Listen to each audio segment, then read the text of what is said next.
right. Hello, hello, hello. How are you? Welcome in, everybody. What is going on? What is up, everyone? What's up? What's up? Thank you for coming in, guys. Thank you. Hi, what's up? What's up, Helen? What's up, Trey? What's up, Becky? Ducray's here.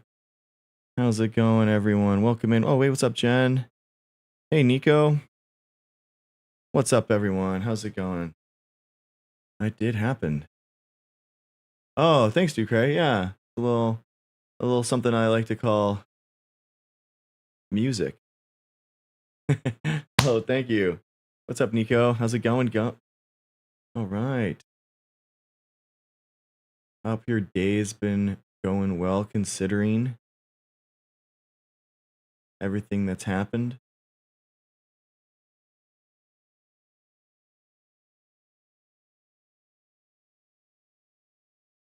All right. Hey, Dr. T, how's it going? No, I don't think so, Trey. We're all good. We're all good, guys. It's okay. I mean, guys, it happens all the time. Shootings happen in this country all the time. So, it happens all the time. Unfortunately, shootings are a fact of life in the United States that we have just become all too accustomed to. And the school shooting is just an awful tragedy. And I can't believe that we have normalized school shootings to the point where nobody even talks about them anymore. And it's really sick to me. It's actually the sign of something way more perverse. Absolutely awful. I know. Yeah. Yeah. I mean, it's really,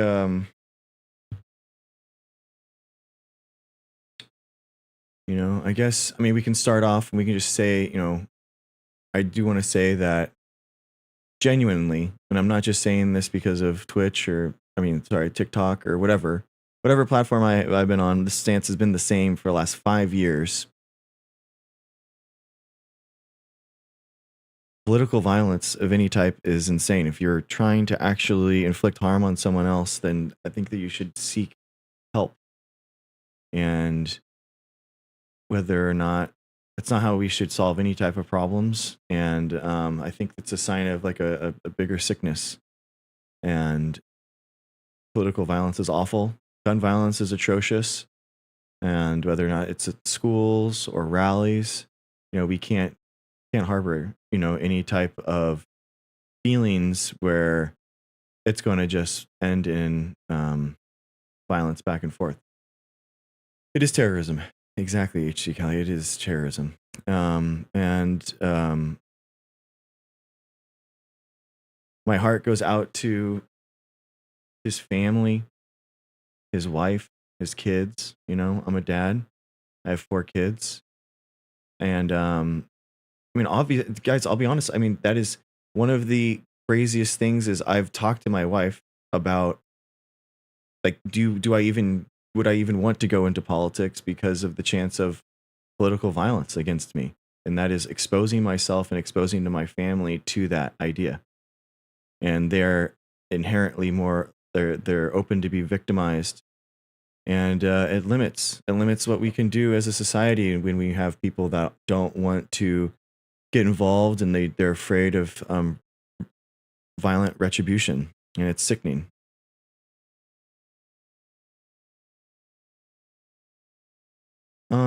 Are my opinions aren't worth my life? I wouldn't say that it's my decision to make. It's for my family too. So that's the thing, is that it's for my family and my wife. Yeah, I agree, Brooke. I agree. There has been a lot of political violence. Oh, Apple. Yeah, Apple. I wear a different boutonniere every night. So I wear a suit jacket and I just wear a different boutonniere. This one's a little blue pedal with a yellow thing at the dent. Thank you, Mego. Yeah, guys. It's sad. It is sad when yeah, the video is awful. Don't look at the video if you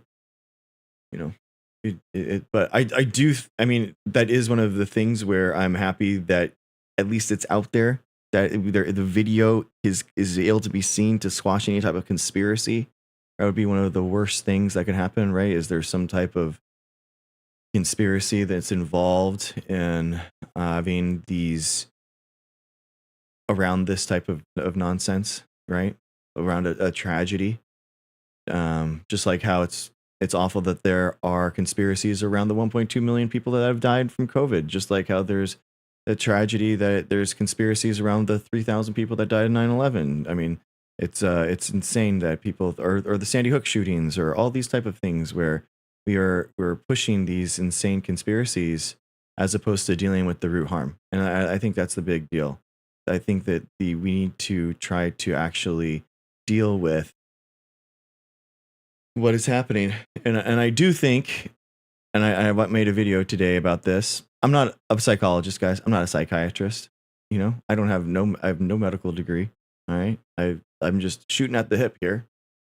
But I do think that what connects school shootings to the political violence that you saw at that Charlie Cook rally is this detachment from reality that we are seeing.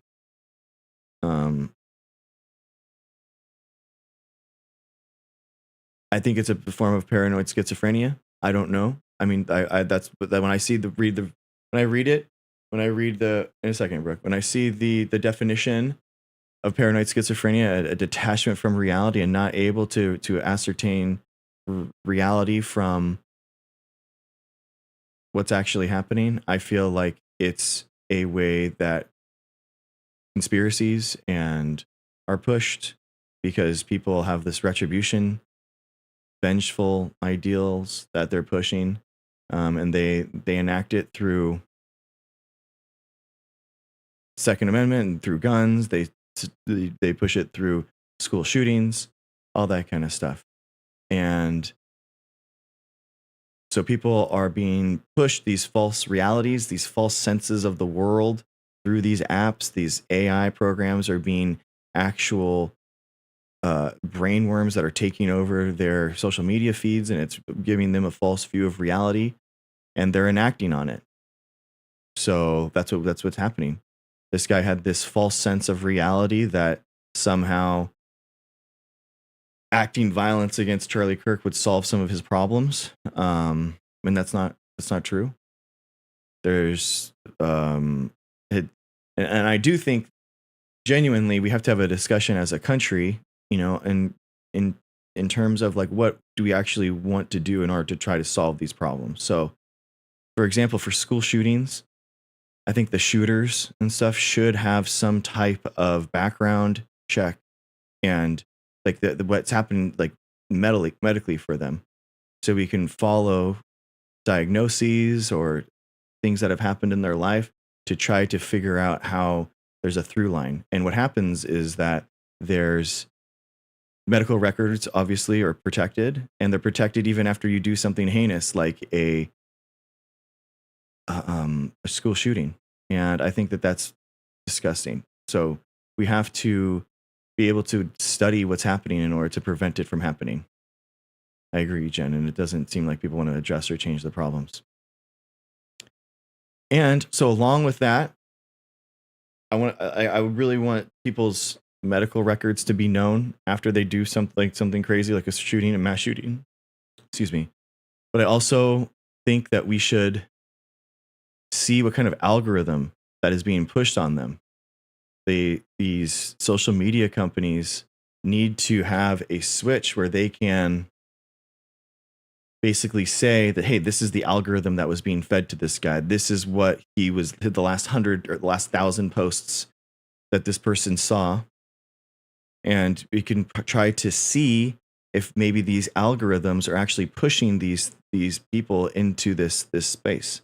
So imagine, for example, if the Charlie Cook shooter had 1,000 points, 1,000 posts given to him in the last 10 days that regarded him or Charlie Kirk as like some evildoer or something like that. I think that that's genuinely like a bad idea, right? Like you shouldn't be able to push this type of information, this disinformation on people, because they're going to see it and they're going to think that it's actually real, and it's not true. Same thing with school shooters. School shooters, like, we have to have a post-mortem, and we have to understand why or how this is actually happening. So just kind of like how a 747, a plane goes down, we have a post-mortem, and we have a huge coming and a checklist that we all do and figure out. We should do that with school shootings and mass shooters, I think, so that we can actually better understand what's actually happening, because we don't want to perpetuate more violence. And I think that that's the problem, is that we can't study this. The CDC is not allowed to study mental illness as it pertains to guns. We aren't allowed to study these issues, and it hurts us as a country. These are actually enacting. Well, Jania, not only did the United States have gun laws, we're talking about 200. There's laws against it. MB you can't study. The CDC was blocked from studying mental illness as regards to gun violence.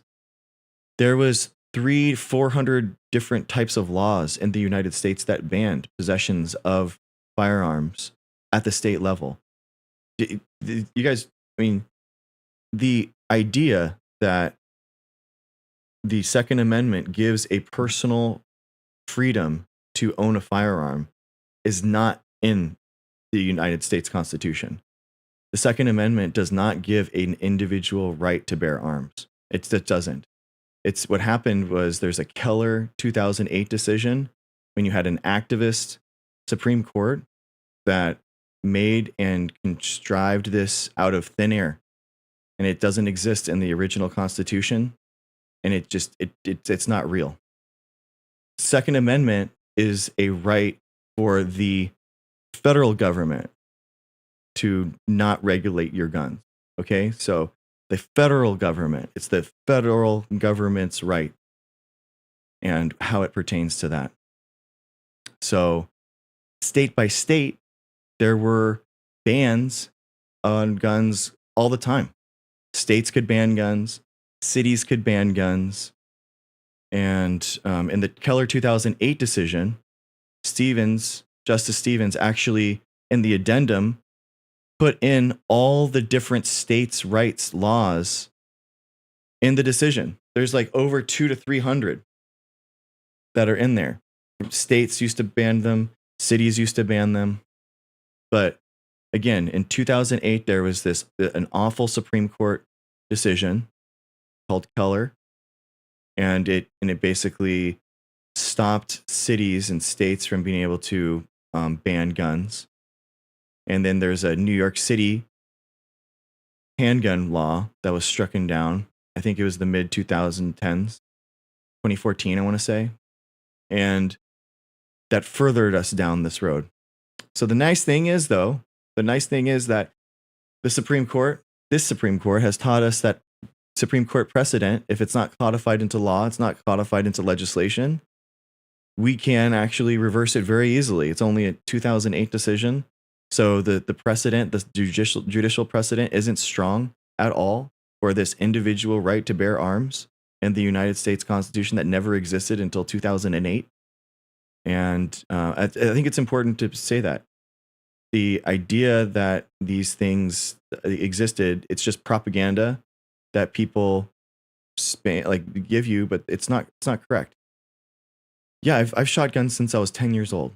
I'm not afraid of guns. I think shooting is really fun, and I used to shoot with my parents all the time as a parent.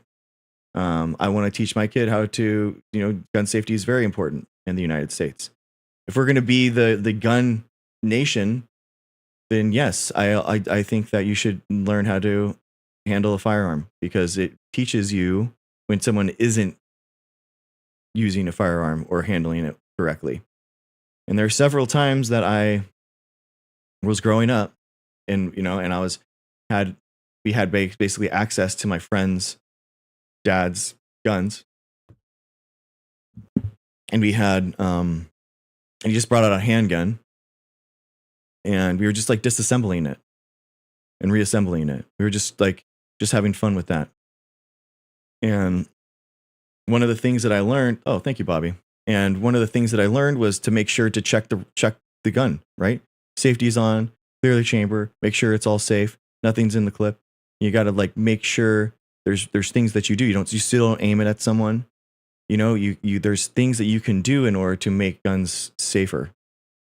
But yes, Nico, yes, we do. So I think that the amount of people, I don't know how many people need to die in order for us to actually pass meaningful gun legislation. It's gotten to the point where it's the number one killer for kids under 18. This is okay. Thank you. And 18 under 18, the number one way that people die is from a firearm, and that's awful. There has to be a way that we can actually address this. And even Stevens writes this in his decision. He actually talks about this. He talks about how insane it would be that we would have an amendment or anything in the Constitution that would create a restriction for the judicial or legislative system to not be able to regulate it. It makes no sense. I mean, guys, what do we do in order to explore political limits? We explore them at the infinite, right? We explore them at the end, just like how I kind of talk about, imagine if we were having 10 times the amount of people die from a virus, what would you do? You'd supply the same logic, right? We lose, what if there was 10 times the amount of school shootings, 100 times the amount of school shootings? What would we do? Would we, at what point would we have to have a school shooting every day before we have to, do something? So at some point, there has to be some point. And what is that? That is the question right now. I will say, I don't know if a huge political will and a political move to really legislate firearms would work. I will say that because a lot of people, the number one way that people die from firearms is suicide. And basically, I think that 3D printers are gotten to the point where you can 3D print and home manufacture something incredibly well. And I think that a massive buyback program or a massive change in that kind of thing would actually just spur more people to 3D print their firearms as opposed to buying it. And the absolute, guys, the science, where does the science say on this, by the way? The science says absolutely that the higher access to a firearm, the more greater likely there are firearm deaths. That's just what it is. Because you have mentally sick people all throughout the world, and they don't die at the rates that the United States has in mass shootings because they don't have access to guns or the firearms. So you can actually check state by state, nearby states that have similar socioeconomic strata, and the only difference being gun or firearm regulations.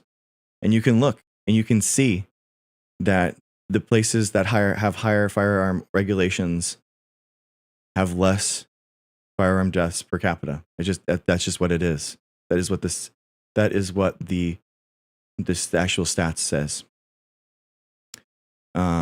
It's access. Yeah, it's access to them. Absolutely. So, but again, I don't think that if we had a huge legislative moment and we wanted to ban them, I think that people would 3D print them or home make them to the point now really easily, which is sad, but I think that that's the case. The number one way that people die from firearms is suicide, which is awful, and we shouldn't write that off. We're huge about mental health in this community, and we talk about it a lot. And I think that writing off the people that are killing themselves from firearms is grotesque, because we know that people who do try to end themselves, most of them do regret it. We know, because the studies of people that jump off of bridges they're less successful, right? They're less successful than someone that with the access to a firearm.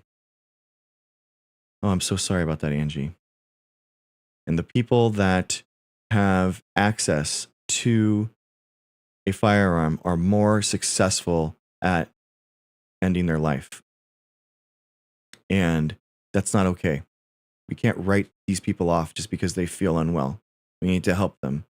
And I think that it's grotesque that we as a society don't listen to them and don't care about them. So, yes, please, MB. Yes, please don't. Thank you for looking out for yourself. Chance, I mean, in a sense, like, sure, but we should put some friction in there, because people have an ability to change their minds or not be well. So the idea that someone just isn't feeling correct or feeling right and they want to do that, we shouldn't allow it and make it easier for them to do that. So yeah, anyway, guys, that's how I feel. I'm sure we're going to talk about it every 5 minutes for the rest of the night. But yeah, I just wanted to bring someone else on so we're not just talking, listen to me. HC Callie, how's it going? Well, it's been a weird day, but thank you for Yeah. asking.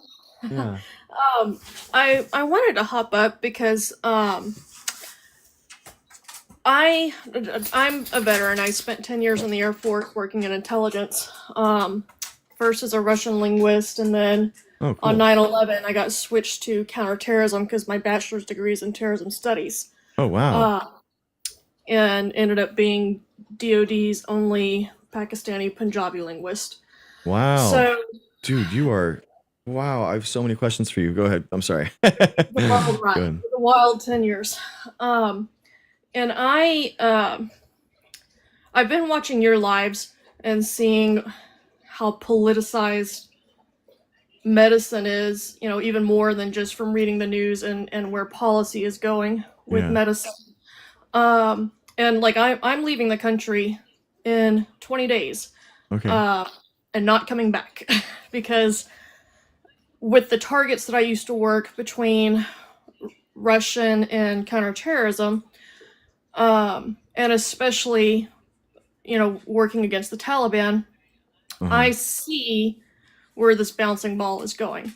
I've seen this show before. I have translated these documents from one religion's extremist group to our religious extremist group. And when I saw the news about Charlie Kirk today, the first thing that came to my mind was that I wouldn't put it past the Trump administration to have set this one up as well, to kind of galvanize people to accept martial law. Yeah. And then the second thought was I also wouldn't put it past, somebody on, I'll say my side because I am on the left. So it's like you're talking about like a Reichstag fire moment kind of thing. Yes, exactly. Yeah. I wouldn't put it, past somebody on the left either because, I'm 47. I grew up with the question of why didn't the Germans do more to stop it? And, what happened today is what do more looks like. And it's not good.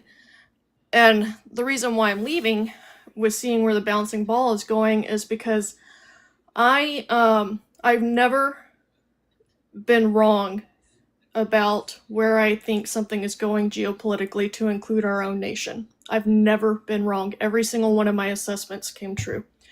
Every assessment that I've made about where we're going has come true so far. And,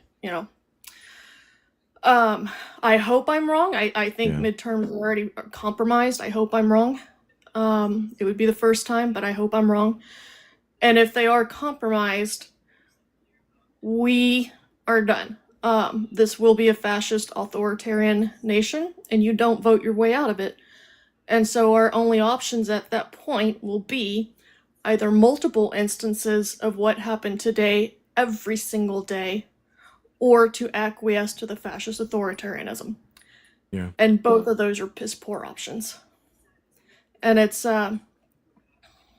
troubling that I feel like our administration lays so much shame and dishonor at our feet every day, and it's even more viscerally insulting as a veteran. I never thought that I would be so ashamed to have served this country, but today has kind of really just kind of put a nail in that coffin. And every live that I watch, I can't believe I can't believe that we have politicized science. Like, we've politicized people's health and mental health. Yeah. And mental health policy and 2A policy have to work in tandem, because if somebody flips a switch, if they don't have access to the tool to act upon that switch, then we've already saved lives with that. Yeah, exactly. Yeah, it's access to firearms, which is the number one way to decrease firearm associated violence. I mean, absolutely. Yeah. And I don't understand how, like, one of the things that I live and breathe by, I'm not gonna say live and die by, is that if somebody else has done something, that means it's possible. And that means there's no reason I shouldn't be able to do it, or else I have to admit that other person is better than I am.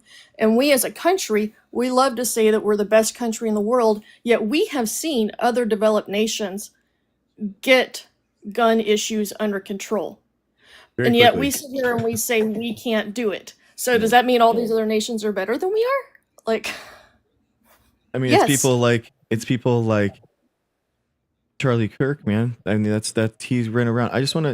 I know you guys have probably heard. Do you have 2 minutes, HC, just to listen to this? Yeah. So this is a quote that he's talking about. He goes around the country and he advocates for this. And think about this. This is after school shootings. This is after January 6th. This is after all this political violence and everything. And then he goes around and he talks about stuff like this. So this is a 2-minute clip, guys. Now, we must also be real. We must be honest with the population. Having an armed citizenry comes with a price. And that is part of liberty. Driving comes with a price. 50,000 people die on the road every year. That's a price. You get rid of driving, you'd have 50,000 less auto fatalities.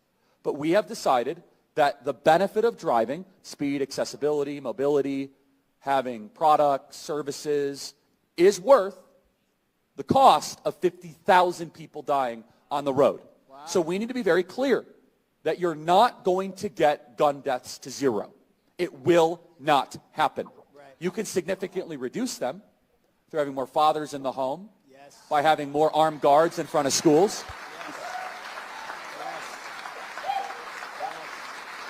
Yes. We should have an honest and clear reductionist view of gun violence, but we should not have a utopian one. You will never live in a society when you have an armed citizenry and you won't have a single gun death. That is nonsense. It's drivel. But I think it's worth it. I think it's worth to have a cost of, unfortunately, some gun deaths every single year, so that we can have the Second Amendment to protect our other God-given rights. That is a prudent deal. It is rational. Nobody talks like this. They live in a complete alternate universe. So then how do you reduce? Very simple. People say, oh, Charlie, how do you stop school shootings? I don't know. How did we stop shootings at baseball games? Because we have armed guards outside of baseball games. That's why. How did we stop all the shootings at airports? We have armed guards outside of airports. How do we stop all the shootings at banks? We have armed guards outside of banks. Yeah, and he had armed guards around him, obviously. And I think, I mean, I do agree with him in the fact that, like, if you change it to like vaccines, right? We will have some vaccine side effects, right? I mean, we will. We're never going to have a perfect vaccine, but I think the difference here is there's a couple folds, right? One, public health. we're saving 5 million lives with vaccines every year, globally, and guns do not save 5 million lives a year, right? Two, public health is something that you refuse the decision on someone else. Guns, you are enacting that violence onto someone else, and it is a decision by you.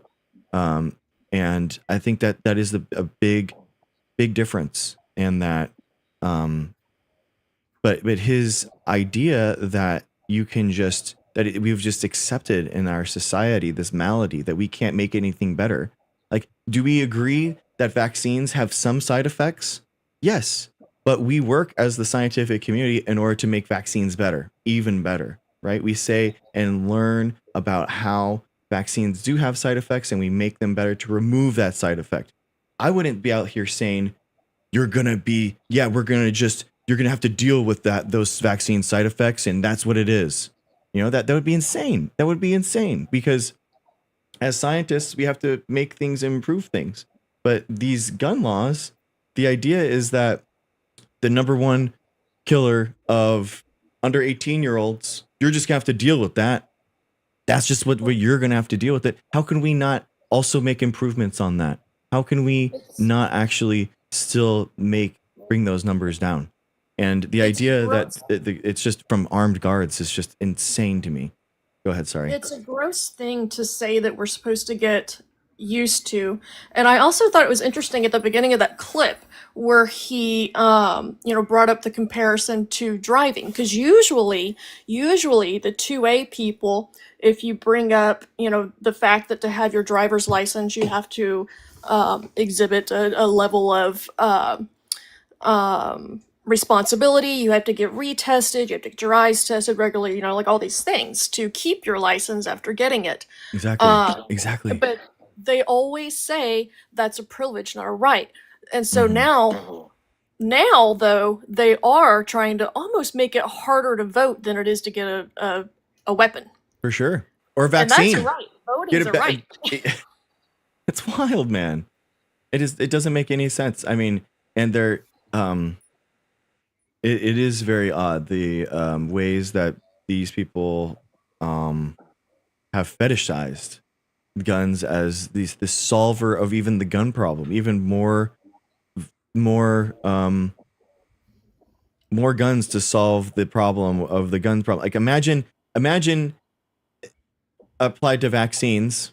We said, oh, okay, yeah, vaccine side effects. Yeah, I mean, yeah, it might be the number one. Vaccine side effects might be the number one killer for people under 18. But you know what we're going to do? We're going to make a second vaccine that you're going to take.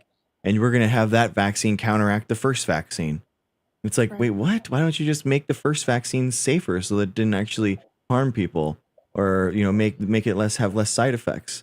It's like, no, we're going to double down on that idea. And it's like, people don't even want to accept the possible side effects of a vaccine, but they're going to accept all the actual real tangible maladies of guns without any second recourse or any second thought about any idea of the side effects to our society.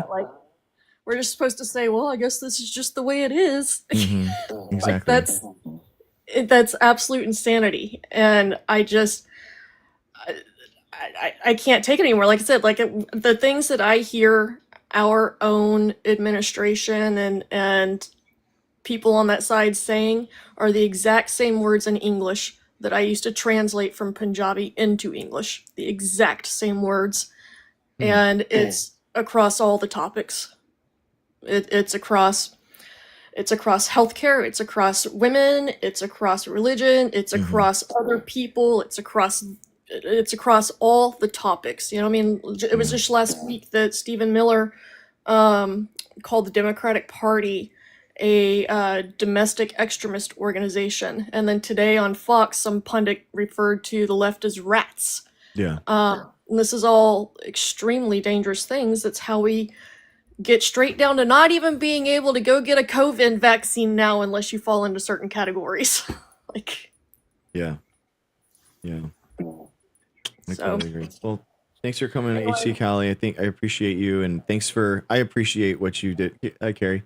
I appreciate your service. I think that you're one of the sane ones. So I'm sad to think that you didn't contribute some normalcy to our government and our DoD. And I had my PhD research funded by the DoD. I was in the Army Research Office. So there's Well, on the to that point, Yeah. I appreciate that.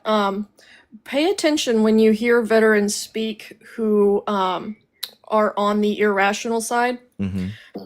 Ask them what they did. 9 times out of 10, it'll be infantry. And the reason why I bring that up is because infantry pretty much requires the lowest ASVAB score to get into the military, which is why they're okay with going to infantry. You know, if you think about where the proximity to front line that is. Yeah. And to make another draw to the Taliban, it's the exact same thing. It's manipulating the least sophisticated and the least educated among us, and that's how you get people to go in and blow themselves up. So the veterans who are pro that side, I can't even say that they're well-meaning, but Yeah. I will say that they are, they're ignorant. That it's And, an unfortunate fact. and the mortality of using the suicidality of veterans and firearm deaths. Like, why would you want to let people? This is a really common argument. You shouldn't even have to apply for anything if you're a veteran. You should just be handed a gun after your service, and that's just like you just have that now. It's like Veterans are the last group who should just be handed one. You don't get out of the military without PTSD. Like, Yeah. you don't. Exactly. So it's just I feel like people, a lot of it just isn't serious. You know, like they're not actual serious ideas in order to try to solve problems. People are just kind of spitballing and trying to say things. So it's very frustrating. But HC Collie, thank you for so much for coming on. I appreciate you, and I'd love to talk to you more about your what you did, though. That would be such a fascinating conversation. Yeah, I'm happy to. I'll be around. Okay. Even from Europe, I'll still be around. Okay, cool. Thank you so Thanks. much. Thanks for popping on. Bye. Bye. Dr. Rowe, if you're still in here, man, I saw you. I'm sorry. I just couldn't. I was just, yeah, sorry. You were next. Let me know if we're happy to pop in. Oh, there you are. Cool. Hey, Dr. Rowe, how's it going? Sir. Good. How are you, sir? Good, man. How you been? I've been listening to your live for the past 2 weeks now. Oh, cool. I'm meeting live. Thanks, man. Thank you. Really learned a lot, and I appreciate you introduce politics and history and whatnot into it. Oh, cool. Thank you. I appreciate you saying yeah, that. big fan. You're the best scientist on TikTok, honestly. Oh man, thank you. That's thank you. Keep going. Thank you.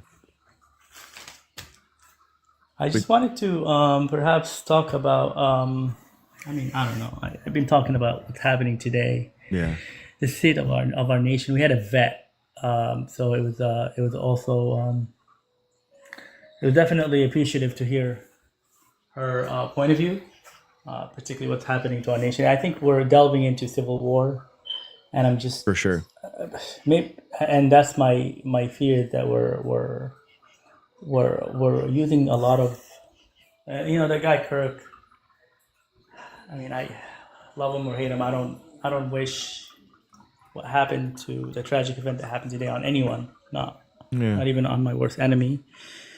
But he did induce a lot of racial strife and division and whatnot, and anti-vax. sort of a misogynist. Oh, was he? I didn't know that. Yeah. Was he? Yeah. Oh, okay, of course, right. And he was a misogynist, and he was racist, and he was everything that you could not want to be.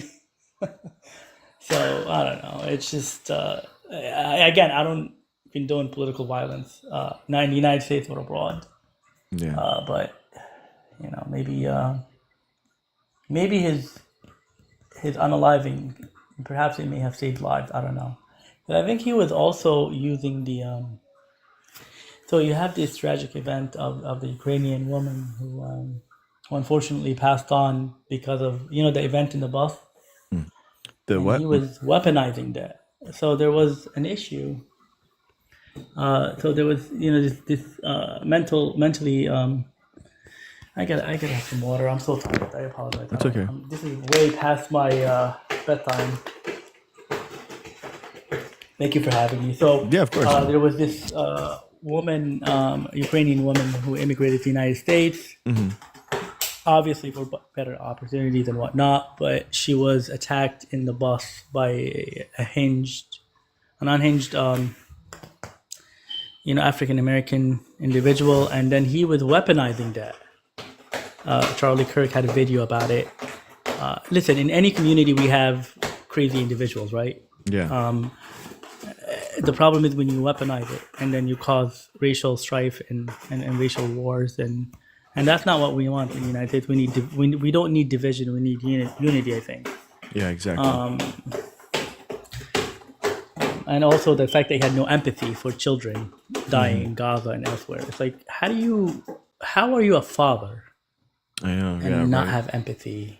So The school, honestly, the school shooting thing is something that I really can't get behind. I can't get my mind around how we have normalized that and how it's actually the leading cause of death now. I mean, it's not just like this random occurrence. I mean, and I think about all those kids now that's what they're living through. How much of our children are going to be growing up with this PTSD and seeing this violence inflicted upon them, and know that violence is really readily available, that they can inflict that upon other people. I really genuinely think that we're just going to see more of what happened to Charlie Kirk, like more and more as more people grow up, where this has been hyper normalized, and like not just like, imagine where you go through something so traumatic, and it, like, at least Columbine and stuff like that was like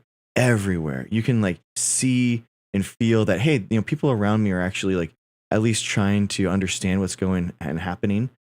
But these school shootings happen so quickly and so they're so often that, imagine being a kid in that scenario, and you're like, does anyone even recognize me that this actually happened? And now you're seeing like, wow, this is so normalized that people don't even care. So they're going to use that as a tool going forward, and they're going to know exactly what to do because it's so easy to be done in the United States, and to use that tool or use that weapon in that way. I don't see that this is going to go down, guys. I think it's going to go only up in the amount. So it's deplorable. It really is. It's the school. If we can't focus on the school, and we can't, as a common place that we all come together and want to have safety and that, and to be honest with you, the studies, by the way, the actual science about having armed guards doesn't show that it actually decreases the mortality rate of the scenario, because I unfortunately, after the big Texas shooting, I did a bunch of research on this, which is, I just had to pour myself into something productive. And yeah, Uvalde, thank you.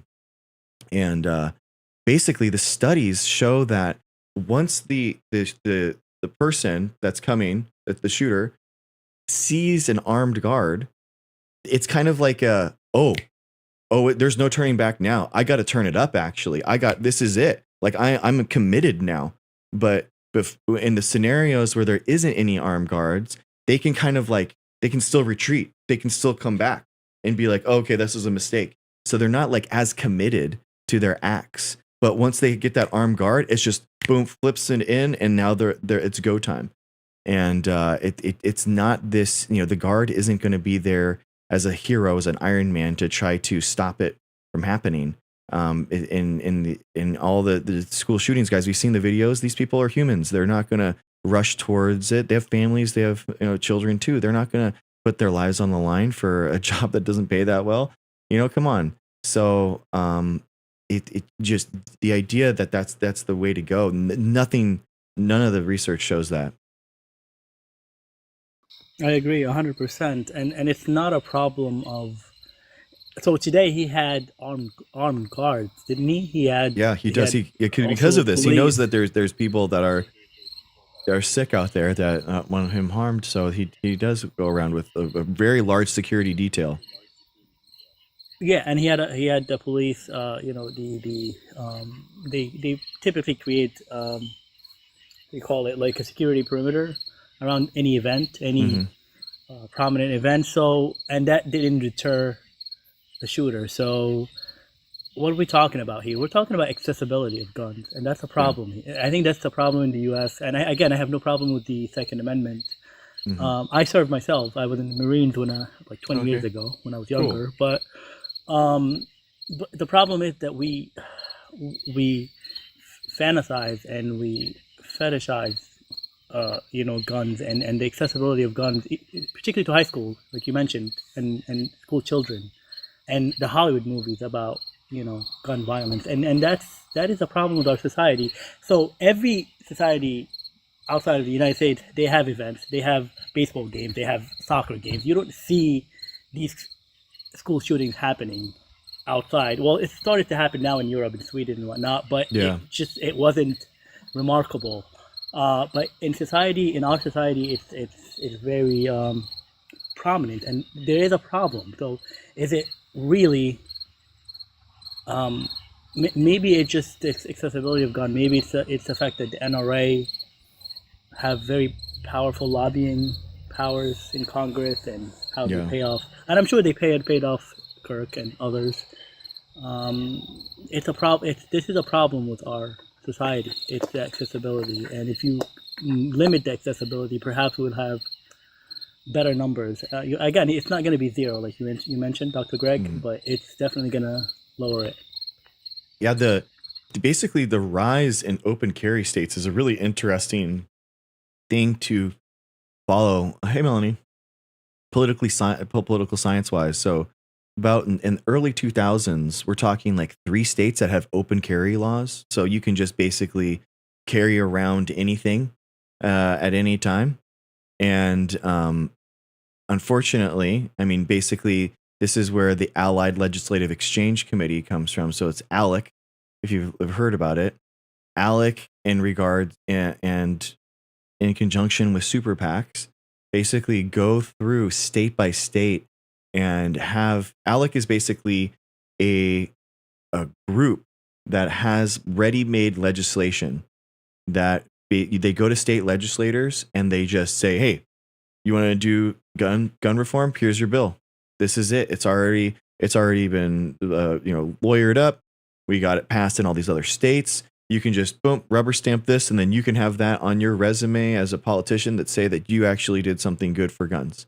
And that, guess what, guys? We're talking like over 20 states now have open carry laws, and it's just been a state by state progress and erosion. And this was before the Keller 2008 decision into open carry laws, and this is the problem that we have. We have a huge, the Democratic Party has basically absolved themselves from fighting at the state and local levels, and we see it. We see it through these open carry laws. It's a really good proxy for other issues. Think about ALEC and gun rights, and then think about it in terms of environmental laws, and it's just all it's an amalgamation of how much power can actually be had if you just actually focus on states and local levels, because that has a big impact on everyone's life, and people don't realize it. The Democratic Party focuses way too much on national politics. That's all their energy, and that's all their press, and it's been completely devastated. And now we have this to show, and it's even harder to roll it back, guys. It's going to be 10 times the amount of work to roll it back. But in regards to leaving the country, I guess I'm not going anywhere. So I do feel like I'm an American. I was born here. This is my problem, and I have to fix my problem. Okay. My mom taught me to run towards problems to fix them, not away from them. And I just refuse to lose. I'm way too stubborn to let these people win against me. And I don't think that that's a privilege that I have. I'm not saying that you should do that. If you want to leave the country, I support you in that. But that's how I feel, that we have to fight back against these people, and we have to keep pushing, because we know that reality is on our side. We know that science is on our side. We have generations to think about in the future. And expats, by the way, they do say that even though they do leave the country, I have looked into becoming an expat a couple times, and they do say that your Americanness follows you around, and they say that it's like a thanks you HC Callie. I appreciate you. I'm not coming for you, but I am. Yeah, I respect your decision. But I think that So you're going down. You're going down with the ship, basically. Yeah, if that's what it takes, man. Yeah. I don't. There's no way. Like, because I actually do. I actually do think that the United States Constitution and what we actually were founded on is uniquely amazing, guys. It really is something worth fighting for. Genuinely, the ability for democracy to actually be woven into the government, and to actually not have this authoritarian, autocratic, dictator from the top. We genuinely do have a constitution that does strive for freedom of action and freedom of choice, and and I do feel like that gives you a type of liberty that you can decide your own life. And I think that democracy is something worth fighting for. And there's been a huge shift towards the right in terms of authoritarian governments all across the world. And I feel like we have to push back where we can. And I'm here, so I'm going to push back here. I love your passion and commitment. I really do. I've been debating this, and I decided to stay. I don't have your passion and commitment, and again, I respect that. It's just because I'm lazy. I moved around a lot for my degrees and my postdoc and whatnot, and I just don't want to move again. I've settled. I've been settling here for the past 4 years in the Northeast, and I think I'm good. So Okay. whatever happens.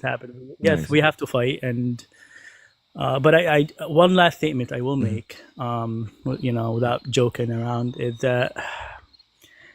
So I'm an independent. I don't necessarily, before I get crucified from your chat, I don't necessarily abide by, the Democrats or the Republican. I do think that they're basically two sides of the same coin. I do think that there's so much corruption within our system and the politicians and whatnot, and and each party has its own, I will say that there's positive and negative in each party, but overall the system is the same. Our policies, our foreign policy is the same. It doesn't change. It's made by bureaucrats. So the whole point is this: that we have to rise above and beyond our differences and unite. And thank you for having me. Yeah, of course, man. Thank you. Thank you, Dr. Rowe. Thanks for popping on. Thanks for being a fan, man. I appreciate you, and thanks for your kind words. You. Thanks, man. Thank you. All right, talk to you soon, okay? All right, guys. Remember, guys, we became Republicans this weekend. We're all Republicans here, so just watch out. We're big MAVA fans, guys. We're all wearing red. Big Republicans here. Biggest Republican stream on TikTok. It's true. We're all Republicans.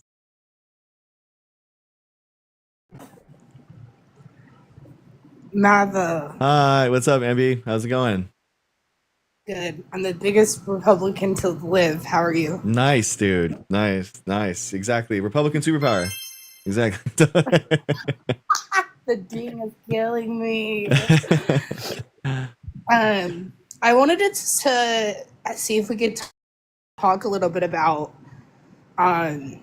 mental health after experiencing something like this or witnessing something like this. Okay, Since we talk about mental health a lot in here. sure. You can look up stuff on your side too while you were talking to, if you want. Sure. While you were talking to the last guest, I looked up a little bit. Sure. Sorry, I was like writing it on a weird piece of paper. I just think it's good for people to know, especially I agree with what HC said about like what's coming soon. And it was talking about like in the immediate, like when someone experiences something like that, you know, the person that's trying to help them through that needs to normalize it, right? Normalize their feelings of like shock, nightmares, hypervigilance, and emotional numbness. And then like some form of like crisis counseling, like a short-term approach, because like their safety and like the safety of their nervous system really matters at that time. So having that like calming social support and connect to resources during the immediate, you know, like 24 to 48 hours is really important. Sure. And then peer support too during that time. Yeah. And then in the long term, as far as like therapeutic methods, what it brought up for me, and I'd be interested to see what you get if you'd like to look, was EMDR, which is eye movement desensitization and reprocessing therapy. IMDR? EMDR. Oh, is it? Yeah. Is it trauma EMDR focusy psychotherapy that uses bilateral stimulation such as eye movements, taps, or tones to help individuals reprocess disturbing memories and reduce distress from trauma? It was initially developed for post-traumatic stress disorder, but is now considered as a treatment for anxiety disorders, depression, and other conditions. The 8-phase treatment involves focusing on disturbing memories and associated thoughts, emotions, and sensations while engaging in bilateral stimulation to facilitate healing and the integration of new adaptive beliefs. Interesting. It's really cool. I'd go face out and show you, but this is not my face out account. But essentially, with your therapist, you tap on yourself, on your shoulders. So left, right, left, right, left, right, left, right, left, right, while your therapist is walking you through with their voice the EMDR. Oh, okay. That's cool. Wow. I'd never heard about this. Thank you. That is really cool. I'll put it in the show notes for everyone. And then they also recommend CBT, which is cognitive behavioral therapy. Okay. Which is more of like a talk therapy than EMDR. Kind of a talk therapy, but also like a strategic therapy. So it gives you like strategies and coping mechanisms on how to move through life. I don't know if I'm explaining it the best, but that's just me explaining it from my personal experience. Yeah, CBT, cognitive behavioral therapy, is a form of psychotherapy that aims to reduce symptoms of various mental health conditions, primarily depression, PTSD, and anxiety disorders. This therapy focuses on challenging unhelpful and irrational negative thoughts and beliefs referred to as a self-talk and replacing them with more rational, positive self-talk. This alteration in a person's thinking produces less anxiety and depression. That's cool. Dude, I have a problem with that. My internal monologue is very negative. So that's actually interesting. Yeah, same. Yeah. And then the last thing I'll mention is that it also talked about medication, and it didn't say which types, obviously, and I'm not going to give anybody medication advice on here, but it talked about people being diagnosed after this with things like PTSD, anxiety, and depression, and being medicated for those things. So I just think it's good for us to talk about, especially, there are people that were there. I'm sure you're familiar with Parker. He does. Was he there? Parker and he witnessed it. He was about 30 feet from him. So way. Yeah, because I was wondering if like Dean and them kind of like go and debate them a lot. So I was wondering, wow, that's awful. Wow. Yeah. Dean was at home, but Parker was there, unfortunately. Oh my gosh.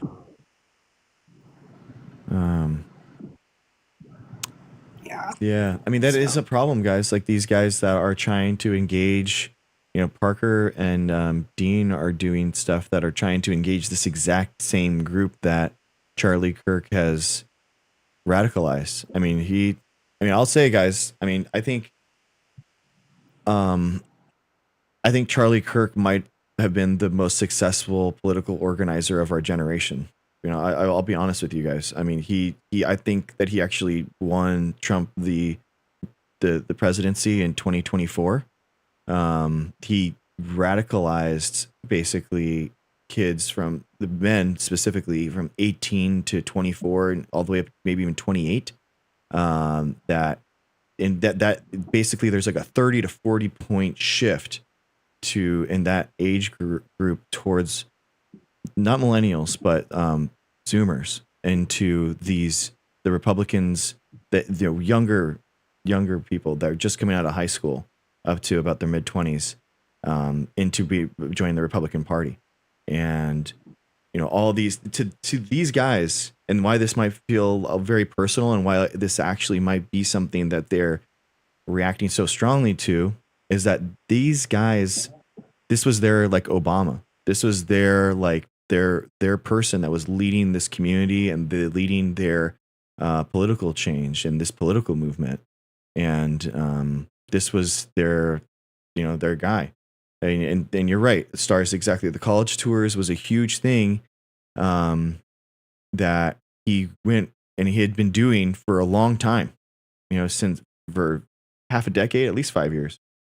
And it's one of he's related and connected with these guys specifically, and turned them to hard right. So they're going to be extremely upset, and this is because this is their community organizer.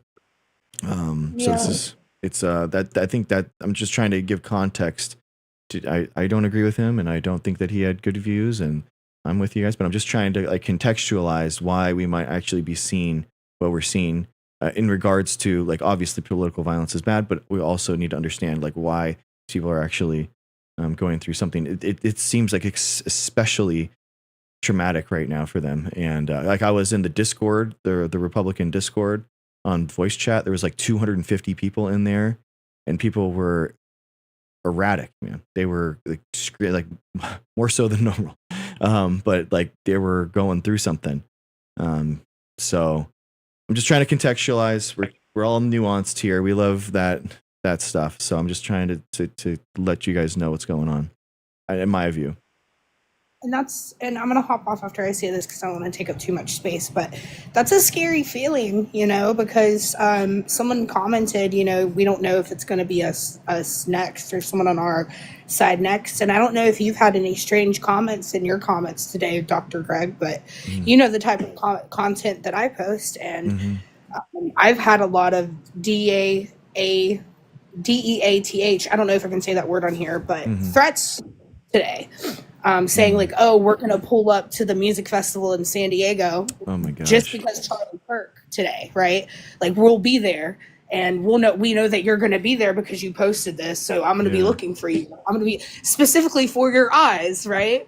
So I can take you out. And so, I definitely do think that there's going to be an uptick in violence because of this. So I appreciate you talking about, like how this intersects with science and what we can do to try to find her. Yeah. Stay safe and be okay. Yeah. Luckily I won't be there. I'll be moved by then, but okay. Yeah. All right. Well, thanks for popping on. I appreciate it. Thank you for highlighting that part about mental health. I appreciate you coming on. So have a good night. Friend of the show, Abby Kami, everyone. Thank you. Yeah, guys, it's And I think the people that are the unnecessary lighter fluid to an already tense scenario, like like Trump blaming everyone, all the Democrats, or even Elon Musk saying that the Democratic Party is the party of murder now. I mean, that is this type of stuff where you have the stoking of the fire, right? The fire has begun, and I legitimately haven't seen anyone that I've actually seen say that this is a good thing and like extremely ecstatic, and that's, you know, the and if you are, guys, like, legitimately, if you see a bunch of your friends acting that way, that is a real good indicator of who you're hanging out with. And don't, you know, like, to be like, hey guys, this isn't chill. Like, if that, you know, we can't just we can't spiral out of control into toxicity, right? That's we've seen even on this live with you right here. You've watched me. How many of those conversations that we have that just spiral in toxicity and mudslinging back and forth, are those the productive ones? Versus the ones where we can actually make that connection, we can make that actual empathetic connection with one another, and those are the conversations that people actually remember, right? That is the difference makers. And everyone is served a caricature of the other side through their social media algorithms, right? Everyone's served that. And that's the whole point of this type of compassion first, looking out for one another, community outreach stream that I want to be a part of, that I want to bring to TikTok and to politics and that type of outlook. We've seen that type of positivity actually make a difference in people's lives already. So don't believe it for a second that toxicity is going to be the cure for this. Don't even believe it. You can be that positive change in your own community of friends, okay? You can go out there and you can say, guys, like, how is this going to make a positive impact? Sorry, Wolf. Sorry, I see you, bro. But you can actually make that impact, okay? I'm trying to empower you in your own community, in your own friendship circles to keep pushing things in the right direction. Don't spiral into toxicity. Glacier. Glacier, what's up, man? How's it going? Hey, doing well, Dr. Greg. How you doing? Good, dude. Good, dude. Are we gonna do algae tonight? Is this the night? I've been wanting to. I wanted to actually take about a good chunk of time. Oh yeah, I've go ahead. just to read so much about it before I come up here and talk to you about it. So I have Okay, something cool. to contribute to the conversation, of course. But I've just been slam packed with this new college class that just came on me, and Oh, cool, man. they just wanted us to. All good. I'm just give you, kidding. I'm just kidding with you. Yeah, no, I think no, yeah, we it's will. cool.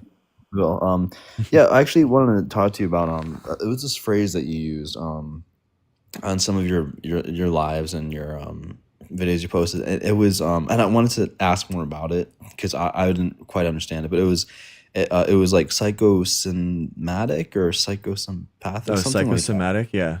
Okay, yeah. I was wondering if you could like elaborate on that because I'm not familiar like the in what context it should be appropriately used in. I kind of understand what you're saying, but could you like explain it to me more? It's basically when your own thought process and how you're perceiving what's happening can create more of a threat than that's actually existing. So the actual definition is it's a physical illness or other condition caused or aggravated by a mental factor such as internal conflict or stress. So like when I talk about this, I talk about this in the form of like myocarditis and vaccine side effects where you'd normally just get a shot and you just kind of like go throughout your day, and that's just what it is, and you don't think about it, and that's like the negative control, right? And then the The experimental control would be like, okay, you get into your car and you get a text message about like from your friend that's telling you like all these people think that there's poison in these vaccines, and then you turn on your YouTube, and then the YouTube algorithm has like page after page of people with side effects from the vaccine, and you're like, I can't get this thing out. It's like it's already injected in me. Like I can't. What am I going to do? Like how can I get this out of me? It's already injected into me, and now you're spiraling, and now you're kind of like having a little mini panic attack. And then the next video is like, oh, okay, wow, things have heart issues. Oh man, yeah, I'm actually having a heart issue right now. Yeah. And it's like, well, you're basically having a mini panic attack, and now you're focusing on your heart, and now your heart feels like really heavy. And now, yeah, maybe I am. What's myocarditis? We Google myocarditis. Oh yeah, I'm having this right now. Maybe I am having a myocarditis side effect. Yeah. And so it's basically, someone said in the chat, yeah, fine, thank you. Yeah, manifesting something. But so you think like certain rhetorics that people hear about certain subjects that they're maybe this isn't the right word, but ignorant on, not so knowledgeable on, they could take these rhetorics saying, like the vaccine does this to people, or it's going to make them into like an alien or something, whatever, just all this stuff. I think, but break it down to something that really easily, and that we know that humans are manipulated by marketing. It's just marketing, marketing to make you feel a certain way about something. So, and when we have laws to prevent different types of marketing, because we know that humans are easily led astray for, whatever motive, for profit in terms of selling something. And this way, it's kind of like marketing a idea that these vaccines have more, death associated with them than the actual virus. So now it's like they're basically marketing an alternative reality that they need you to buy into, because the more people that buy into this alternate reality, the more real it becomes. And so that's kind of like where I'm trying to talk about it with. And I do think that those people that go through that have those panic attacks, that even if it's psychosomatic, I do think that they're going through something. There is something. I'm not downplaying that, but like the idea that, yeah, all my entire family, like I know, you can talk to people and they're like, yeah, every single person that had a vaccine had a heart palpitation in the first year, and you're like what's going on? What are you talking about? Like, or and it's just I don't. We know the actual mechanisms of how people died from the vaccine, and there was an increased risk of myocarditis, right? A temporary heart condition with some of the vaccines. We do know that is for real, but it's about 1 in a million. It's about one. You have the same chance of getting struck by lightning. So the idea that, and what happens, and they think, oh, all my friends all had myocarditis events, and they probably is true. They probably do have a friend group that is all having the things. Maybe they took vaccines before. They all got vaccinated. But now they're in a group chat together. Now they're doing the same thing. That whole kind of domino effect. Sure enough, wow, all of them wound up having vaccine side effects. And it's like, well, how are those people related to one another? Well, it's like basically like a marketing ploy, that they're a psychological warfare or a psychosomatic event where they're all kind of feeding off one another, and they're being like, oh, you too? Yeah, me too. Yeah. Another example I have is like going to a party and you feel like you're fine, and then someone else says like, man, that fish, like I don't feel well after that fish, and you were like feeling fine before, but then you're like, dang, I do feel weird. And it happens. It does happen. So humans are, I wouldn't say gullible, or like we can be misled, and we have to protect one another from stuff like that, and that's kind of like where I think, I'm not a psychologist, guys. I'm not a psychiatrist. Okay, I'm just spitballing here. I'm not diagnosing anyone with or anything, but that's just the through line that I'm finding. Right. It almost sounds like, if it's intentional marketing, it's almost like what's the word for it? Just a way to almost indoctrinate people, Hmm. into a It certain is. agenda. Yeah. And it's like, and they're being indoctrinated by these AI algorithm apps.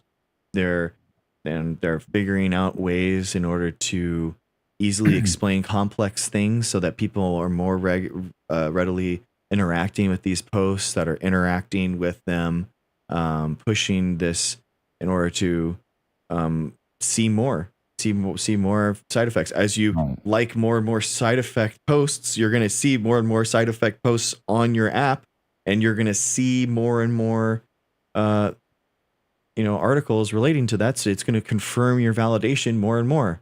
So yeah, guys, I do feel like it's weird. I'm talking about something where an AI algorithm brought you all here, and it is weird because a lot of you guys, the core fans or the core community, did come really quickly, where it was like a core group of, maybe so you guys probably sharing, to one another, direct friends, but maybe you liked science and maybe you liked these different ideas and it kind of like sucked you into here.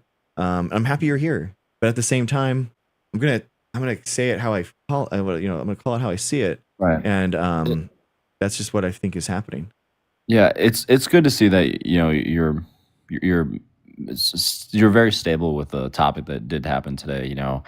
It's just a terrible tragedy that it's good that we have people that can keep this in a neutral perspective, because it becomes a seesaw. Mm-hmm. Like one end it gets so uh, I don't know. That's another word I'm trying It's to like a tit think for of. tat, man. It's like it's just back and Right. forth. This like just what absolutely kills me is the idea that like we have stopped solving problems in this country, and we are just vengefully going back and forth into this perpetual.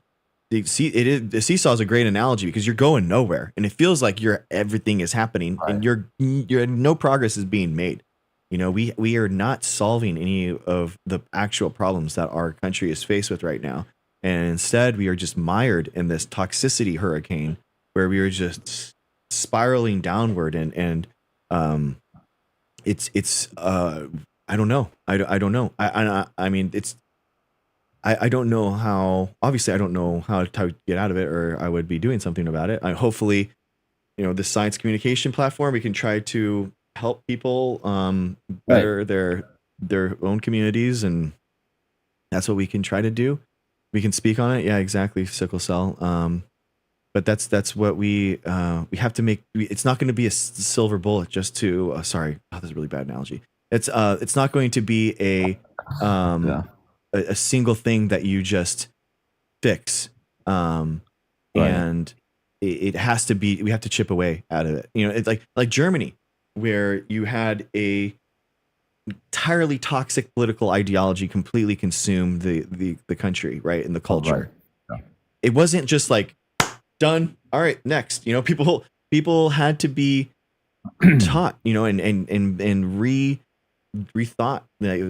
Ideas had to be reconstrued. Culture had to be redone. Right. And I think a lot of it is like vengeful political tit for tats that kind of honestly started since our last civil war and really never stopped. And now we've kind of like come into this idea of two sides battling one another. And that is like how we view all of our political disagreements. Right. But meanwhile, we're losing out. Like the people that are winning are these billionaires that are just taking and pillaging all of our resource, all of our entire science and academic world is being pillaged for their gain. And the citizens of the United States, who we are and how we go forward and what we actually get from this, it's not going to be a future that is better for us. It's going to be a future that's better for the billionaires, and that's it, guys. That's really it. And we're in crabs in a bucket right now, fighting each other, and we have not made progress. I think what NB said before I come up here, I know she mentioned in the last sentence or a couple sentences, she said that there'd be, with the rhetoric that's being tossed around from either side, or especially just specifically with the incident that occurred today, that I'm in fear that, there might be a candidate on the other side that might get targeted just because, people like what's his name, Elon Musk, are saying the Liberal Party is all about blank. Yeah. It's just Yeah. a horrible statement to make. And it Exactly. just feels people who are already susceptible to being psychosomatic to get these thoughts and ideas in their head, and then they go and do the same thing that the suspect did. It's just horrible. Exactly. You know? And like, Matt, like, guys, we talk a lot about scientific misinformation and disinformation here, right? But we can distinguish the people that are creating the disinformation, that are the perpetrators of the disinformation, versus the victims of them, right? That are misinformed and spread misinformation, but they are the victims in the end of, the RFK of the world, right? And in the same way, we have to think about, like, Republicans are victims in this too, right? Obviously, guys, but it's a lot of the Republican politicians that don't want to pass gun control measures that 80% of them do agree with, right? Like, we're talking about gun control measures that, like, the red flag laws that Trump passed. They passed and Trump won. Like, these are things that they actually do agree with, but there are measures that people do agree with, but it just doesn't happen. And that's the problem, is that we have politicians that are, I don't know. There could all the political pressure base and capital is basically all going to these billionaires. That's why in the omnibus bill, that's why they spent all their money and everything going to billionaires' tax cuts as opposed to anything else. Nothing in regards to immigration, nothing in regards to the economy, nothing in regards to a stimulus, nothing like anything like that. And I don't know. Maybe a billionaire does need to step in or something and just, like, say and take hold of the Republican Party. I don't know, because the billionaires that do have control of the Republican Party right now, the Elon Musks of the world, they don't think that guns are their problem. Doesn't seem like it, which is wild to me. But Right. Obviously, MB, I agree with you, but I'm just saying that those seem to be that's the highest priority, right? Like, Bernie Sanders says this, and I totally agree. Like, a budget is a moral document. You put and fund things that you agree with and that you think are the highest priority in your government. Full stop. That's what it is. And the omnibus bill that Trump passed is just basically taking $500 billion of economic development, 70% of which is in Republican states. So Republican economic development to make high-paying, sustainable jobs, white-collar jobs that are going to make and grow their economies. Take that money, $500 billion of it, and just give it to the Jeff Bezos and the Elon Musk and the Zuckerbergs of the world. That's it. That was it. That was the whole point of it. Their whole government all got voted in.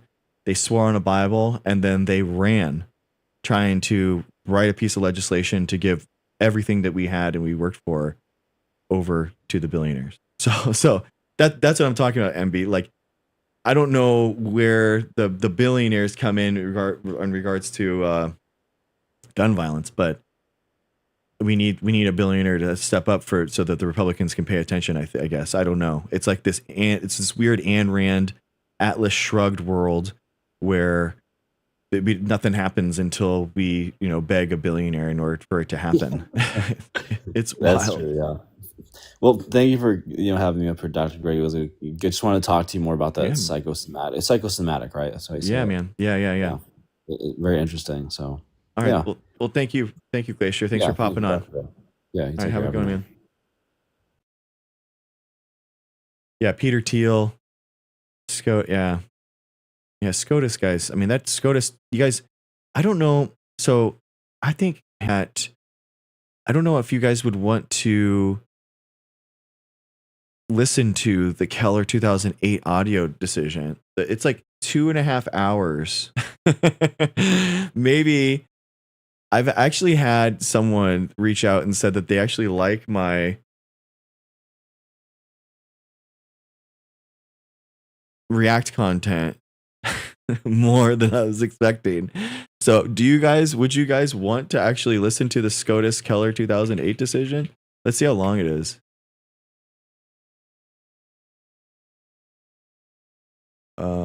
Let's see how long it is. We have to do it over 2 weeks.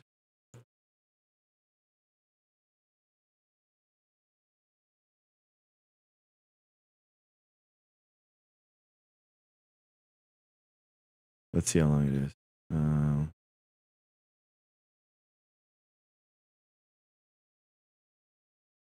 It's an hour and 37.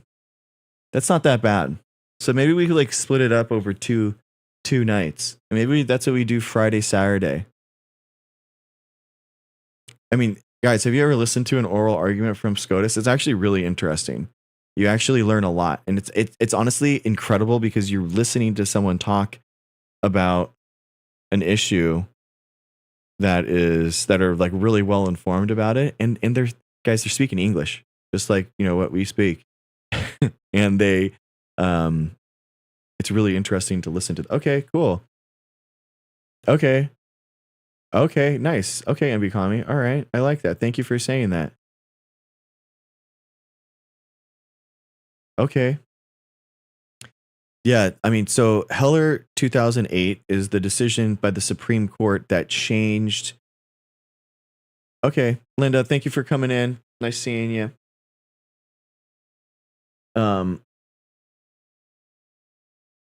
Heller 2008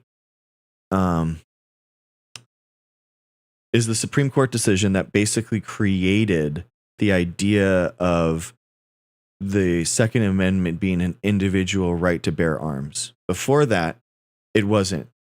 So there was no individual's right in order to bear arms before the Heller 2008 decision.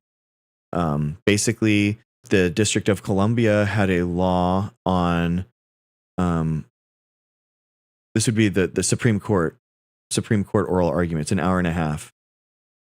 So basically, the Second Amendment, it was about the right for the federal government to regulate you. Okay, and we, in a federalist form of our Constitution, they had separated the right for the states to regulate arms, and states had been doing tons of regulation for if states and cities were allowed to ban guns entirely, different types of guns, all that kind of stuff. And then in 2008, the whole idea of an individual's right in order to bear arms, that you are actually infringing and creating an individual right in the Second Amendment, was basically constructed completely absent of Supreme Court history. I mean, we had tons and tons of historical what's the word for the precedent of the SCOTUS? I'm blanking right now. It's more than precedent. Anyway, well, I mean, Obama didn't let it happen. It's yeah. Well, fine. I think that it is the Constitution is an interpretive document, and I mean, the 2008 court was an activist Supreme Court that completely redefined how the Second Amendment happened. Jurisprudence. Is that what I'm talking about? And yeah, I mean, the right for a state or a city in order to bear regulate arms happened all throughout the United States. It's very weird, actually. In order to justify the individual's right to bear arms, they went back to guys, this is true. In order to the Second Amendment, in order to justify and create that law, and the idea of the Second Amendment to have an individual's right to bear arms, they go back to a British common law that was written in the 1500s, talking about the right of self-defense.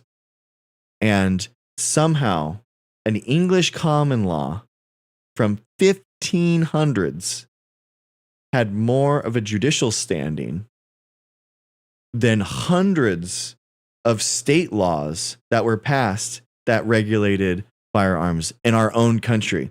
So how in the world does an English common law from 1500s that's not even in our country have more of a precedent or have more to say about what our Constitution stands for than the 200 to 300 actual laws with actual judicial precedent in our actual country? How does that make any sense? And Justice Stevens actually talks about that. He has an incredible, guys, incredible justice, guys. Like he's, listening, you're listening to Justice Stevens talking about, Breyer. I keep saying Stevens. I'm thinking about Breyer. I'm sorry. Justice Breyer. He's quoting stats, data. I'm like, what? Like, what? It's incredible. Justice, let me make sure. Just an incredible, yeah, it is Breyer. And it's just, you're so, I loved it. Like, you don't get stats and data a lot in the Supreme Court oral arguments because it's just like a judicial argument, right? The reading of the document. But Breyer made really interesting analyses and about like data and stuff that actually bringing to the court, which I thought it was really cool. Okay, we get started now. I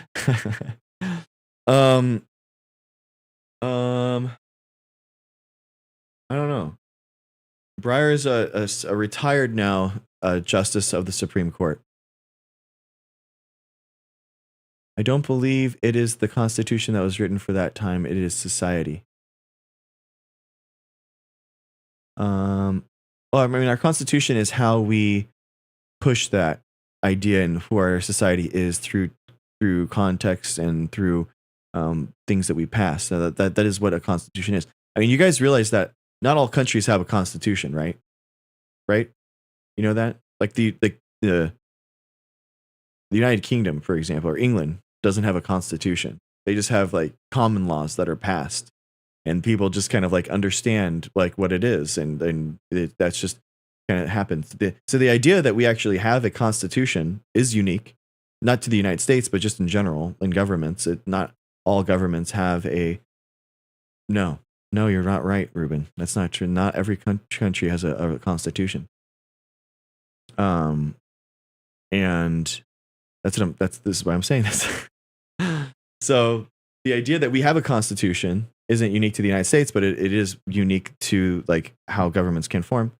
And the idea that we can change it again is another interesting fact. So yeah, it is interesting. Yeah, because think about it. Exactly. Fine. That makes a good point. Like, why would you want something written down that your dictator or your authoritarian leader can be held to? Your constitution, what goes is what I say. I'm the king. How dare you think that what words on a paper say what I want to do as the king? Do you see, guys? Like, so the idea that you can actually write things down is kind of like, that's an interesting idea. Yeah. No, parliament, no, a constitution, Ruben. We're talking about a constitution. The idea that we have a document that is written down and giving rights. Yeah. Exactly, Judgy. Yeah. Yeah, exactly. It's completely Like you can have a country without having a constitution. Parliament is the representation of the people, and it's kind of like their House of Representatives. So Parliament in the UK is given proportionally based off of votes, and in the United States it's by representatives and by our districts, but in a lot of countries it's just proportional. So yeah, exactly. Saudi Arabia too on that list, Judgy. It's interesting. Like, exactly. Why would you want, if you're a theocrat, like why would you want to have things written down? It's like it kind of like isn't okay. Hollywood, I agree with you. You know, just like chill on the caps, but yeah, I agree. I think that like social media is kind of pushing this divide. A lot of it, I do agree. People have a lot of fake avatars that we are fighting, guys. Oh, thanks, MB Kami. Thank you for saying that.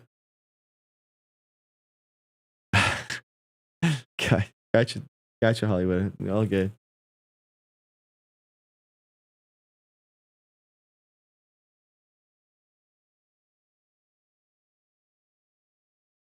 Okay, gotcha. 1965. Thank you. All right. Let's break it up, guys. Let's break it up. So we got we'll do your time. Anyone have a vaccine that they've gotten a booster? We still got we're still going, guys. We have our own show. We're doing it. We're our own thing. We don't have to be mired down and win the world, right? We are our own vessel. All right, real quick, this is your time.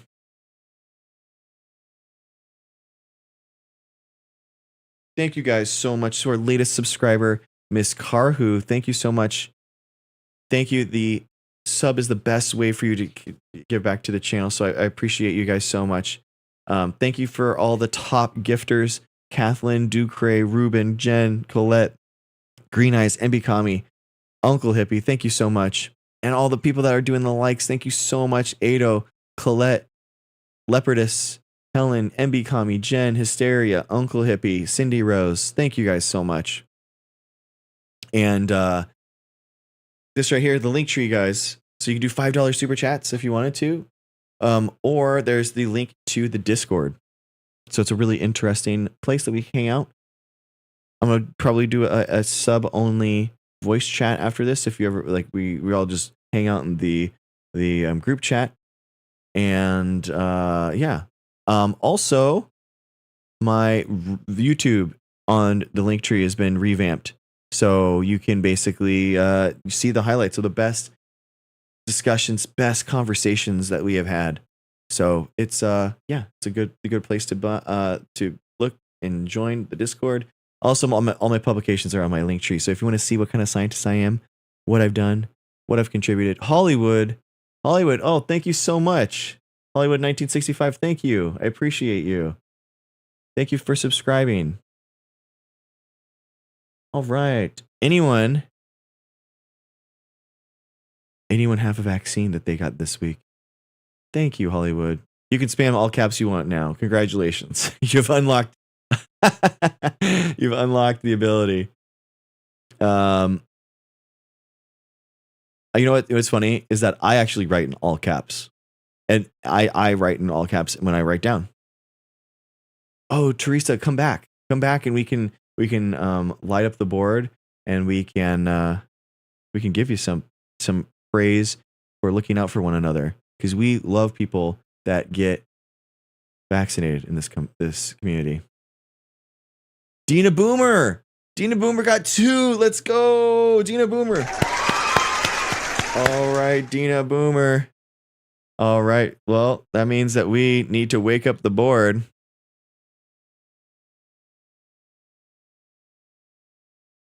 Let's see.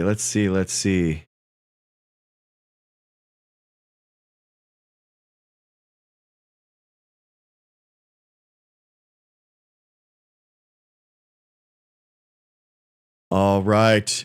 And 3, 2, 1. Hello, our vaccine board. This is how we are contributing and making our local communities better, everyone. Oh my God, Judgy Eyebrow. Thank you, Judgy Eyebrow. Thank you. Oh my gosh, that's 4. So Judgy Eyebrow got 2. Someone else got 2. I'm so sorry. I forgot who it was. But thank you guys so much. It's 4. Here we go. Oh man, no way. Oh, that feels good, guys. Oh man, that feels good. I'm not gonna lie. Here we go. 3, 2, 1. Yeah. Dina Boomer. Thank you. Thank you so much. We got right at 90. I can't believe we're gonna break 100 this week, guys. This is absolutely incredible. Thank you guys so much. Thank you for caring about your public health, people around you. Thank you for loving yourself and the people around you by getting vaccinated. Guys, make sure that you're staying abreast of all your different types of vaccines right now. We're talking if you haven't had an MMR since you were a baby, you should probably get an MMR booster if you're 30 or above. Okay? Talk to your physician. Talk to your person. If you have a vaccine card, grab it. If you don't have a vaccine card, it's a good thing to start getting. All right. MMR is measles, mumps, and rubella. So you want to get boosted. So like, for example, my wife was pregnant, so I got a Tdap booster because whooping cough, right? And you want to just do that. I asked my doctor yesterday and she said that there isn't one for adults, the vaccine card, the immunization card. You can just keep it, you just keep a log. And the titer is how we find out if we've been vaxxed. Yeah. So, MMR is you can definitely get it as an adult. Absolutely. You can. That's just wrong. Yes. So the titer is how you can actually get it done in terms of they basically take your blood, they check for which antibodies are in there. But honestly, MB Kami, if you don't have your vaccine card and you haven't been vaccinated for this stuff since you were a kid, I would probably ask your physician, but I'm pretty sure that you could just do the host and go down the line. Go get your Tdap, do both MMR dosages, Hep B, everything. Just go down the line because you're getting a little booster of them isn't going to hurt. So check with your physician, but I think that's what I did. So that's what I did because I couldn't find my vaccine card. I knew I had been vaccinated before. Obviously, my mom was a nurse, but I didn't have the dates. So they were it was like $300. It was like $300 for the blood titer or like $100 for just all getting the vaccines again. So I just got all the vaccines again. Yeah, nice. Yeah, and become you just start it. Just start him. Yeah, just start it over. All good. It's all good to get boosted up. It's all good. Hi, Cody. How's it going? It wanes after 20 years anyway. So you just get a little boost on the MMR, on the Tdap, all that kind of stuff. Why would you need to be? It goes down over time. Judgy eyebrows. Yeah, basically you just kind of like in the same way that you want to keep your antibodies and keep that refreshed and on the COVID. It's more because of like the sequences changing because we're in a pandemic, but the idea with MMR vaccines and Tdap vaccines, you just kind of get a little booster that helps your body remember what it is.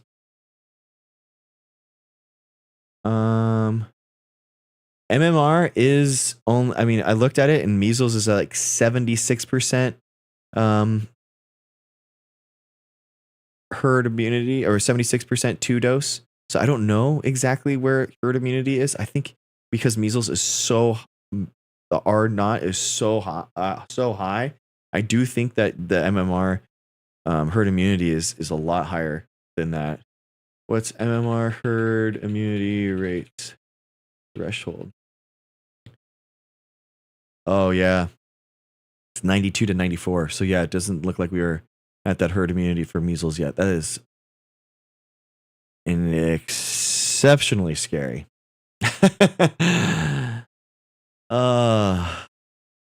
Oh yeah, Ruben, that's really bad. Why would you go to another country and not be vaccinated? You could be bringing something to them, bro. That's not good.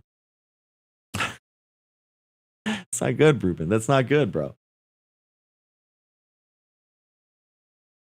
I got the flu shot once and I got the flu never again. Yeah, I mean, Hollywood, you definitely do want to get it. You definitely want to get it every year. It's not a big deal.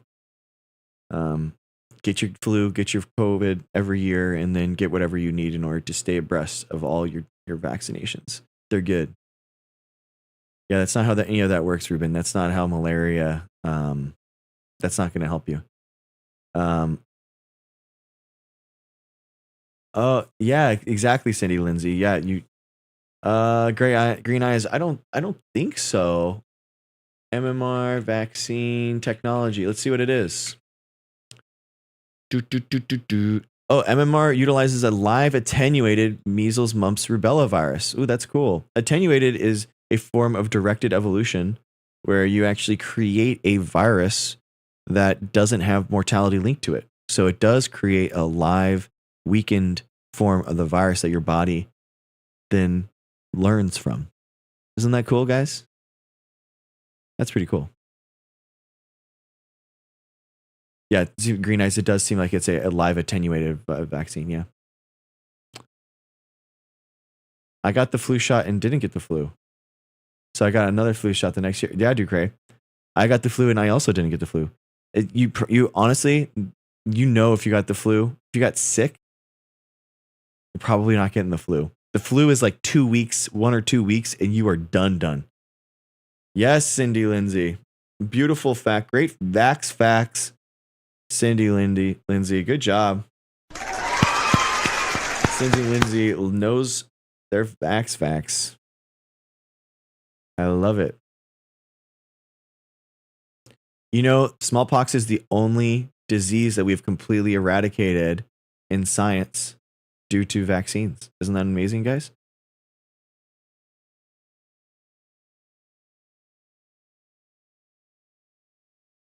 Okay. Yeah, I mean, you can do whatever you want. Facts. No, it is not the same thing. Smallpox and chickenpox are not the same thing.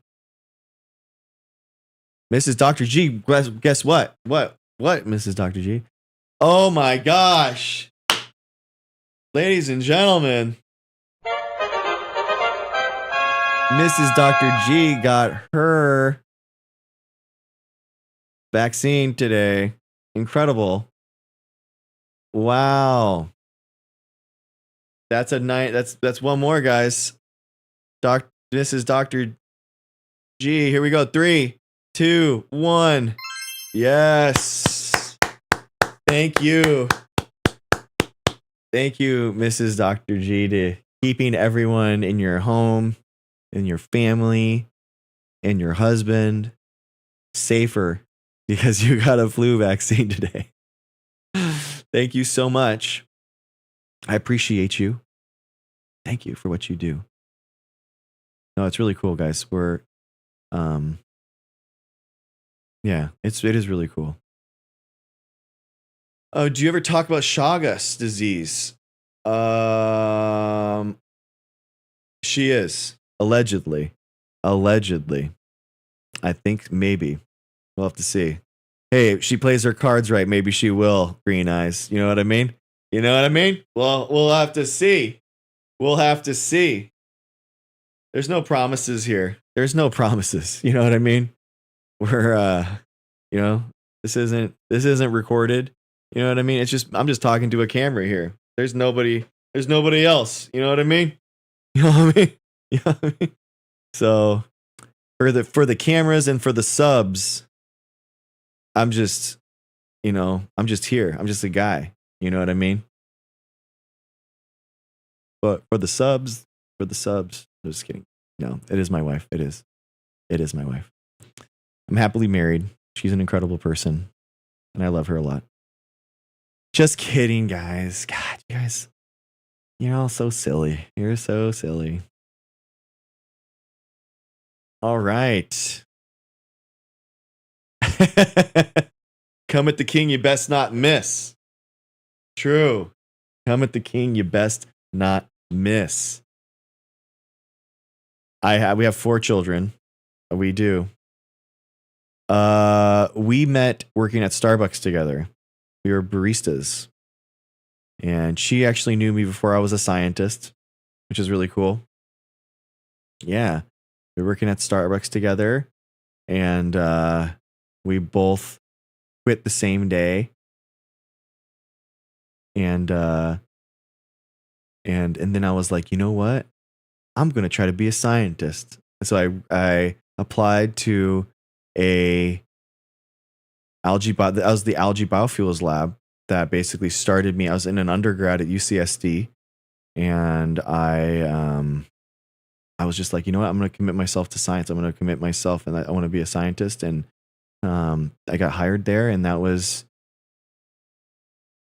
that's really where I started, and that was the cancer killing algae project, which was amazing. We did take a leap. It was like 2010. Oh, thank you. 2010, guys. Famously, the economy was going really well. You know, that's definitely the time where you want to quit your job. Definitely want to just risk everything.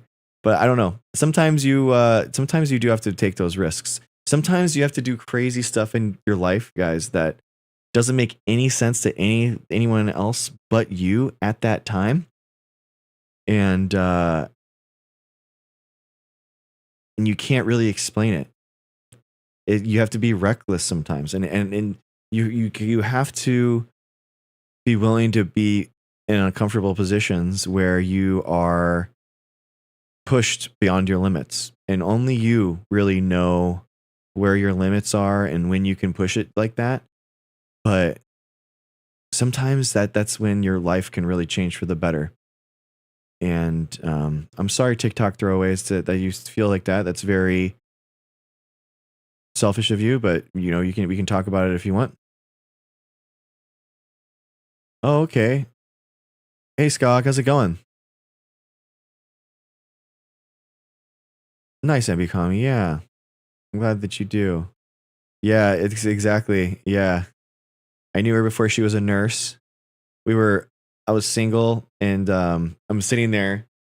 I don't know how much I don't want to. I don't know how can we. I guess this is a weird day, so we can kind of bring some levity. Okay, I'm like, I'm single at the time, and Mrs. Dr. G is like, she comes up to me and she goes, "Oh," she's upset, obviously, and I'm like, what's wrong? And she's like, "I broke up with my boyfriend today," and I was like, "Oh, I'm so sorry. I'm so sorry." And I gave her a big hug at work. I'm like, "Oh, I'm sorry. I'm sorry." and it was funny. And yeah, I remember, I mean, she was just starting community college, making the leap into nursing school. I knew that she wanted to do that. And so I texted her on her first day of community college being like, "Hey, how was your first day? What's going on?" You know? And so yeah, there's a lot more to it. She didn't want to date me, guys. It was bad. She you know, she was like, "I don't have time for a boyfriend right now. I'm trying to do school. I don't want to," you know, and she stood me up on a date. This is true, guys. She stood me up. We were all gonna go to Iron Man together. All right. The original Iron Man movie coming out. All right. And I'm like, cool. All of our coworkers are going. Okay. There's like 7 of us that were all hanging out. And I'm like, I'm going to go to the Iron Man thing with you. And I'm like, calling her. I'm like, "Okay, I'm coming. I'm going to come." And then she goes, "Wait, why? How are you coming?" I'm like, "What do you mean? I told you, we talked about it all day, that I wanted to go to the Iron Man movie with you." And she was like, "Well, you don't have a ticket." And I'm like, "Well, you didn't buy me one? Like, if it was sold out, like, why didn't you buy me a ticket so that we could go together?" So I was like, "Oh, well, why didn't you just buy?" I guess it was implied that I would she would help that I would be going with her or one of them, and someone out of the 7 people that went would have bought me a ticket, but nobody freaking bought me a ticket. It's like I just completely iced on that. I was like, all right. And then she was like, I don't have time for boyfriend. This isn't the right time for me. I'm just starting nursing school, you know. We gotta like, you know, it's okay. I don't, and I'm like, this is after like weeks, like 2 or 3 weeks of me trying to date her and text her and all that kind of stuff. And we're sitting in her car in the supermarket right outside my house. And I'm just like, she's telling me all this stuff and telling me how she's not going to be my boyfriend and you have to move on. And I'm sitting in the passenger seat and I'm just like,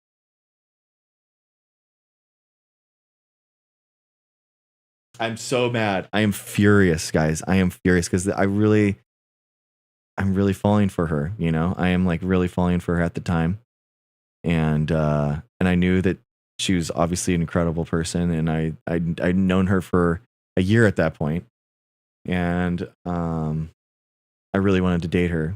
And so I'm just sitting there and I'm like, literally through my mind, I'm going like, this is it. Like, this is your one shot. Like, you have trained your entire life for this moment. Like, this is it. You just go for it. You go for it in this scenario. And that's just what you do. And I just leaned over and I kissed her and we haven't been separated since. So that's just what it is. Right after telling me that I couldn't be your boyfriend, I just kissed her. And then that's how we started. And that's it. You just gotta make the move sometimes, guys. You gotta make the move.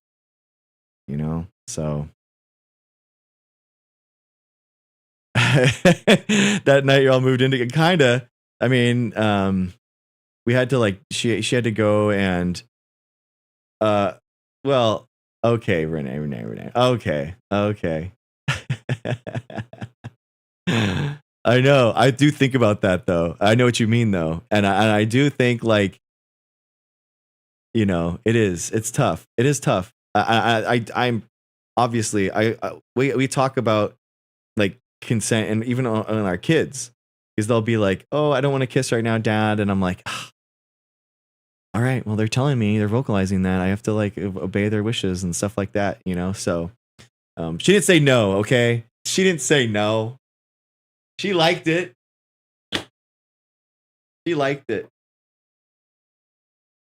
Yeah, I did take a chance. Very true. But anyway, I'm happy that that's so funny. What a weird day. And I'm happy we got to change the subject a little bit and we got to talk about something fun. Oh, nice, Cindy Lindsay. Yeah. Oh, thank you, Cora. Thank you.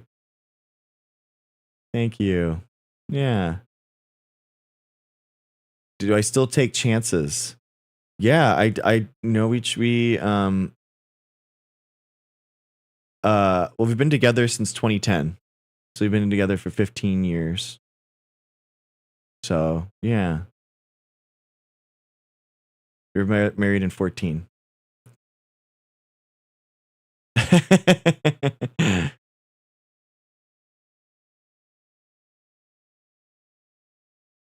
Oh, wow, Ducray. That's so awesome. Congratulations. Yeah, that is true, Helen. That is very true. No, sorry. No, 2014. We got married at 2014. Sorry. Not, sorry. Yeah, guys, it does happen. We have people. It's true.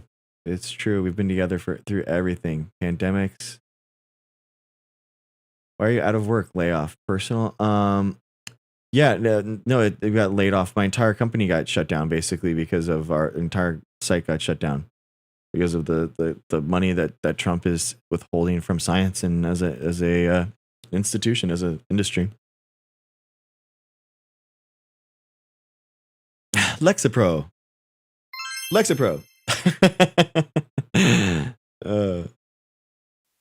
Hey, Mike Impressions. How's it going? Hey, Dr. Greg. We spoke recently about that. Well, actually, I said it wrong. I said 31 Atlas. It's really 3I Atlas. But you remember that conversation, right? No, sorry. What? No, sorry, bro. What was it? Or- 31 Atlas. We were talking about the comet. Oh, cool. Nice. Yeah. Yeah. But I just got in here recently, and have you discussed tonight about the events that happened yesterday? Yeah. I mean, it's horrific, man. I mean, we're um I think like political violence is abhorrent, and I'm not just saying that because of like what's happening. I always make this case, like, if anyone's ever thinking that they want to have their political ideologies come through force or violence, it's never going to be the way. And it's dangerous and toxic, and um it doesn't yield the outcomes that people envision ever. And it's awful. And their whole family, I think about their kids, and his wife, and it's awful. And honestly, like, the people that he's a huge community organizer. I mean, I think he's one of the greatest community organizers of our generation. He probably single-handedly won the election for Trump in 2024 by radicalizing people from 18 to 24 men to have a 30-point jump in their affinity for the Republican ticket. And those guys are all maskless right now, out at sea. And I feel bad for them that they basically watched. I mean, the biggest analogy that I could see would be like Obama. If something happened in Obama in, like, before he became president or something, like, it would be a huge, or maybe RFK, that would be the actual RFK senior, not the tan bag of raw meat that exists right now at in the HHS. But anyway, so yeah, it's awful. It is actually it's absolutely awful. Yeah, I agree with all those points that you made. People have to understand that anyone could see a different kind of point of view as like blasphemous or extreme and have a strong agreement with it and then want to do something about it. So, for Mhm. example, let's say you're pro-life and you feel like AB is like schmurder.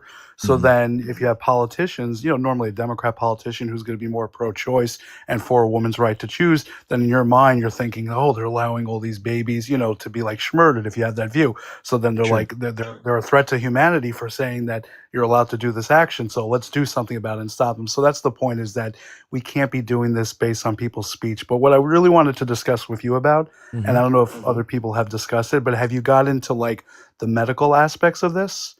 Because the way the situation was, and maybe you already talked about it earlier, but let's say hypothetically this event even happened in a hospital and he had like medical intervention right away from when it happened.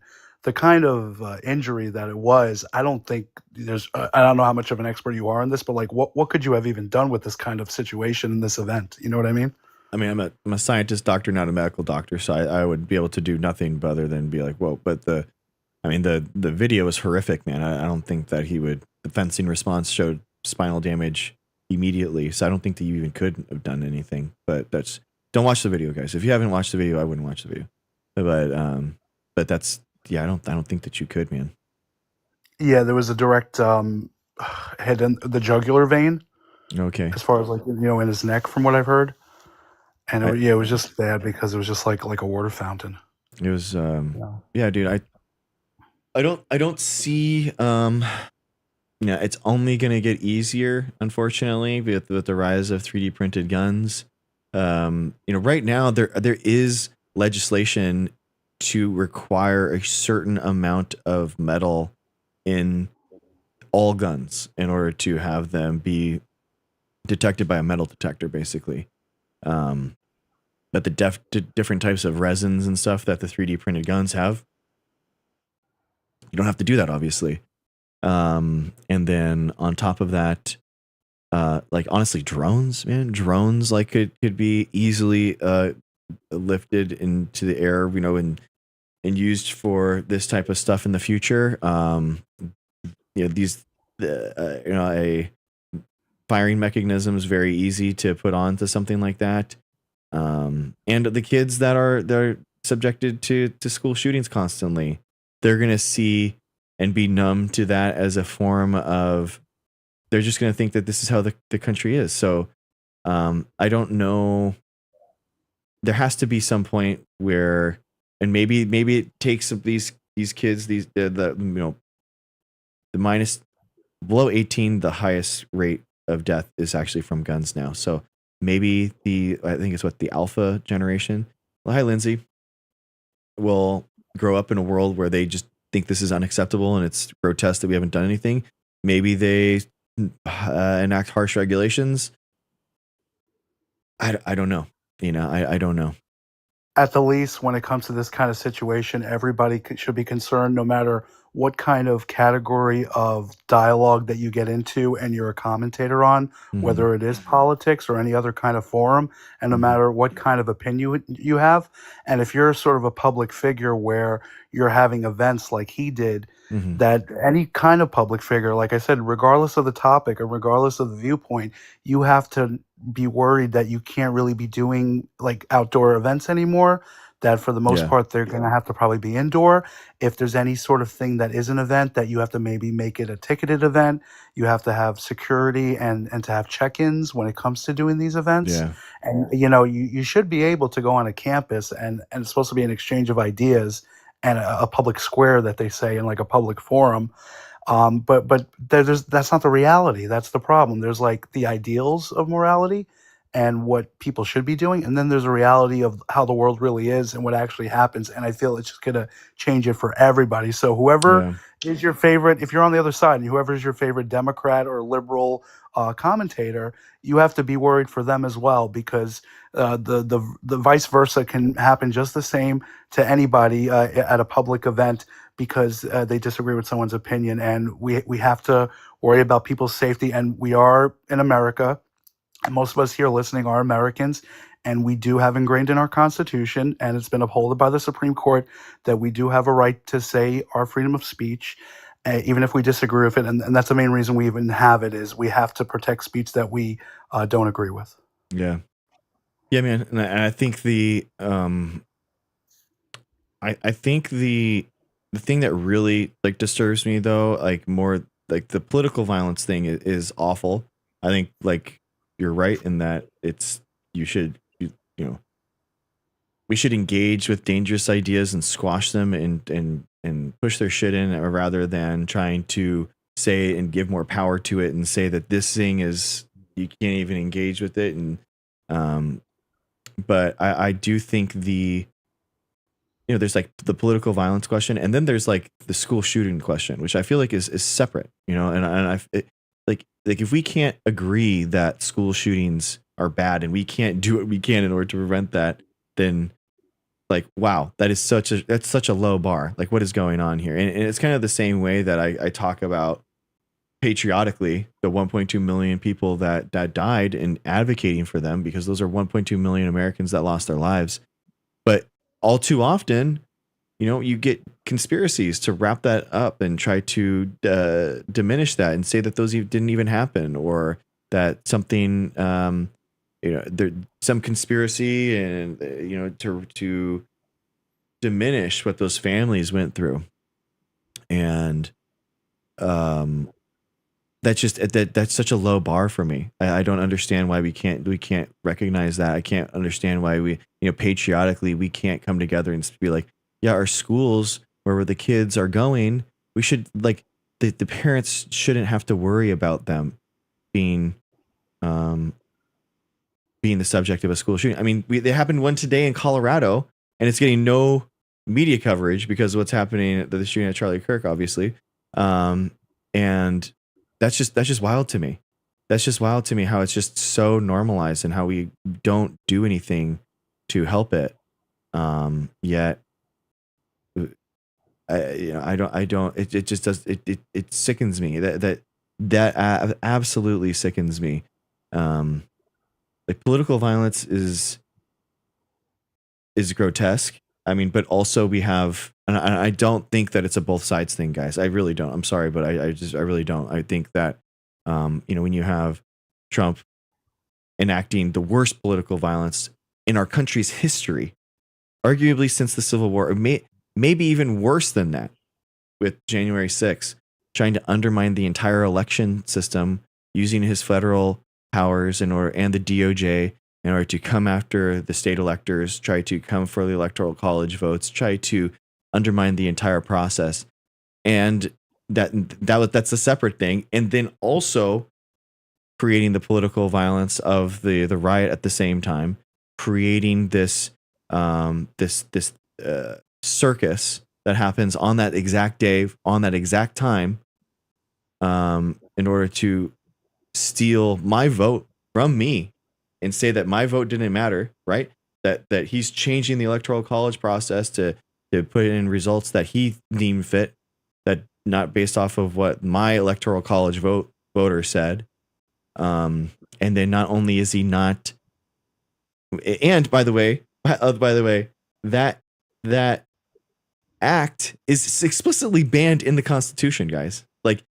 His action was already banned legislatively and put into the Constitution, and yet the Supreme Court allowed it explicitly, allowed that political violence to happen, and then now he's won, and so that I feel like the political violence is just ratcheting up, I guess is my point, and with the access of these firearms, I'm not surprised that these things happen. Unfortunately, I think we should diminish it as much as we can, and I think it's disgusting and it's not okay. But I'm not surprised it hasn't happened more, to be honest with you. So it's disgusting. I think and that's why I talk about compassion and letting people in here with differing opinions, and they shouldn't be banned. They shouldn't be castigated. We have to reach out to other people. We should think about positivity and impacting our communities that way, because this type of cycle of toxicity will only spiral us downwards. But at the same time, we have to point it out that this isn't okay. This type of political violence to change election outcomes is not okay. So that has to be our coming together moment. It can't just be Democrats constantly bending the knee and not sticking up for the Constitution, not sticking up for for our democratic rights at the same time. You made a lot of different points. I would just give an overall response that whether it is political violence or pew-pew shootings, pew-pew unaliving, sorry, I want to be TikTok friendly, or as far as everyday unalivings that happen in the inner cities, where a lot of times we don't talk about those lives either, and those lives matter than anybody's lives. I think overall it has to do with mental health and how people are responding to different stimuli that they interact with, whether it's some public figure's political commentary, or a lot of times it seems like the people doing the school pew-pews are bullied in school, and they take their anger based on that, from what I've noticed as far as school pew-pews, or just people in their neighborhoods having, beefs and disputes with people, and, they might be in, gangs or whatever the situation is. But there's some kind of mental health where we're not teaching people as far as if you use your hands or you use a pew-pew, when is the only time as a last resort to do these kinds of actions?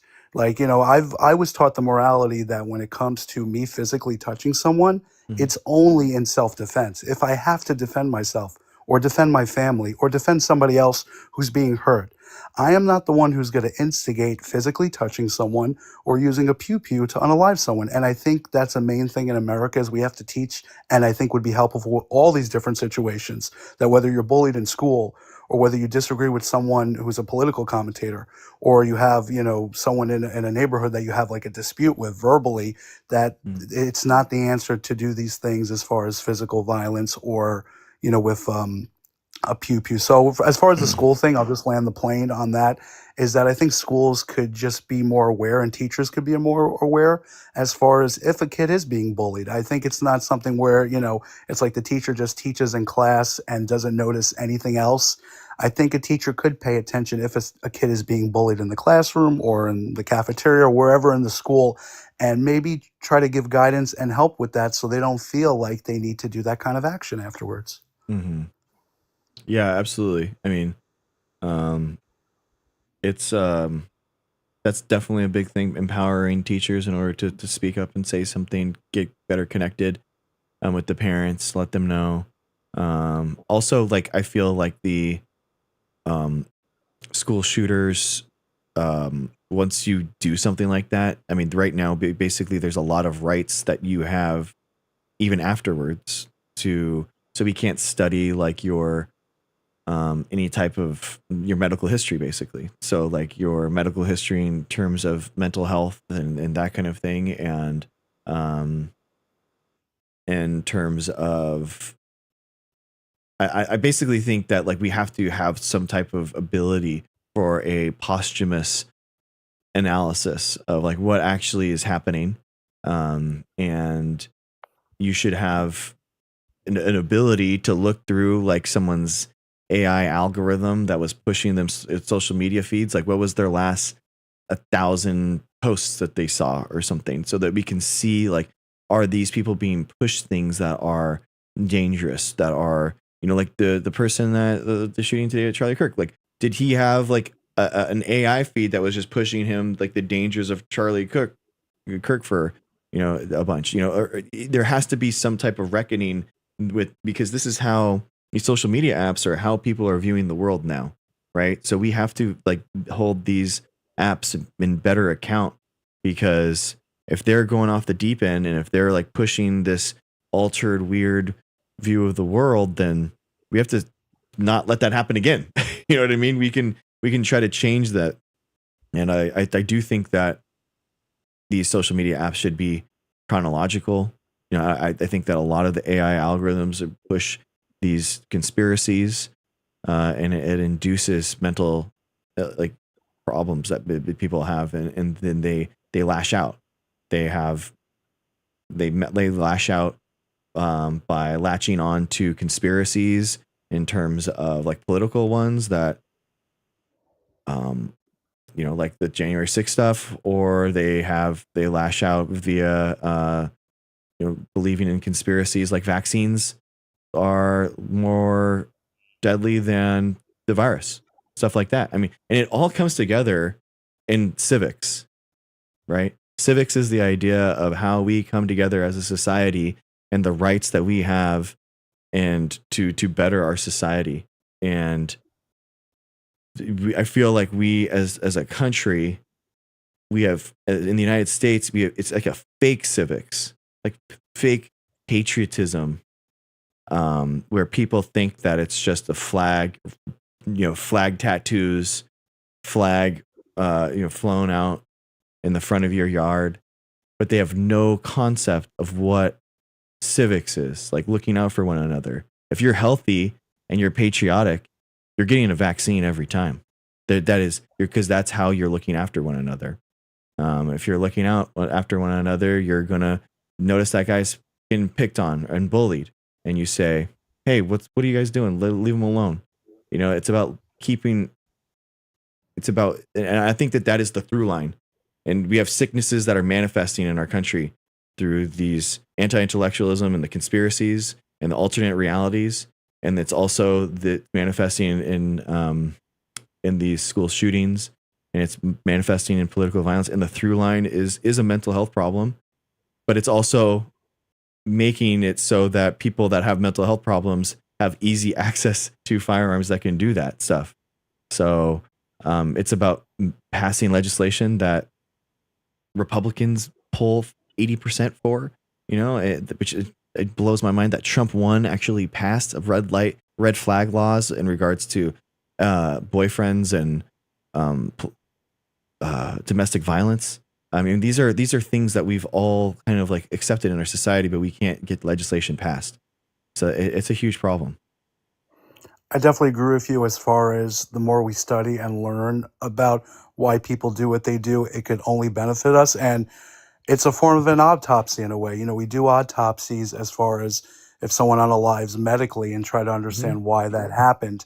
We should have a mental autopsy of why they did a certain action that they did.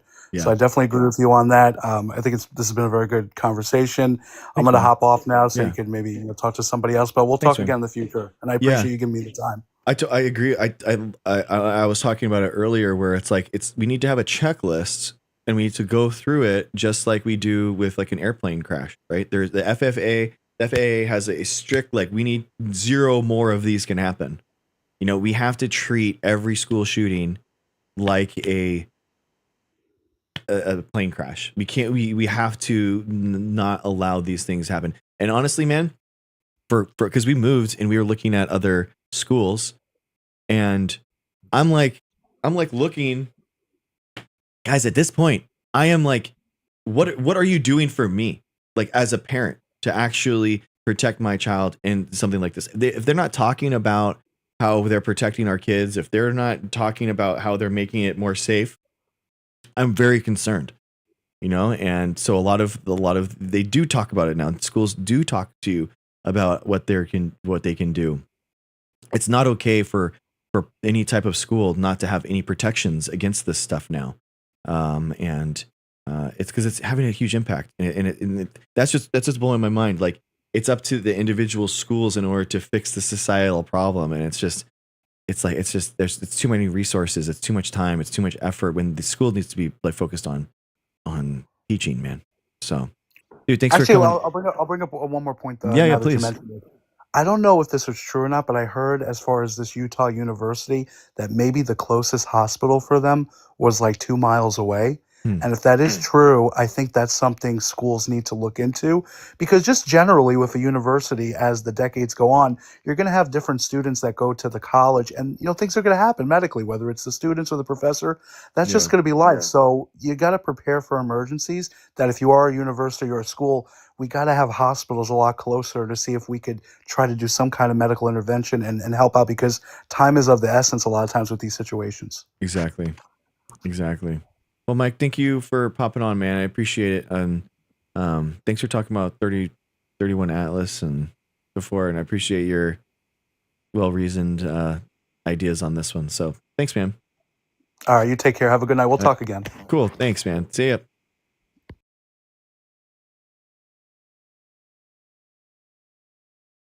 Oh yeah.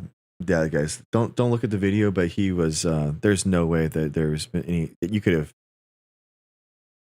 I don't want to go into it, but it's not good, guys. It wasn't good.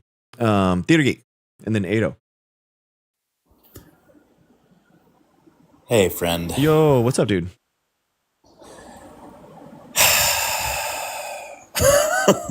Anything you want to talk about today? Like, just a sigh for the state of our country. Like, what the fuck? Yeah. It's so depressing. I mean, I will say it is really upsetting to see some people on the left who are celebrating. I think it's very low. A very small percentage. I mean, and social media does an explicitly incredible job of like highlighting those people. And I mean, we're talking about maybe 0.01% of people in the country. I mean, majority of people have no idea who he was. But the people that are the most impacted are the people that were like radicalized by him and that saw him kind of like as their community organizer.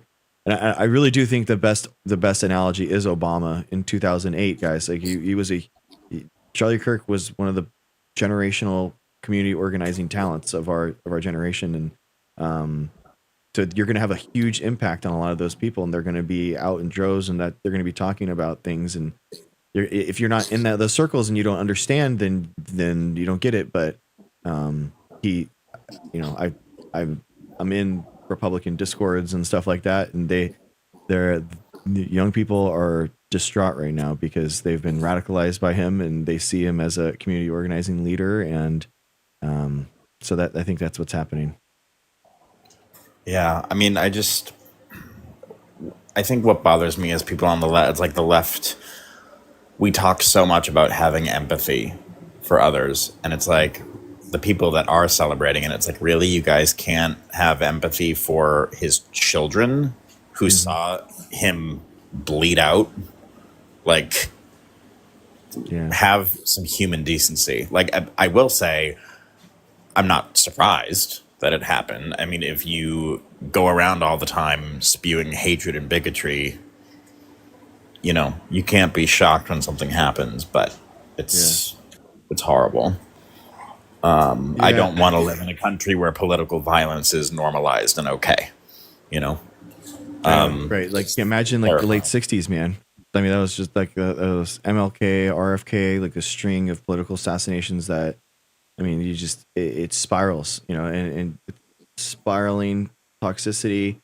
I mean, it honestly really makes you think about the hippies, right? Where they're derided in our culture as like do nothing, and people make fun of them, and younger Greg was hated them because I'm like, you guys didn't do anything to fix any of their problems.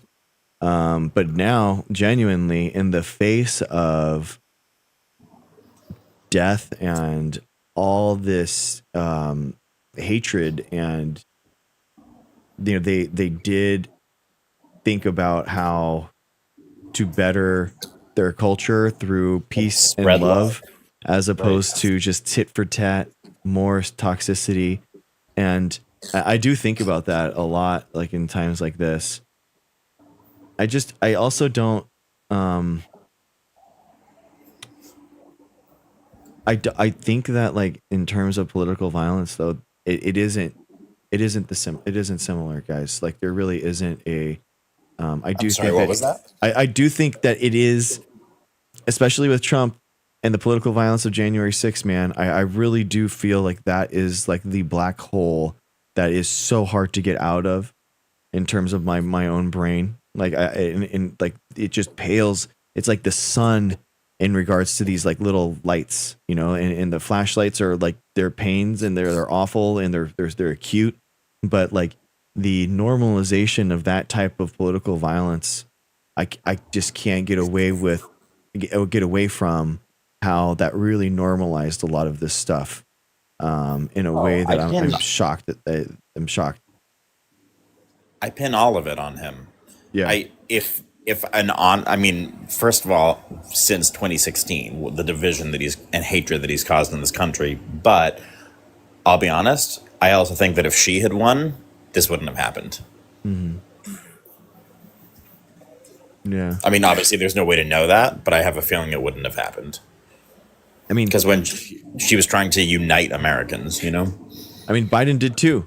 Biden was like literally the olive branch to the, you know, placated old world style politics of like we can all. I truly believe that Biden was trying to be a president for all of Americans, and it does reach across the aisle. Legitimately, and he did, right? He like, you know, he did that. He passed all his legislation through a 50 Senate, right? So anything could have been filibustered by definition, right? So the idea that he passed all this stuff through a 50 Senate means that the Republicans weren't filibustering. It means that they were like on board and somewhat, and well, it's because a lot of that is from, you know, a lot of those bills, 70% of the money went towards Republican states. Hey, Voice and Velvet, how's it going? And but yeah, I mean, there's like there's just so much.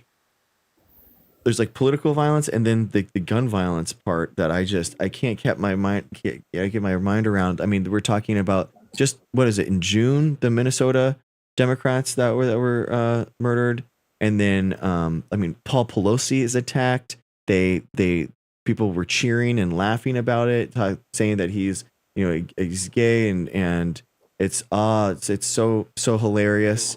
That was a political near assassination. January 6th, obviously, all that nonsense.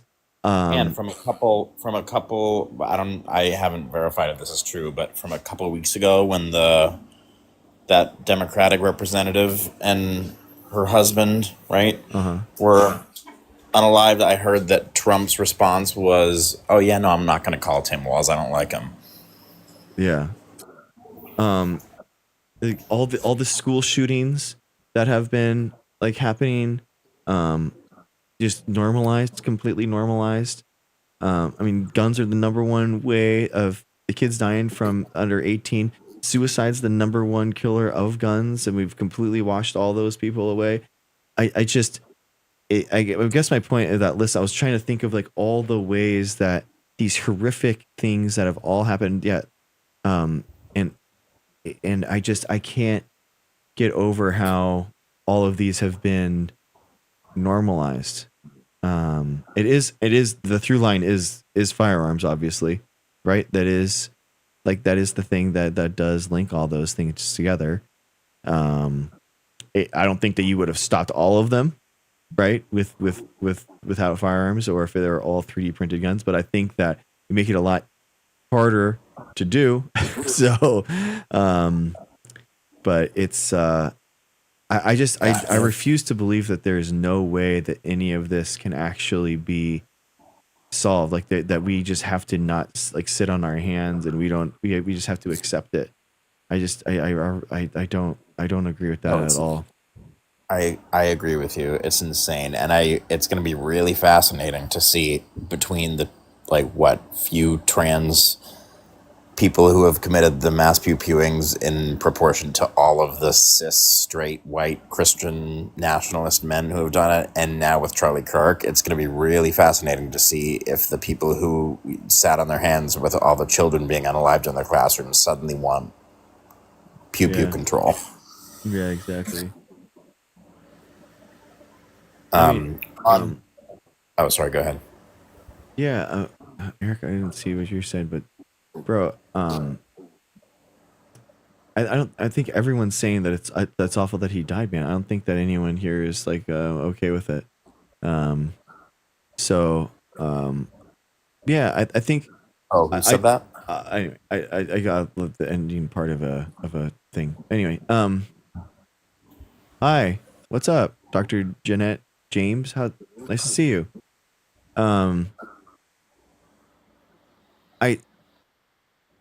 It's like I just can't get over the ways that we, because we talk about vaccines so much here, right? We talk about, and the biggest thing that Republicans talk about are the side effects of these vaccines and not the actual diseases that actually do end the lives of so many people every year. And I don't know, I haven't finalized how I have thought about this, but like, it is both a public health crisis and the fact that like you're just trying to exist in the world and you're having this thing shoved in your face, be it a viral load or a a gun or a firearm,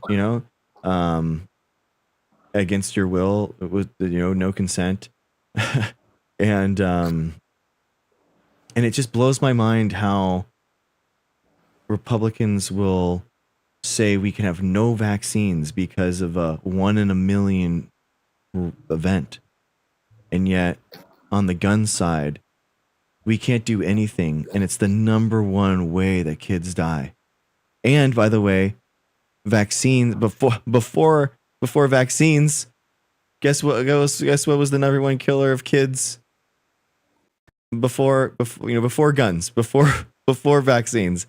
It was disease, viruses. So again, right. So the pro-life crowd, ladies and gentlemen. Exactly. Like how we have to figure out how we can talk about this issue, guys. How can we frame this in a way that we are highlighting and taking away vaccines because of 120 people dying from adverse side effects from vaccines that saved 20 million lives, and yet we're okay with life after life being taken every week in school shootings? Like every month is basically the numbers are just astronomical. I have to do like an infographic. I'm really curious about comparing the amount of people that have died from adverse side effects of vaccines versus how many people are died from gun deaths every year. I'm really curious about those numbers, because on one side we take zero, right? Science has to be 100% accountable, and 0 deaths can ever happen from the adverse effect of a vaccine. But guns, you just have to eat that. You can't stop that from ever happening for some reason. And I just don't agree with that. I don't, and the whole idea of, oh, it's a Second Amendment right. Guys, fundamental in this country, the founding document, the Declaration of Independence, talks about life, liberty, pursuit of happiness. How if you're diseased and you're being killed by these diseases, that takes your life away. How can you have liberty if you feel like you're living in fear and you can't go to places because you might have these disease pushed on you? Pursuit of happiness. How are you ever going to be happy and have that pursuit to be more happy if you feel like you can't do anything because you have these diseases forced on you and you're living in a how do you have a pursuit of happiness in a hospital bed? It's like we have to think about the society and civics that we fight for and what we actually want in our society. And I just don't see the two. It's we have to talk about this and this is. Oh, sorry, bro. I'm rambling, but it boggles my mind. No, I agree with you. It's just I'm at a point where I feel like I'm at a loss for words. Do you know what I mean? Like I feel like I just need to. I'm like, do I just need to take a couple weeks and just not look at any news and just go out in nature and connect with my friends and like not pay attention to what's happening because I feel like I'm losing my mind.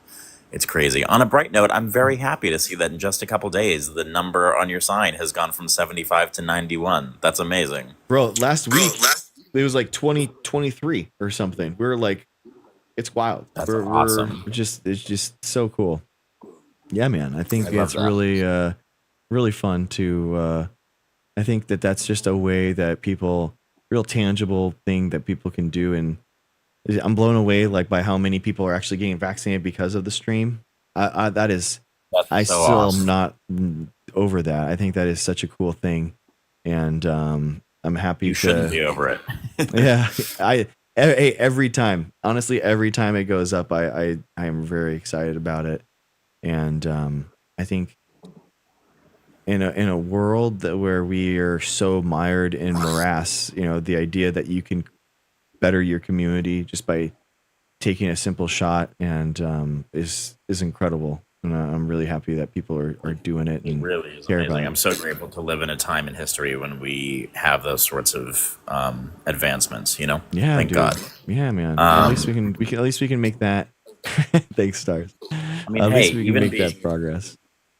Even being in the LGBT community myself, PrEP is mind-blowing. And I was talking to my doctor and he said that he thinks that within the next couple of years they'll come out with a shot that will be like once a year and will protect you all year. That has the potential to end the epidemic worldwide.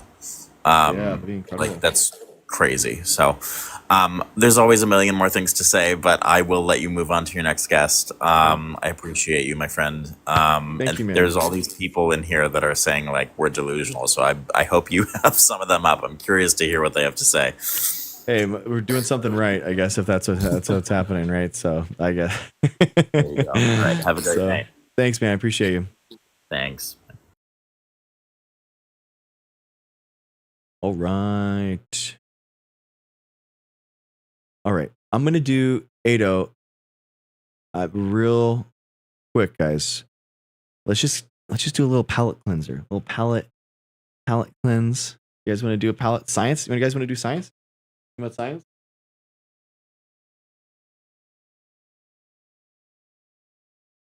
Baby, I do. Science? Oh, wait, we got a science. Whoa, look at all these people. Are you here for are you guys here for science? Yo, okay. Well, if you guys want to do some science, I mean, all right. Then we do science. Oh, all right. You know what time it is? It's so, guys, it's so heavy. I'm telling you, it's so heavy. But I'll put it on for you guys. All right, ready? Here we go.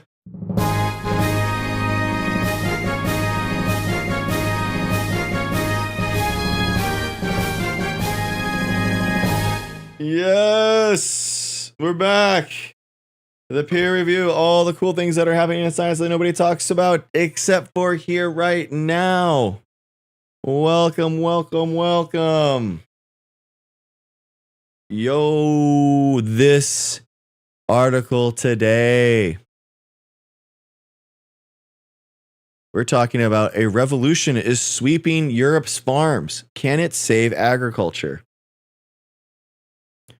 Oh, cool, Catherine. Nice. Drop it in the Discord if you can, and if you do that, and I can do a thing on it.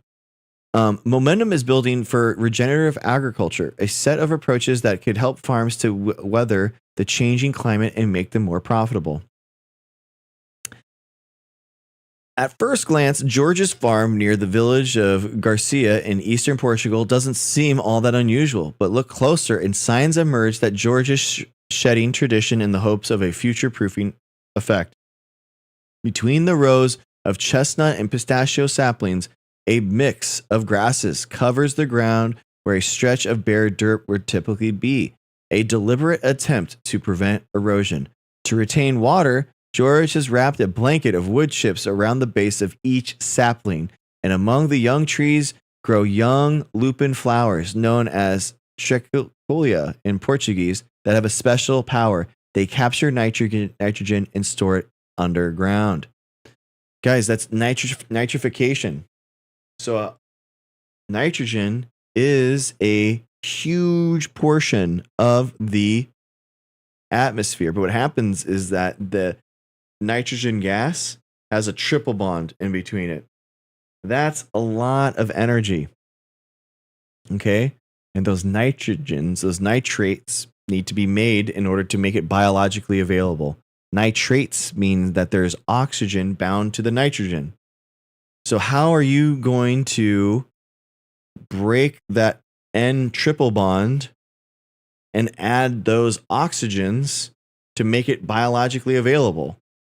That's what nitrification happens in bacteria. So these bacteria are nitrifying, bringing nitrogen from the atmosphere, adding these oxygens on, and then now it's not an inert nitrogen gas anymore.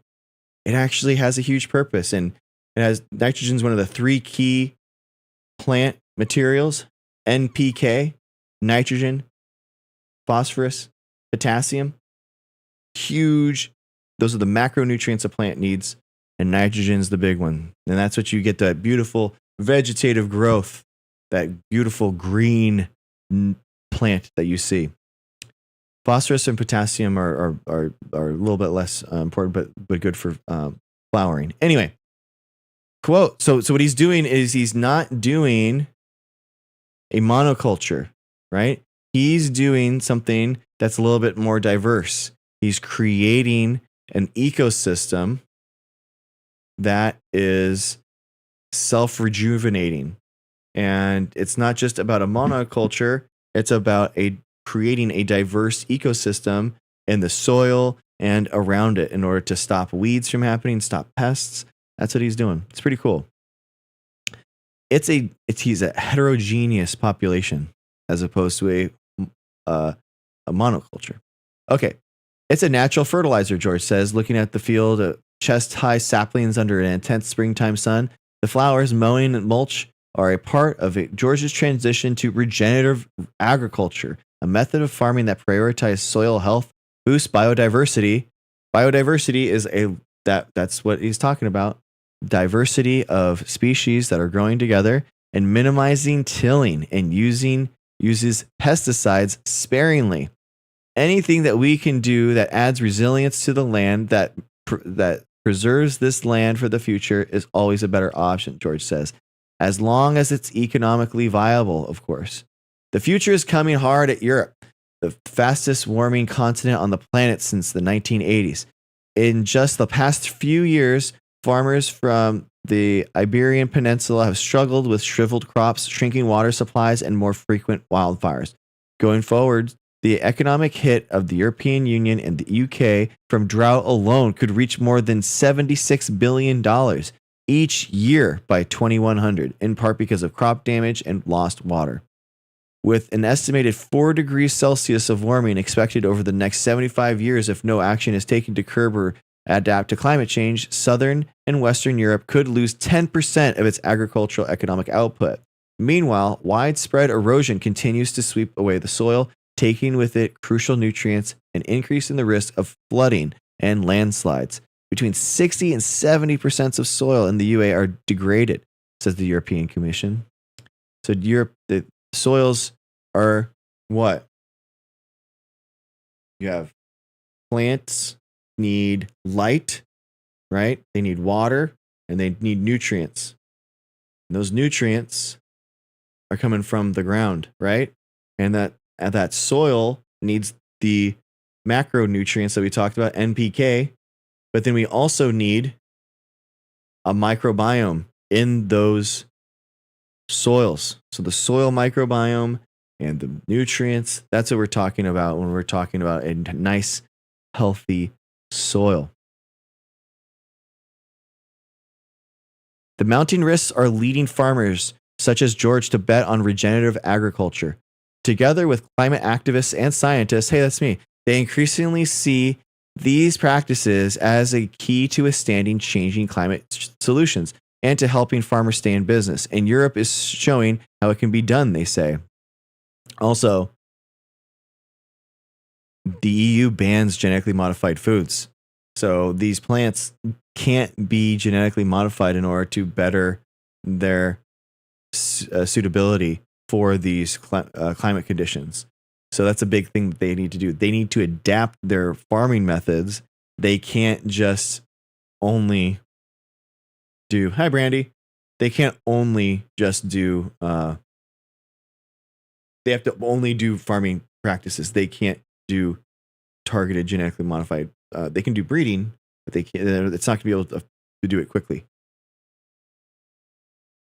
We believe right now we're at a point where the grassroots are spreading, says Simon Kramer, executive director at the European Alliance for Regenerative Agriculture, a farmer-led advocacy group in Berlin that was founded in 2023. According to Kramer, about 2% of farms in Europe are fully regenerative, and another 5 to 10% are on the regenerative path.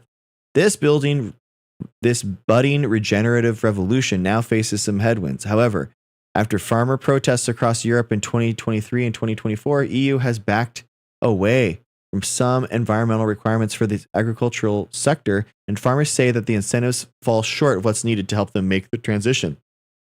They're probably having to invest into a lot of new technologies and that they don't necessarily have. But many advocates expect that the momentum behind the regenerative agriculture will continue to build, particularly given Europe's need to meet its commitments to restore ecosystems and reduce greenhouse emissions. Hey, remember those? Remember that? And farmers and researchers around the world, hey, that's me, around the world are carefully watching Europe's attempt to pull off one of the biggest transitions in agriculture in generations. Regenerative agriculture, Kramer says, is the most important farmer and science movement in the world. Hey, that's us.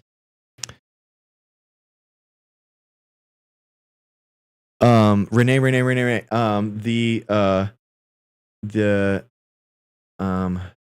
So when I do that, I get cut off from the thing. Basically, I can't do the screen share without getting the entire thing stopped from being shared. I get banned off of the whatever. They think it's copyrighted content, so I get slapped. But if you wanted to read along or read the paper or read the article, I actually put it all in my show notes. So or Renee. Yeah, exactly. Ducray. Or I actually do have it up. I'm actually streaming right now at the same time on YouTube. So the YouTube has my monitor here, which has all the primary source information, and I'm constantly streaming that on the YouTube. So if I'm reading something and you wanted to follow along with what I'm reading, the YouTube on a second monitor, or you're putting it on your TV or something, is going to be the way to go. So then you can watch on your phone, chat on your phone, read along, or watch the video on the YouTube.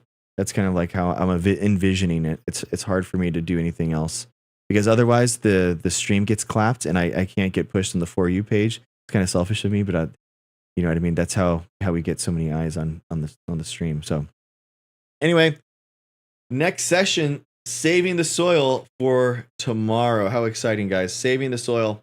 We're going to do it. Soil's so important, like we were talking about. That is so important. But that's for tomorrow. All right. And that was the peer review. All the cool things that are happening in science that nobody talks about except for right here. Nice. All right, guys. Woo. I'm back. Science. Science is pretty cool.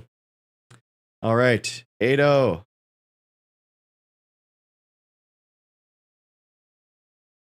Ado, what's up, brother? Yo, hello. Yo, Can you hear me? I can. Wonderful. I'm a long time listener. This is my fourth time caller type thing. Nice. Welcome back. And I want to go ahead and start with with all his faults, man. Biden or his team, as people would like to go ahead and say that he wasn't actually involved in a lot of the decisions. They tried. Mhm. They did their best.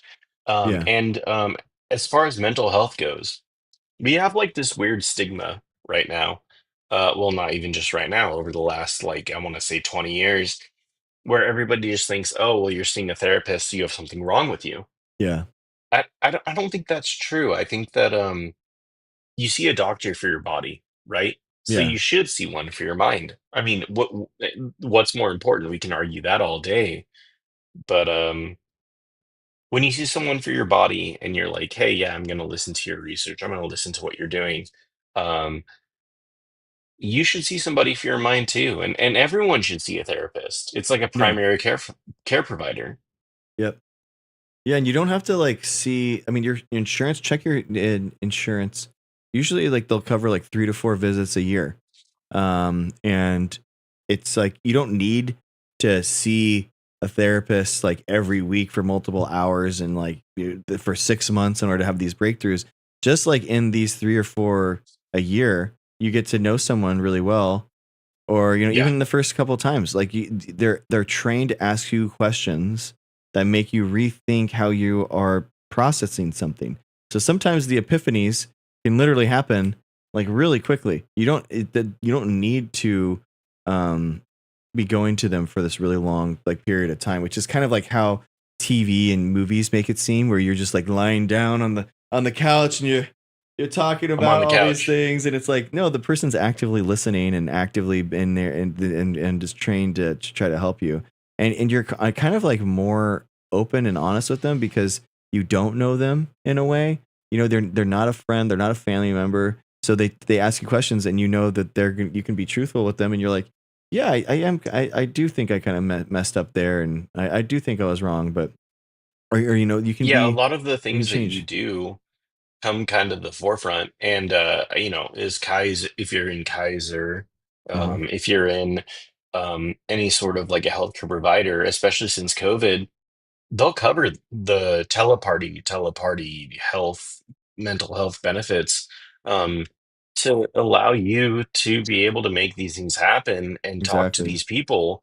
And like Greg is saying, these people are not your friends, they're not your family, though they're not going to tell you what you want to hear, but they will allow you to adjust and educate yourself as you yourself make those decisions. Yeah, exactly. And it's sad that society has stigmatized mental health a little bit, and I we've th- I think that it has yeah, to be that it has to be one of the roads forward. You know what I mean? From our place that our toxicity spiral that spiraling downwards with our cold civil war that's happening right now. I feel like that is a big thing that's happening.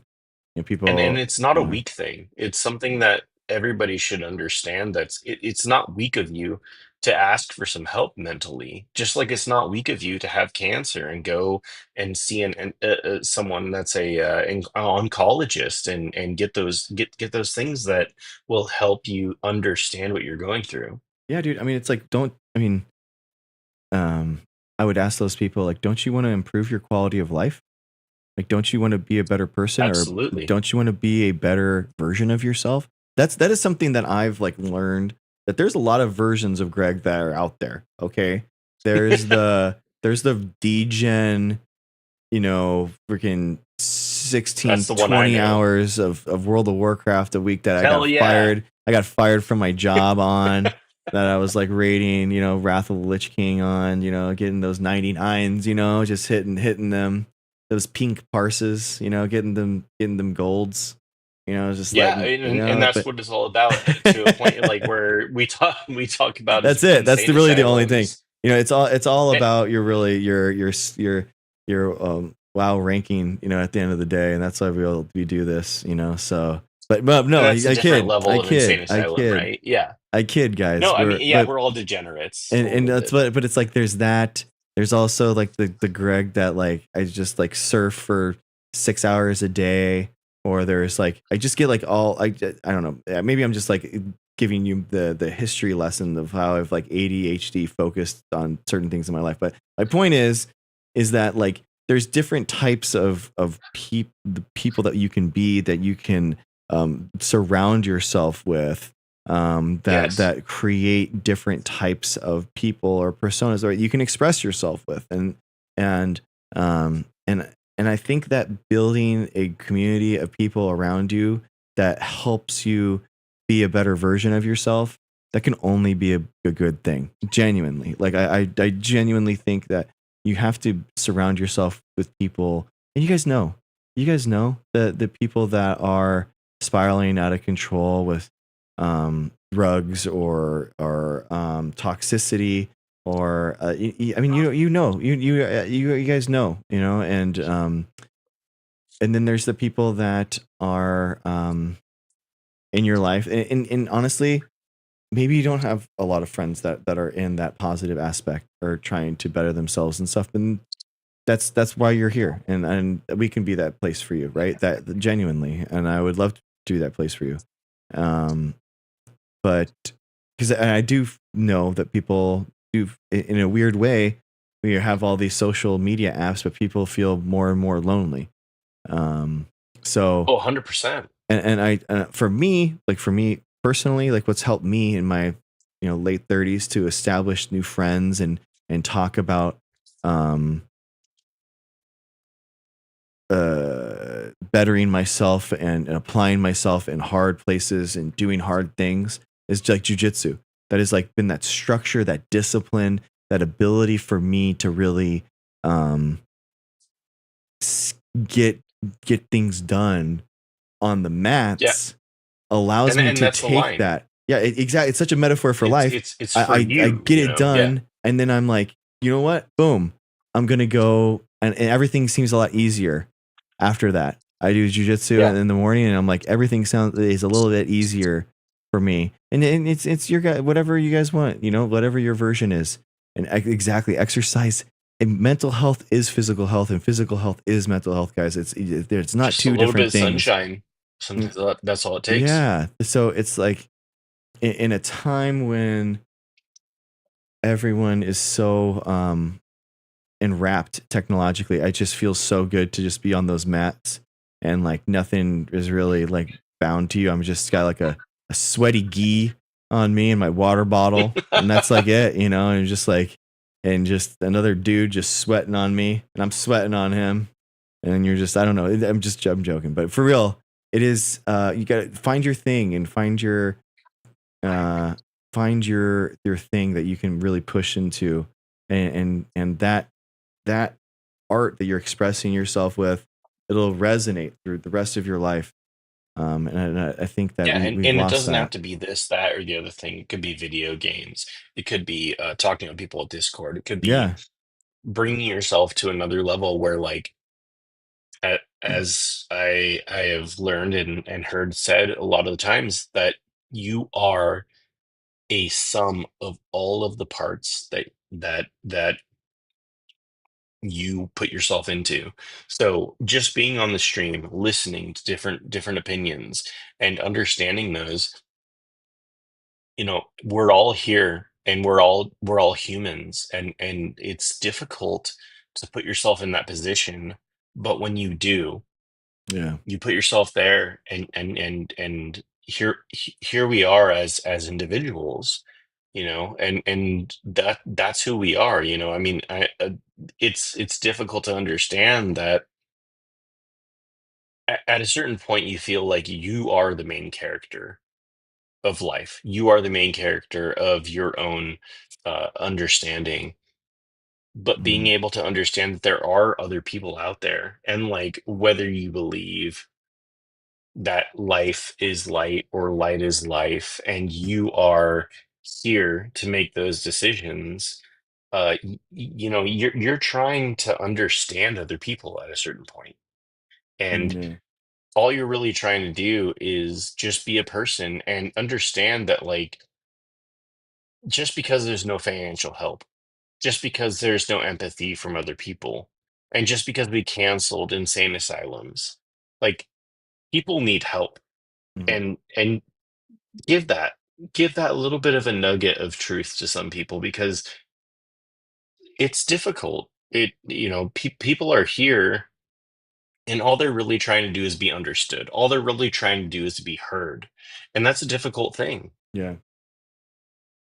Yeah, it's Yeah. tough, man. I mean, people's version and how they view reality is so warped on these apps and the AI. I know I talk about it a lot, guys, but I'm telling you, like, I feel like these AI agents that just they brainworm into you, and they know what the worst part of you is, and it takes out that degeneracy. And the thing is like, it's about doing things that are hard, that are difficult. And the problem with social media apps is that it lulls you like a siren into doing the things that are the most degenerate and the easiest, right? That's what I talk about, and Yeah. that's why conspiracy is so easily pushed on these things, because such an easy thing to spread, because it's an easy solution to a hard problem.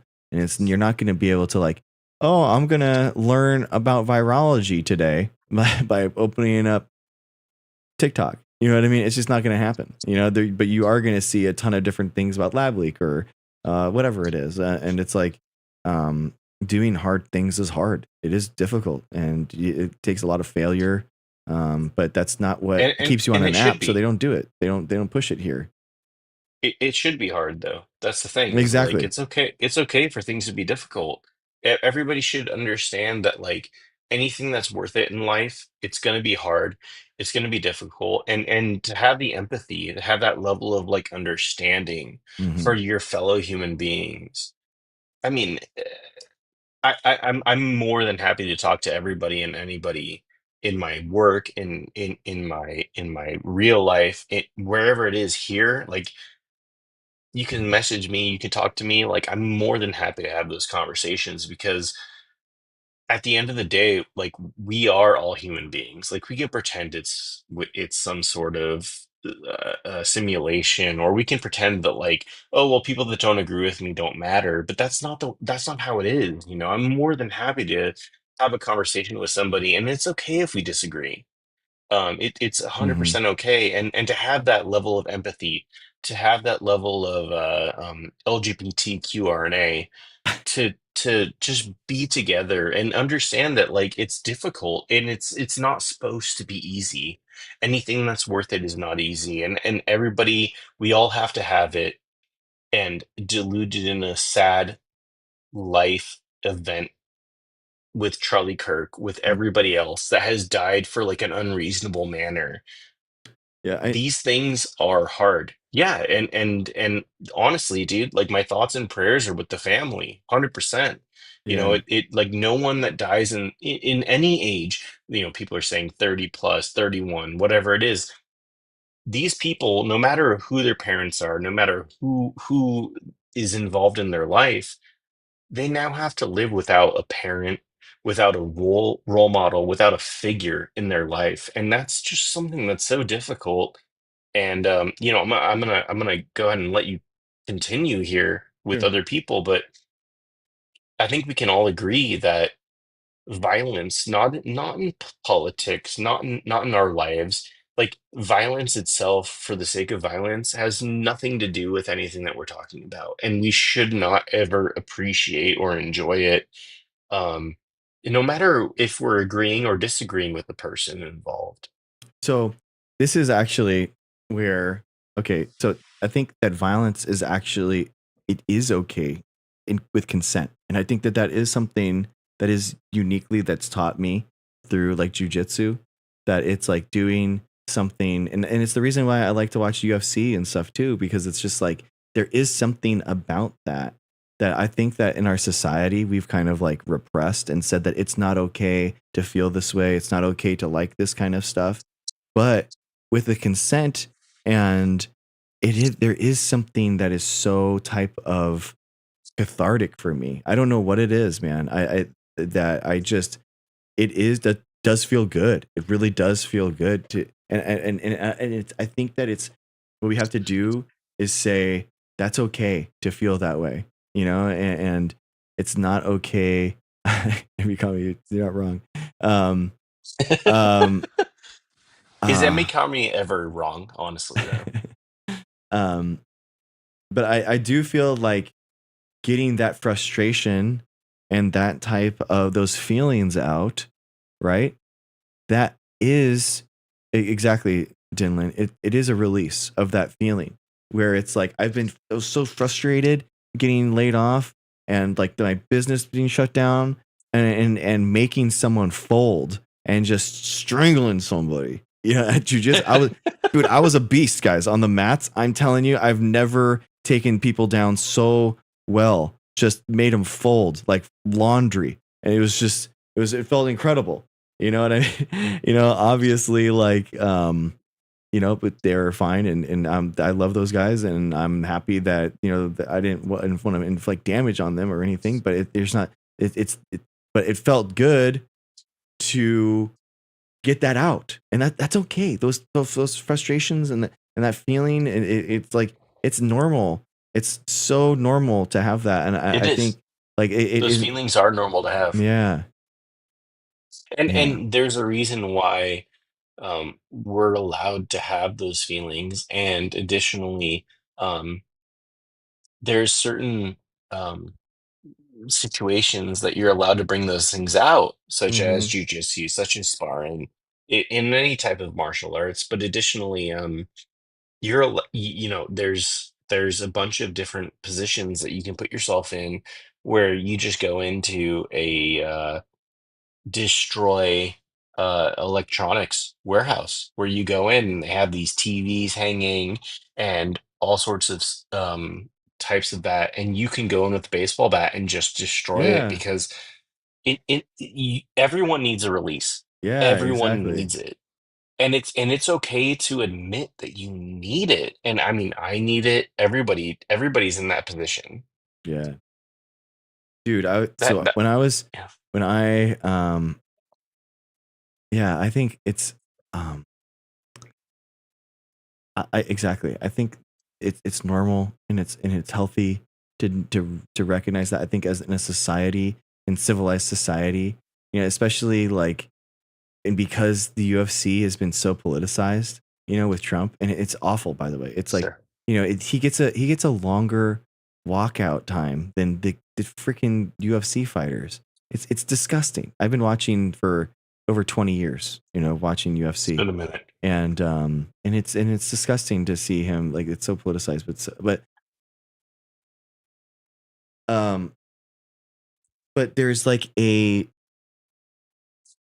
they're just, I don't know, it's so funny because like some of my favorite sports is like F1 racing and UFC, and like they're completely divergent in the amount of technology that's used. You know what I mean? It's like F1 Yeah. is like the pinnacle of sport and technology, and millions of dollars in order to make 0.001 second things better, and versus the only technology in the freaking UFC is like the glove technology, which sucks, by the way, and the ground and the mat that they have that they stand on. That's literally it.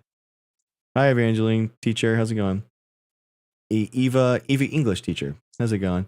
Um, but yeah, I don't know, man. I think it's getting that release, guys. It's good for your mental health. It's good for your physical health. Find that. If you haven't Yeah. found Go it beat yet, up some TVs, go shoot some yeah. stuff in the desert. Like these are important things. Like release Yeah. it. It's okay. Like Yeah. Business. especially in a controlled environment where you understand what you're going for, Mm-hmm. do it. 100%. Yeah, exactly. Well, hey, I appreciate you. I appreciate everything that's going on, man. Thank you, man. Thank Uh, you. yeah, and keep asking questions, guys. I mean, this is why we're here. Yeah. Yep, exactly. Exactly. It's a good stuff, Well, man. Thanks for coming on. I thank appreciate it. I you. always love talking to you, man. Hanging Thank you, out guys. after the stream. The sub chat. So subscribe so you guys can hang out in we're gonna be chilling and talking after the stream. So yeah.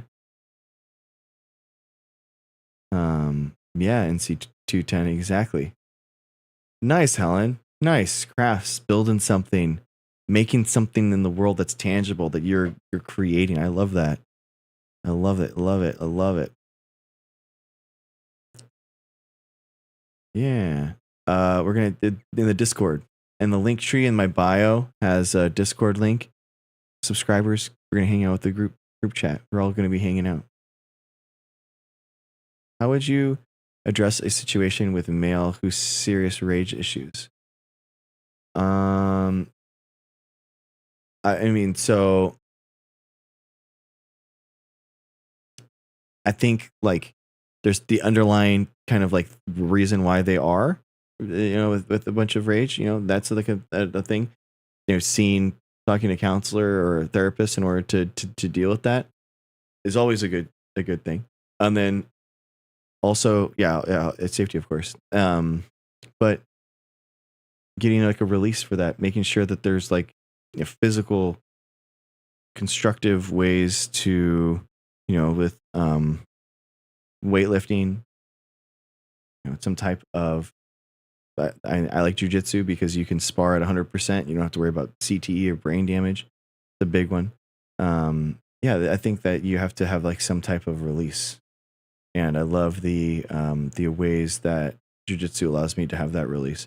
I actually have, believe it or not, guys, I do have an anger problem myself. Like genuinely, I get really frustrated and really angry, and I know you guys aren't gonna believe me, but yeah, I do. I wear my emotions on my sleeve, and I get really angry, irrationally, and I blow up on stupid things that I don't know why. And in a weird way, when I have someone on here, I kind of expect the conversation to go bad and to go off the hinges. So when I expect that to happen, I get less angry than when it happens. But I get like really frustrating really easily over stupid stuff, and it's just like I just gotta like breathe through it and be like, this is, and a lot of it is mindfulness exercises, right? So I can like feel myself getting more frustrated, and then I'm just like, is this what I want to be actually frustrated about right now? Is this what am I actually frustrated about? Okay, it's not this, it's something else. I'm like letting my rage happen out in the wrong direction. Okay, I'm sorry. I didn't mean to direct my anger against you. It's something else. And so yeah, that's how I do it. A lot of some mindfulness exercises, letting my anger out and frustration through jujitsu, physical exercise, weightlifting. So yeah. I think a lot of people have their guard up even more now, unfortunately. Yeah, I think Brexit. I think that's right. You have to be this curated, perfect person on social media. You can't have, Cindy. You gotta have like this perfect, idealized world and all that kind of stuff. And that's why I try to be open and honest with you guys about like my life and try to say like what's actually happening. And Cindy, everyone, Cindy Ono got the flu vaccine. Yeah. Good job, Cindy.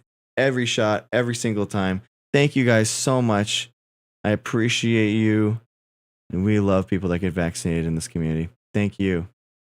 Thanks, Labrie. Thank you for saying that. Yeah, I think it's like, it's okay. It's okay to say, because personally, I feel like I am a different person every year since I was 18. Like I really have been trying to improve myself, trying to be a better person. And I think that that's just part of it, right? Like just recognizing your shortcomings, talking about it, and then, all right, Ducre, thank you so much, dude. It was chill. This is like we were at like 1/3 of our normal counts tonight. I don't know. It's funny. Yeah, only 5,000 views. I don't know why. Very interesting. I thought it would have been a crazy night, but maybe everyone's like it's at the end of the night. Maybe they're just not everything going on. They're just over it and just want to put it down for mental health. Which, guys, by the way, please, if part of your mental health journey is to not be on TikTok, please just you can put it down. All my stuff is streamed on YouTube. You just go to my page on YouTube and then hit the live stuff. That's where all my stuff is. You can watch this again at any time. I got the COVID booster and the shingles vaccine 2 days ago. Darcher man, let's go. Oh my gosh, dude, we're at 94, guys. Oh my gosh. Darcher man, we appreciate you. Thank you. Let's go, Darcher man. Thank you. Let's go. Darcher man, let's get some V's in chat, guys. Darcher man, thank you. Love it. Thank you, brother. Nice, dude.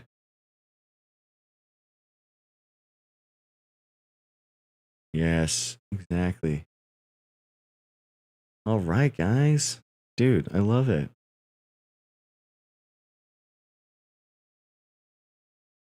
I'm putting my foo manifesting light into the universe that we're going to get 100.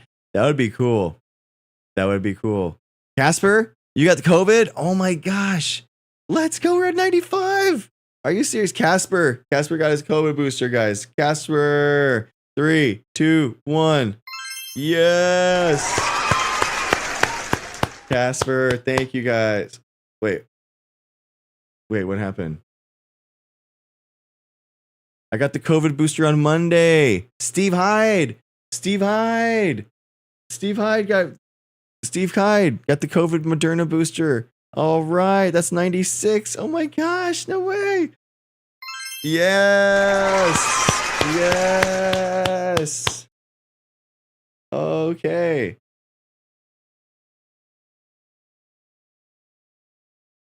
Oh, okay. You didn't qualify. Oh, okay. All right, man. Well, I'm sorry. That's weird.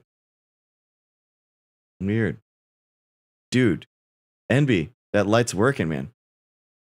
I think it's once every year, Casper. I have a sore throat, but I don't think it's COVID. I mean, you could always swab for the SARS-CoV-2 positive test.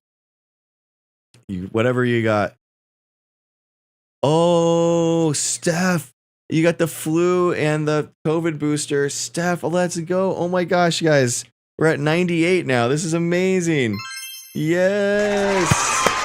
Steph. Every single person, every single time, guys. This is incredible. I can't believe we're at 98. Dude, could we actually hit 100? I mean, we have 155 people in here. Maybe. I think it's every year now, Charity. The problem is now that the CDC's removed its recommendations, it's hard to get recommendations now. Sometimes you have to get a physician's note in order to get a recommendation. So it's ridiculous.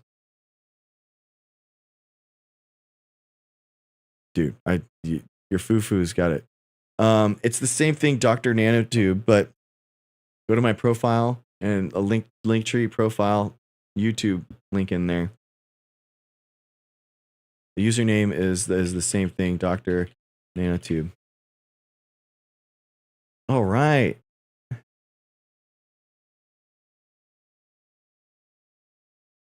Okay, yeah, Megs, guys, get your other get your other vaccinations up to date too.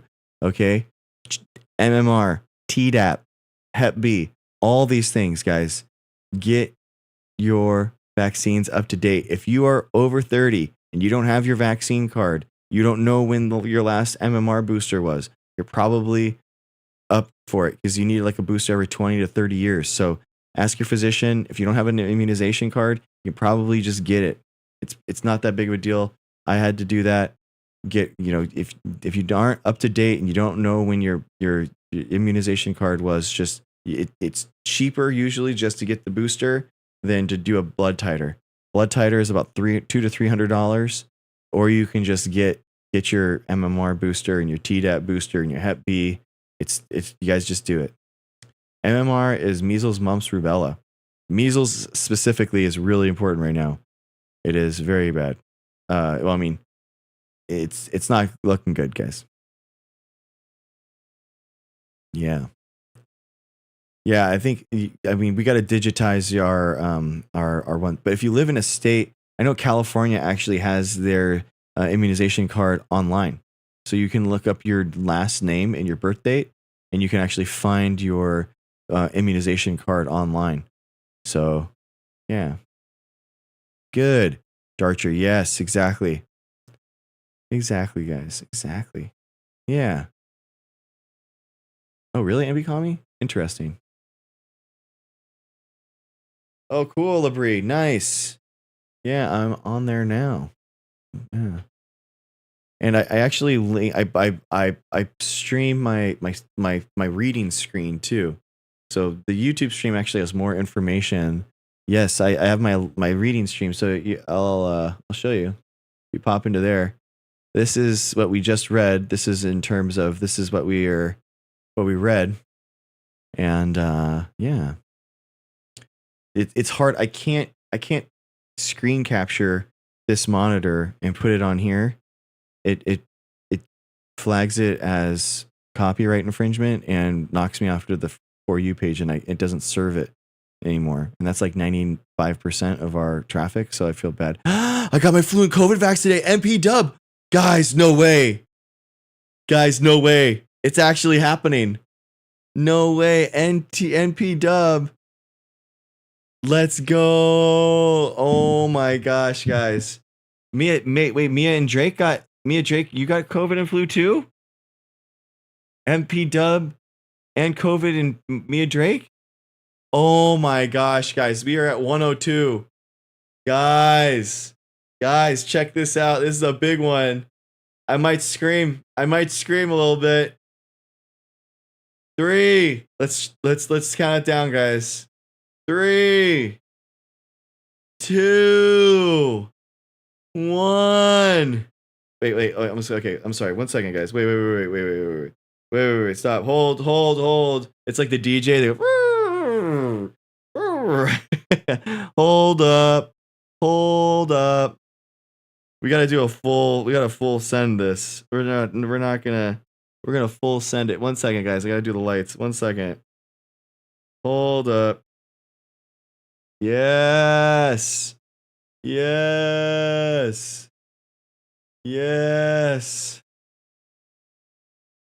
Okay, MP Dub and Mia Drake. MP Dub and Mia Drake. This is for you. This is your vaccine party that just got us over 100, guys. Dang it, what's happened? I'm sorry. 1 second. The production value of this show is just deteriorating so much. What's wrong? What's happening here? What's going on? Oh, come on, man. What's happening? The effect's not happening. Okay, how about this? This? Nothing? Oh my gosh, guys. This? No. Oh, here we go. We'll take it. All right. This is it. We're doing it. Here we go. In 3, 2, 1. Yeah! 102! 100 vaccines! Look at this! Look at this! Look at this! Look at this! Yeah! Look at this! We did it! Look at this! 100 vaccines! Woo! We did it! 100! Guys, it's been like a week. It's been like a week. We did it!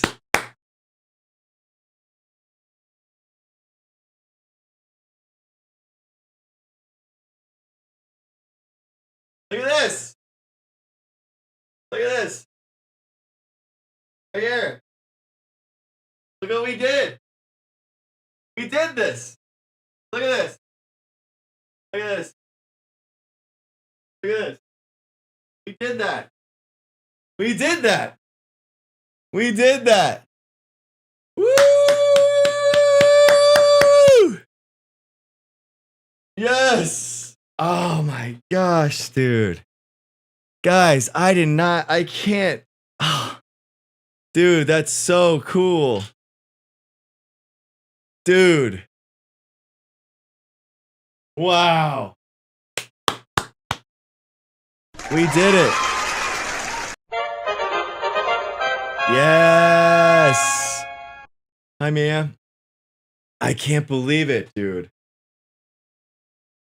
100 in a week. That is so freaking cool, man. That is so cool. I'm not over it. That is so freaking cool.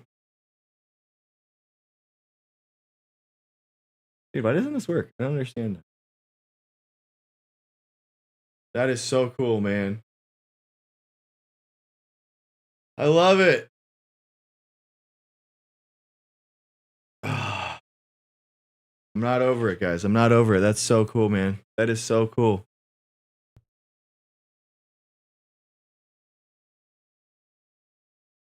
Guys.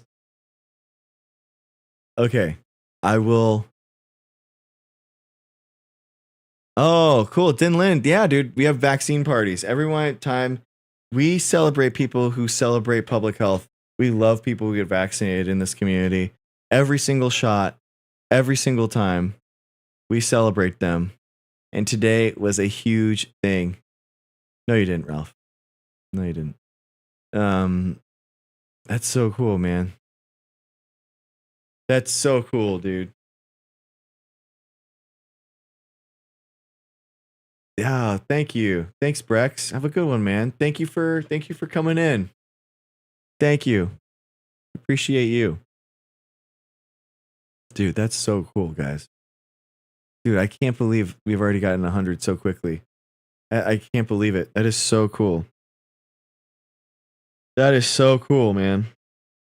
That makes me so happy. Party lights, party lights, party lights. Dude, it's so fun, man.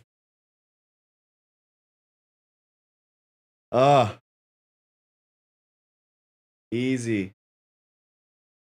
Easy work. And guess what, guys? Yeah, exactly. You know what? Getting vaccinated is easy. That's the real secret of it, right? It's actually kind of a joke how much of a big deal we make out of something that's so easy to do. It is. It is easy. For how much benefit it is to society, how much it helps people. Getting vaccinated is actually very easy. That's the funny part about it. Yeah, that's the cool part. That's not true at all in my life, my journey. But I'm sure you sell raw milk and a $100 green tea subscription. So I'm sure that's what you're doing. Dude, that's cool stuff. Nice.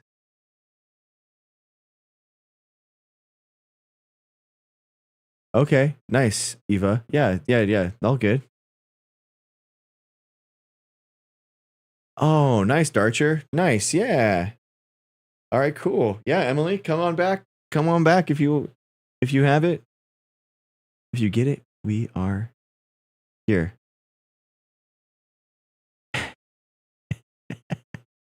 Right, straight from the teat, MB. Straight from the teat, man. What do you mean? Oh, nice souls. Nice souls. Get here when you get vaccinated, and we will celebrate you. Every single person, every single time. Thank you, Jax Rabbit. Thank you, man. Thank you. Oh, thank you, Sierra. Thank you, man. Thank you. I appreciate you. Thanks for caring. I know. It's just they would need a mommy.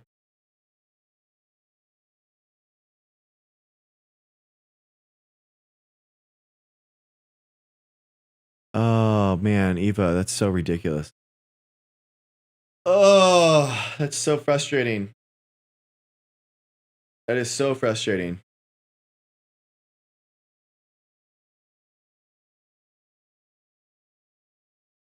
I want to do like some special lights just for right now. I want to do some special lights. What's happy? Oh, whoa! Look at these lights. Oh, dude, these are some happy lights. I love it. Love it. These are happy lights for sure. Jeez. Yeesh. Whoa. We can go even higher. Yo. Dang, dude. Woo. These are some happy lights. Let's go, dude. Dang. When it goes full. When it goes full, dude, when it goes full rainbow like that, that's awesome, dude. That's sick. Now that I have COVID, do I need the booster? Casper, if you have a confirmed COVID with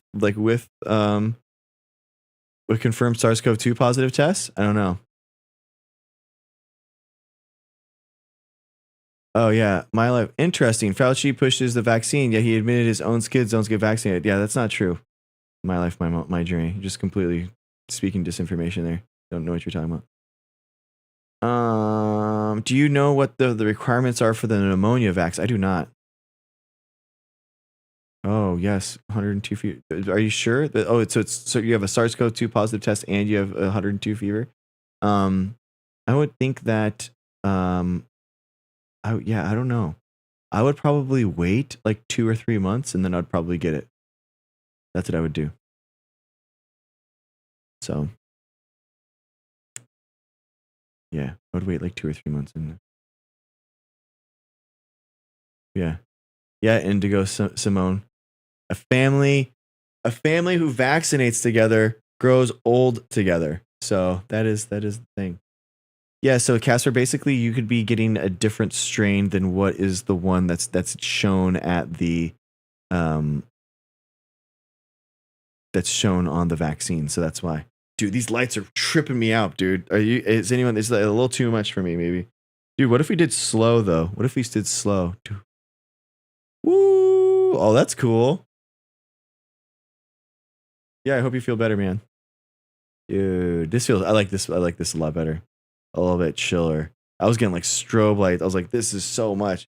Dude, I love the rainbow there when it goes full rainbow. Whoa, that's cool. I like that. I mean, because I have a picture of me on this monitor right here, and it's just like, so it's like gnarly. Cool, guys. Well, dude, what a cool stream this has been. I thought it was going to be intense, like way worse because of what's happening, but I think everyone was just kind of like all social media'd out and kind of, hey, Casper, have a good night, okay? If you're feeling better, just sleep, okay? Oh, I don't have the shingles one. Yeah, I want to get the shingles one eventually too.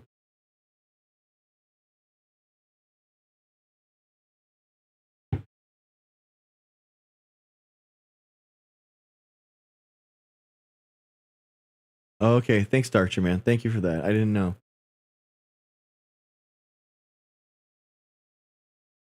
Yeah.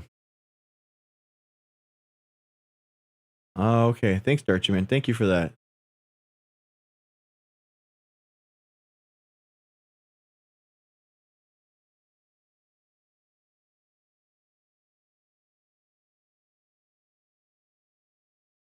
Whoa.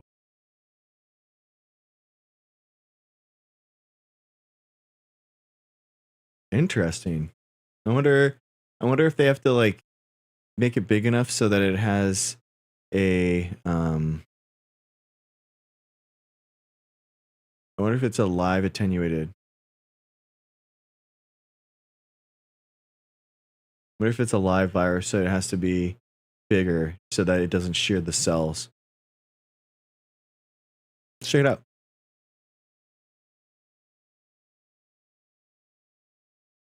Pneumonia vaccine. Let's check it out. Let's see what it is. Pneumonia vaccine. Streptococcus pneumonia.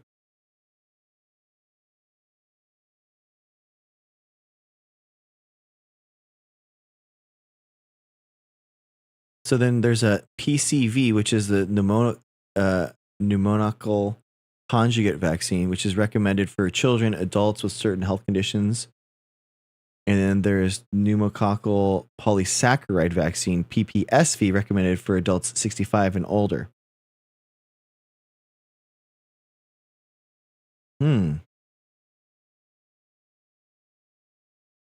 It's not effective versus all types of pneumonia. Huh. Interesting.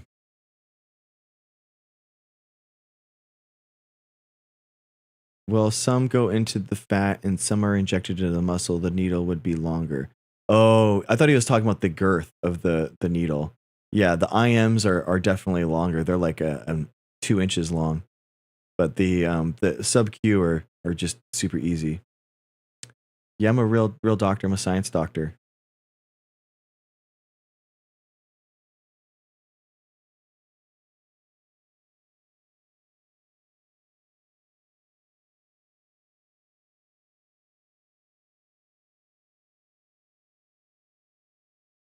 Dude, honestly, I thought that like there's going to be so many trolls out tonight, because of everything that's happened, but not a single one. Yeah, sure. Yeah, anyone's welcome to come. When did the pneumonia shots come out? What's up, Amideezy? How's it going?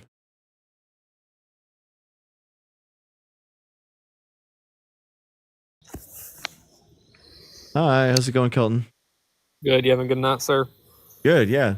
Thanks, man. What's up? Just coming from a place, this world is an evil world. It's filled with hate, filled with lies. I think we can say that after today. I'm not here to force anything on anybody. But if anybody in this live would like to know more about Jesus, he loves you no matter your skin color, no matter your race, no matter what you look like, no matter what you've done. He loves you. And if anybody would like to know more about him, feel free to contact me, personal message me, anything you can. But I just wanted to come on here and be respectful. Cool. Thanks, man. Thanks for being a resource to people that want to reach out. Yeah, you too, man. Thanks for giving me a platform. Have a blessed night. Yeah, no problem, man. Have a good one.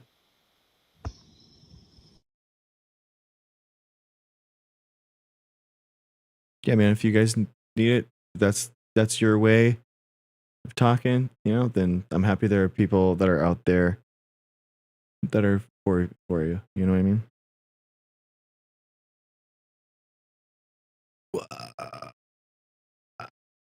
I want to try this one, this.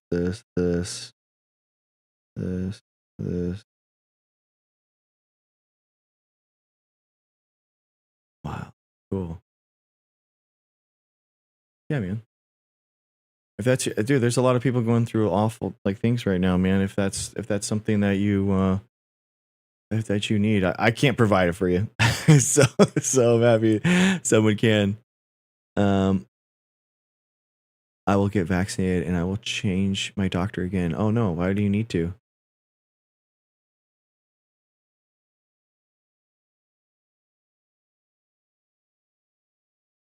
Yeah, sure. If that's what you need, man. Not I'm not that person that can fill that space for you, so maybe I'm happy that someone else can.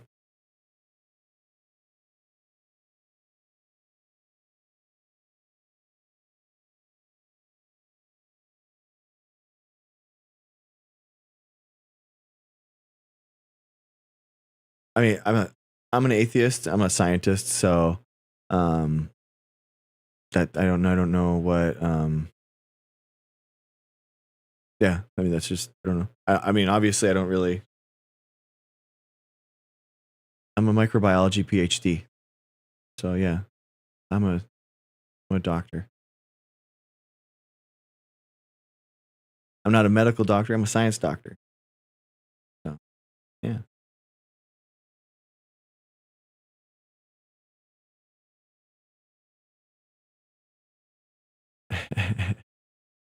No, it's okay, Jinlin. It's funny. People, I think a lot of people don't even understand that you can be. So, but honestly, with science under attack and being defunded and not recognized, and I feel like I felt kind of sheepish before, but now I feel actually even more empowered, honestly, because they're coming after medical doctors just like how they're coming after scientists, all the same, and all the anti-intellectualism. So I feel like it's even more important to advertise that. Shell's Erdland. I've been basically doing molecular biology for 16 years. So I basically changed the genes of organisms around, and I've done land plants, I've done algae, I've done bacteria, I've done yeast, I've done and then I basically genetically modify them with special new abilities that they didn't have before. So yeah, that's what I did my PhD in DNA delivery to algae chloroplasts using nanotechnology.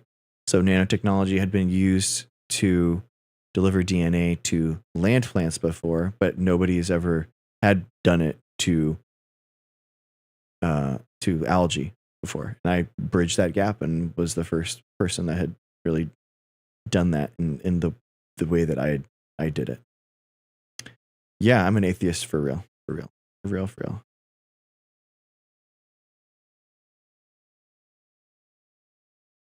Isn't that what we did to COVID to make it is what it is today? No, Chantel, there's nothing to say that SARS-CoV-2, which causes COVID-19, SARS-CoV-2 did not come from the lab. There's no evidence to support that. There's just no scientific evidence to say that SARS-CoV-2 came from the lab. It's all of the no, Chantal, no. All the evidence says that it came from the natural zoonotic spread in Wuhan in the wet market, and it was just a natural spillover event, just like every other virus that's ever existed. And it's SARS-CoV-2 and COVID-19 isn't any different. It's all the same, and it's all the conspiracy that it came from a lab is all debunked, and there's no actual science to support it. Oh, your dad's a medical doctor, and you're so right. Definitely starting to attack the. Oh yeah, we have a huge community of physicians, and here, and they all support me using the doctor title and all that kind of stuff. And I mean, the big problem is people that are naturopaths, right? That call themselves NDs. NDs are naturopath doctor when they're not actually be able to do any type of science-based medicine, and they're stealing people's time and money. Can you tell us where you work? I mean, I worked at a biotechnology company in San Diego. No, Lyme disease isn't man-made. No.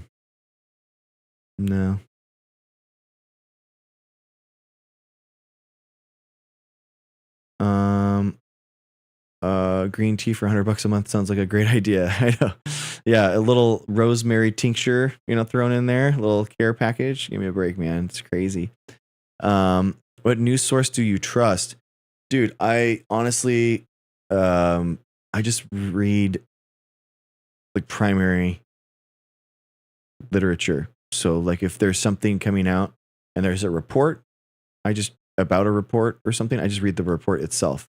So like I use Google News to kind of like see what is happening in the world, and then like a report or a document will come out about that thing, and then I just read it. Other things I don't really follow. I actually kind of probably read a lot less news and headlines than you guys, but when something does come out, I follow it really deeply. So I'll read a 300 page report sometimes, or a SCOTUS decision, or some oral arguments, or something like that. And we're talking, that'll take me days to go through, but I think it's like more healthy of a news environment where I'm reading less things, but I'm reading them more deeply. Can you answer this? It's strange how they tell us what viruses are coming before they actually arrive. Are you talking about the flu vaccine? So they actually do. It's called population genetics, and basically they will sample pigs and bats in China in order to see the sequence of the viruses, and then that's what they put into the flu vaccine. So that it's completely normal, and we know how it kind of happens, and those are the sequences that will make that jump into humans, and that's how we make a better vaccine. Yeah, it's environmental sequencing that happens. So that's what they were doing in the Wuhan Institute of Virology, and that's what people are really, that's what they all, Is my wife? Yeah, she is. I mean, all my children are born atheists. So, yeah. What does the vaccination help with? It basically, vaccines save the lives of 5 million people every year, 4 million kids every year. And the vaccination for SARS-CoV-2 will help you not develop severe COVID-19 symptoms. And severe COVID-19 symptoms can manifest into long COVID.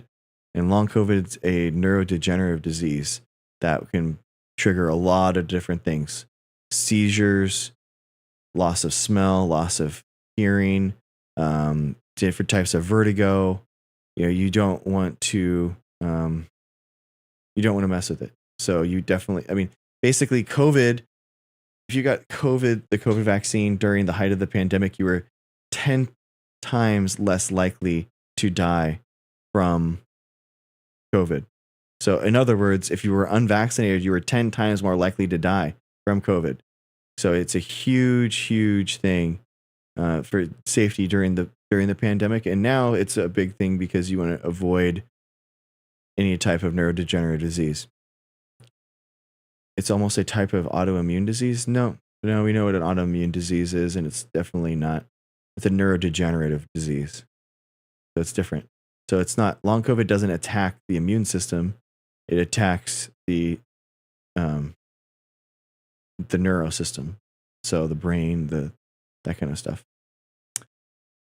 Dinlin, it's a really good point. Yeah, it's very tough. Like long COVID, and the mechanisms for long COVID aren't really known yet. So it's a big thing. We're still kind of recognizing that type of that impact. Fibromyalgia, is that what you're talking about? Yeah. So exactly. So fibromyalgia, like chronic fatigue, can be something that is associated with long COVID. So absolutely. And 90% and 8% likely to survive if not geriatric with or without the jab. Yeah, so again, 10% of people that with COVID develop long COVID, so I would definitely get it.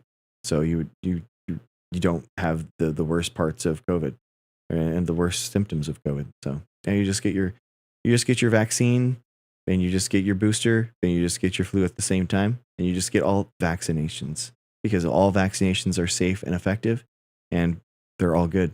It's like vaccinations are where science meets public health, where science can meet your everyday life.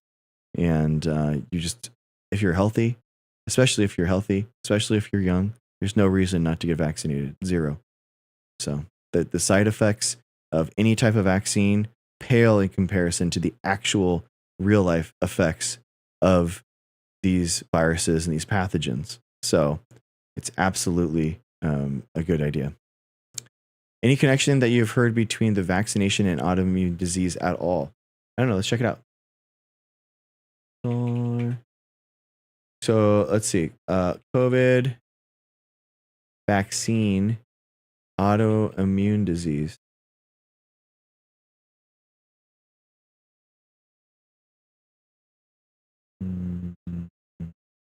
Solving these Google.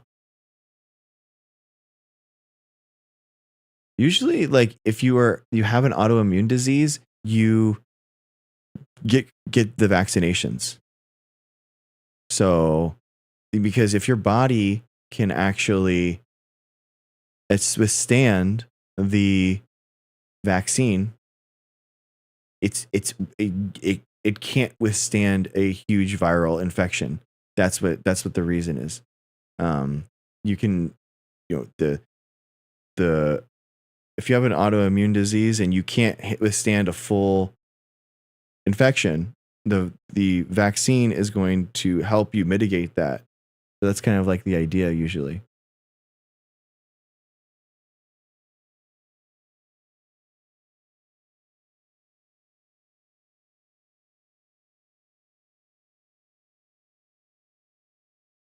I mean, there are like really rare cases of autoimmune disorders being triggered, but we're talking about the scale of like 1 in 5 million, 1 in 50 million. It's super, super, super, super, super rare. And any type of, exactly, hey Samia, it's any type of immune thing is going to be worse with the actual virus. So if you're worried about immune issues, I would definitely get the vaccine.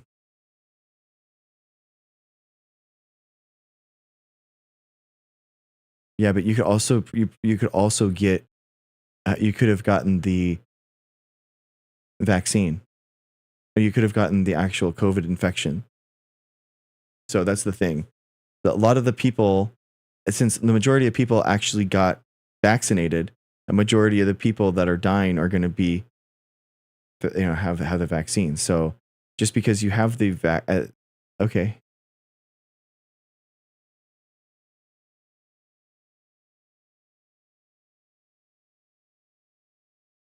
I mean, you could have just gotten the vaccine, but then also got a COVID infection. I mean, it's hard for you to know.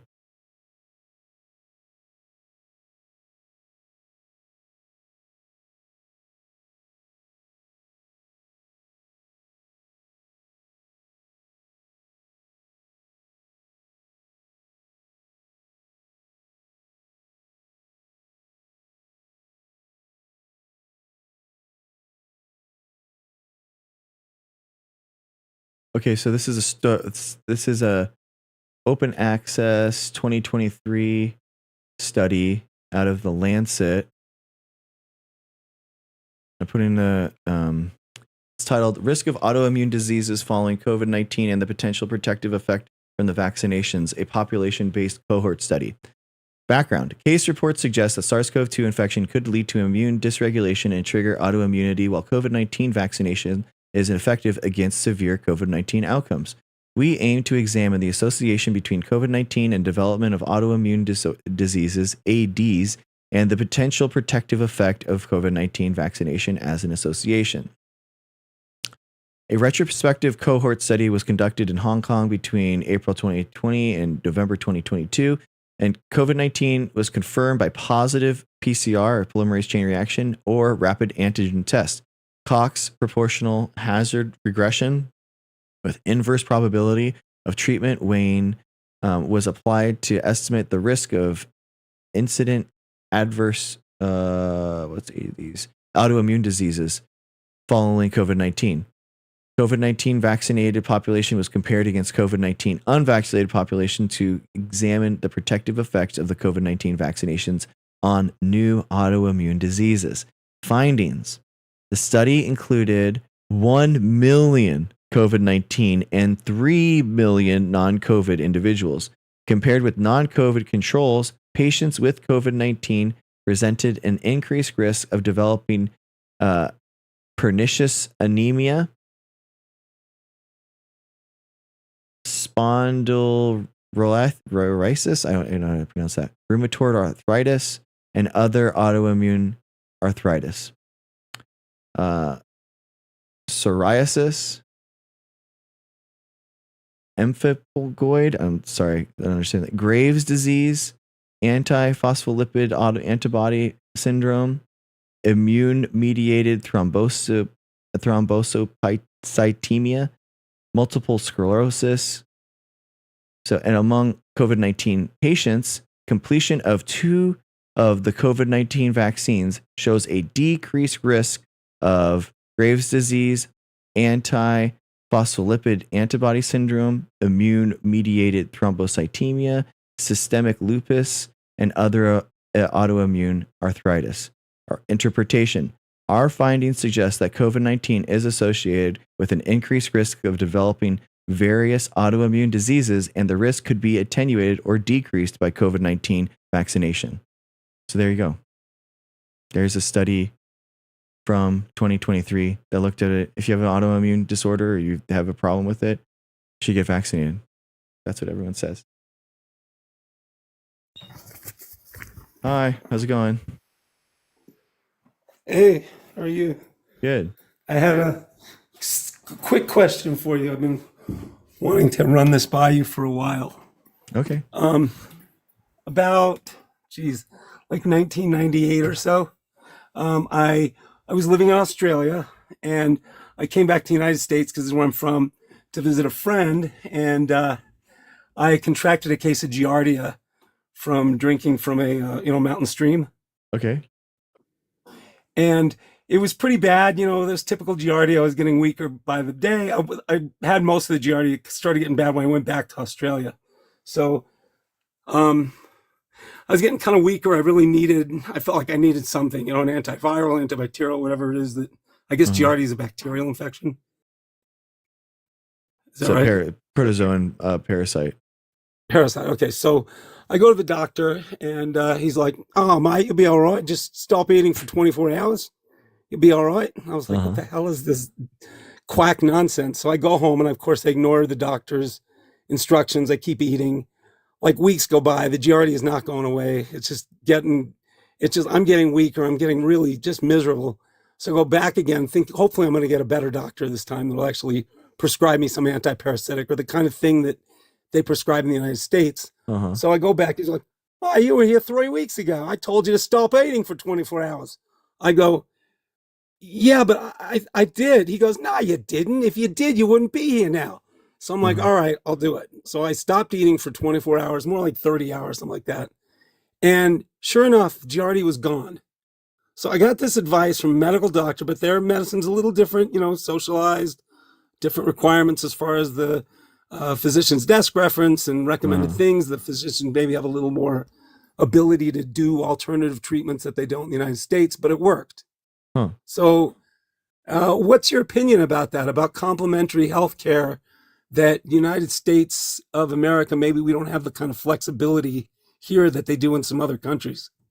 Well, I mean, I'm not a medical doctor. I can't speak to that, but I don't know, man. I think that maybe there might be a life cycle thing that they have to be. Maybe that's just what it is. That's the only thing I can think of. I'm looking at the Wikipedia. It would seem so. It would seem that there's some kind of life cycle, but it's a course of action that I think I would never, ever, ever hear an American physician give me, because it would feel like it would expose them to potential malpractice, because it's not in the PDR. Interesting. Treatments. Let's just treatment. Not eat.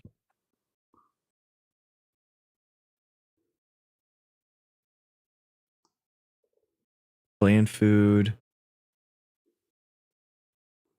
Key treatment points. Yeah, there's it says you can get an anti prescription. Well, that's what I wanted. I wanted the prescription. Yeah. I feel like, to me, there's something that we could probably learn from countries like Australia, maybe. To me, that's a complementary approach. And I did see a study when I was in Australia that they found for chronic illnesses, complementary medicine seems to be somewhat effective, and for acute illnesses, Western medicine seems to be most effective. So I feel that complementary medicine is something we tend to reject oftentimes in the United States because we tend to treat almost all illnesses as acute rather than chronic. Yeah, interesting. I'm not seeing anything interesting. Huh. I have no idea. Do this by not eating anything or drinking clear foods. Okay. This is the Howden Clinic? I don't know. It's Is a that an Howden Australian Medical clinic? Clinic. Looks like it's not.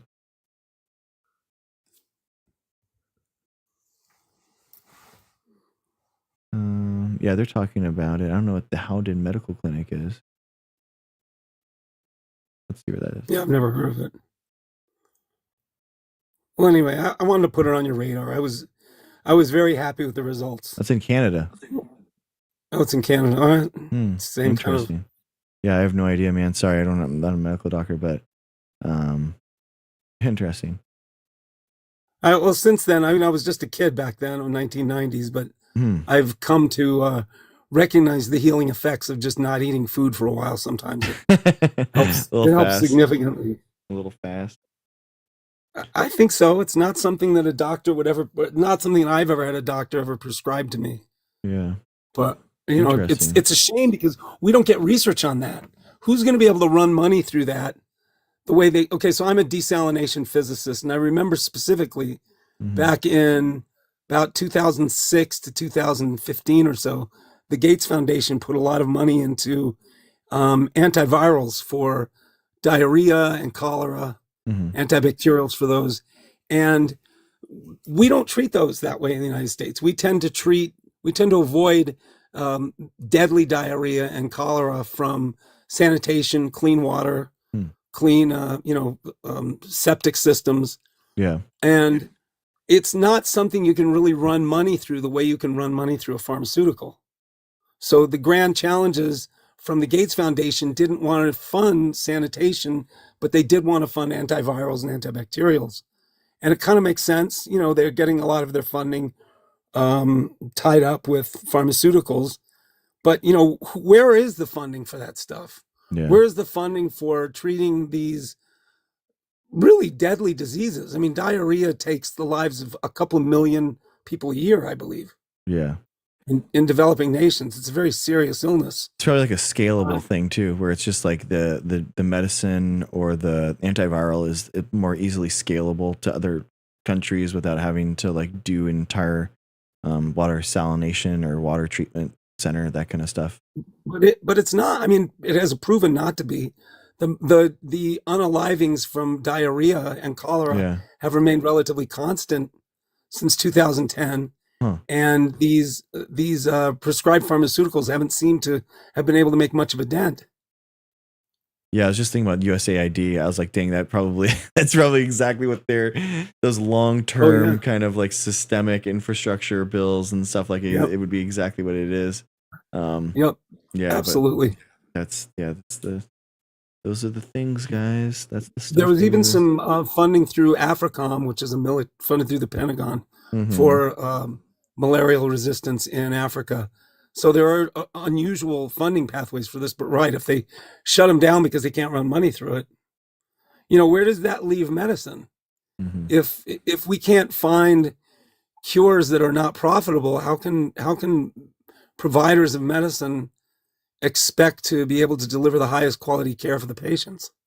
Yeah, I mean, so research happens outside of the pharmaceutical companies, though. I mean, that's the thing, is that like universities and absolutely, they do a lot of the research and they can publish papers and stuff like that. I mean, pharmaceutical companies do research and development in creating better products by changing substituent groups around or changing different parts of a drug so that they can make it new and then they can patent it, that kind of stuff. But like, there's still the entire university and academia, you know, that is a separate, independent entity that would test stuff like that. So agreed. But my question is, how do we bring those alternative approaches into the medical mainstream? How does it displace a doctor's concern about malpractice responsibility? Or how do we find a place for instance, fasting in the physician's desk reference? The physician's desk reference is literally built around pharmaceuticals, not any competing treatment methods. Yeah, I don't know. Yeah, that's an interesting question. I don't know. I don't know either. I would think I am a think doctor, that they. but I'm not a medical doctor, so. Yeah. I would think that they would see studies done and these research, the papers and stuff would be reviewed by peers, and they would hit kind of like it would hit that wave, and people would just take it up. So I think that would be the route. Okay. But Well, I don't hope know. so. I think you're doing a good job by sharing so much of your time with people. Oh, thanks, man. I'm sure that it's a benefit for everybody. More information and more knowledge is always more valuable than less. Thanks, man. I appreciate you saying that. I appreciate you. You're doing a very unselfish job by staying up here every night and giving your time to people. Thank you, man. I appreciate you saying that. I hope so. I want to add one more thing. Yeah. I think not enough of us really give enough credit to pharmacists. There's an old saying, tell the police nothing, but tell your pharmacist everything. Oh, okay. When we go to the I think people need to share if they're, whatever they're doing, smoking cigarettes, drinking alcohol, doing weird drugs, they need to share that with their pharmacist when they get over-the-counter remedies, because, there's a lot of ways that pharmacists, I think, can really, and have helped a lot of people, myself included. There's so many over-the-counter treatments that can be really life-changing. Yeah. I mean, for me, the over-the-counter asthma inhaler, which has only recently been reapproved, they made it illegal for a while, and the only asthma treatments were prescribed. So the fact that there's over-the-counter treatments now for that, as well as a lot of other chronic conditions, for me is very helpful. Gotcha. Yeah. Nice, man. I think that's a really interesting perspective. I never thought about that, but I totally agree. I don't really normally consult my pharmacist at all on stuff. So that's a really interesting perspective. Yeah, I find them to be tremendously valuable. Well, thank you very much. Have a good evening. Sweet. Thanks, man. Appreciate you saying that. Bye now. See ya. Take care. Oh, Liam, why are you coming in so late, dude? Why are you coming in so late, dude? What, I thought I'm not on your list of people that you want to talk to. I had my own live. Oh, I had my own.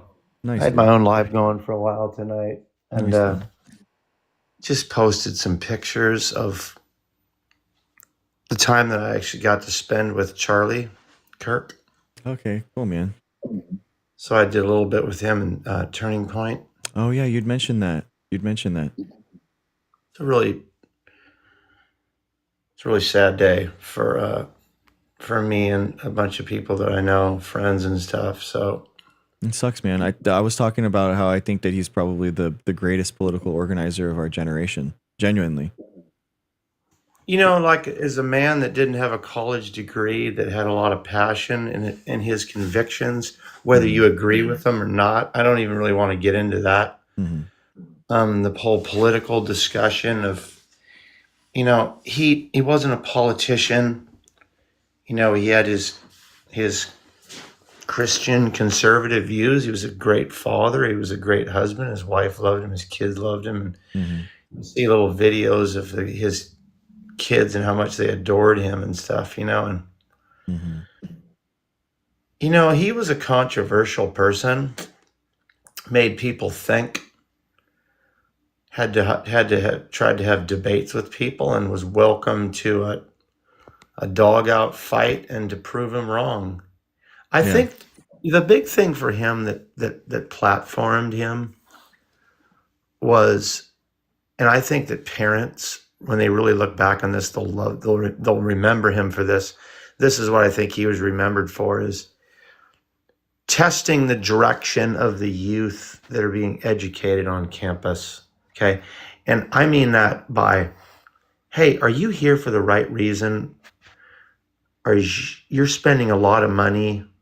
Are you going to use this degree? Are you even going to make it to the finish line and actually get a degree? Why are you here? Mm-hmm. I think the jobs that you're looking for are maybe not going to be available for you and stuff, and then bringing evidence and bringing proof and having a conversation. And he was like not afraid to take on professors or, or educators, and he had a microphone that was not mutable. He did not mute anyone. Mm-hmm. And I was there. I saw him firsthand, man. You see a lot of, like, if you show clips of Dr. Greg, you'll get the highlights of the ridiculousness and the fights and the arguing and all the back and forth. I'm saying that's what will get captured views. That's the same thing with Charlie. Mm-hmm. But when you see him, hey, let's open up this event with prayer. Let's have a calm environment for a minute. Let's get down to the roots of who I am. I'll have a debate with you with my beliefs and without my beliefs, because I can do it two different ways here. Yeah. I saw some humility in him meeting him. I really did, man. And this is the side that people, they don't want to see and they don't want to hear. They just want to see that his words hurt people and he got what he deserved. It's really bad on TikTok right now, man. Mm. And this is where our country's at. Mm-hmm. But apparently you need to call me Mel, because that's what Jay wants you to call me. I don't know what that means. No, I That's think Liam turned backwards. I think that he yeah, dude. I mean, I think that he had a huge impact. I mean, he's the reason why that 18 to 24-year-old group went like 30 points to Trump in 2024. You know, I mean, I think he like single-handedly won Trump the election, and because he created that base, the huge audience that the manosphere had, and then Trump basically got informed of that, and then basically he came in at the end and was like, oh yeah, you know, I'll do this, and so basically what I'm saying is that Charlie Kirk like laid the groundwork that Trump then blocked and used. So, you know, we need people like that on the left that are willing to like engage with people on the right and try to have like those debates and try to have those conversations with. We need more of those people, not less of those people. And if you have death threats and firearm violence from that, then it's like you're just gonna create even more of a chasm, right? That where we can't talk to one another, and that the social media divides and the algorithms just get further and further apart, and they drift further and further apart. And that's what I worry about, and that's what I've been talking about. Where it's like I feel like these algorithms and these AI social media feeds just create more of a caricature of one another, and it's better to just actually talk to one another.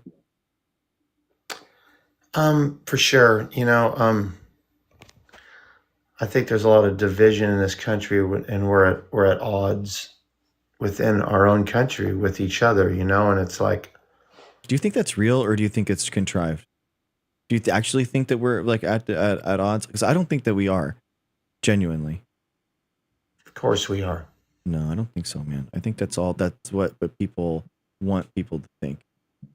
You know, and I think that it's like we're on the same side of the same coin, bro. And it's like these like billionaires, they're just keeping like pillaging our society, and they want us to think that we are like against one another, but I don't think that we actually are.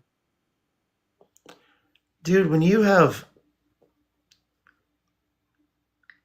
Ukrainian refugees that have Black Lives Matter posters up in their rooms, and they get jabbed in the neck by a black person on a train, and you have GoFundMe accounts for the person that did the unaliving. We have problems in this country, okay? We have an epidemic in this country of wickedness, Okay. You can call it mental illness. You can call it whatever it's going to be. But I'm telling you right now, there ain't no vaccine that's going to cure people's wickedness. It's not going to happen, Greg. Okay. It's not going. Hey, I love humanity. I love you. I love your family.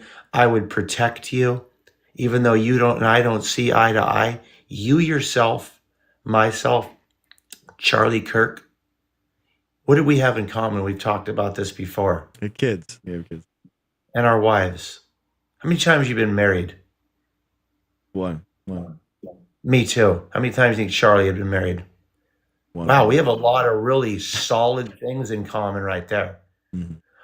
But there's these other issues that seem to be so much bigger, right? I mean, I agree with you though. I mean, I think that one of the things that it blows my mind that we can't get through, man. And I want less gun violence. You know what I mean? For sure. You know, and I blows. You want less gun violence? Of course, yeah. And it blows my mind that we can't like come together politically. Like what really numbs me is like we can't get together on like less school shootings, man. Like that is the thing that like completely blows my mind. And it's not like Republican voters and Democratic voters like don't feel the same way, but it's like it's Republican politicians, man, that don't want to do stuff that's just common sense stuff. Like I that's what I don't get. Do you remember Route 91? Yeah. Out of Las Vegas. Uh-huh. Do you remember the guy that opened up inside Mandalay Bay on the country western concert? Yeah. When Jason Aldean was on stage? It was like 300 people shot. Yeah. Yeah. Do you remember what one of the devices on one of the weapons he was using was called a bump stock? You remember that? Yeah. Yeah. Trump banned it. That's right. Trump banned it, right? Mm-hmm. He came after our Second Amendment right with a device that did mass unaliving. Trump said, rip the guns before that you don't need due process.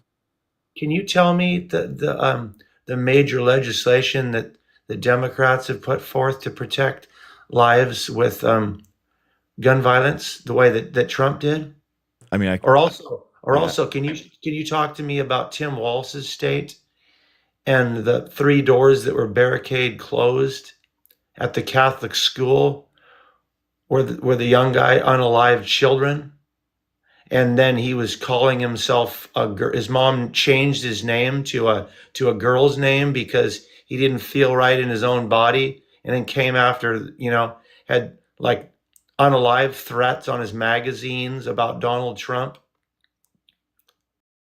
So this is the point, dude. This is the point. I hear a lot from the left when it comes to, coming after people's guns and all that. There are double the amount of guns that there are citizens in this country, right? Mm-hmm.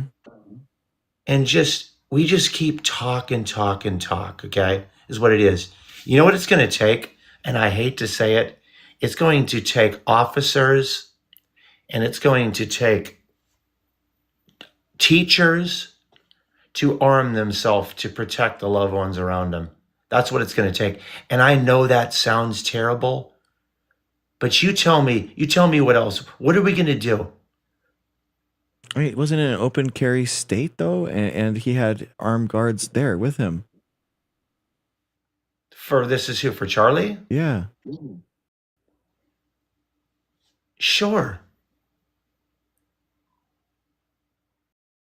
I'm not even really speaking about his incident, dude. We don't even know what actually happened yet. Dude, Do you think? Have you ever worked as a professor, or a teacher, or anything? Not on a professional level, no.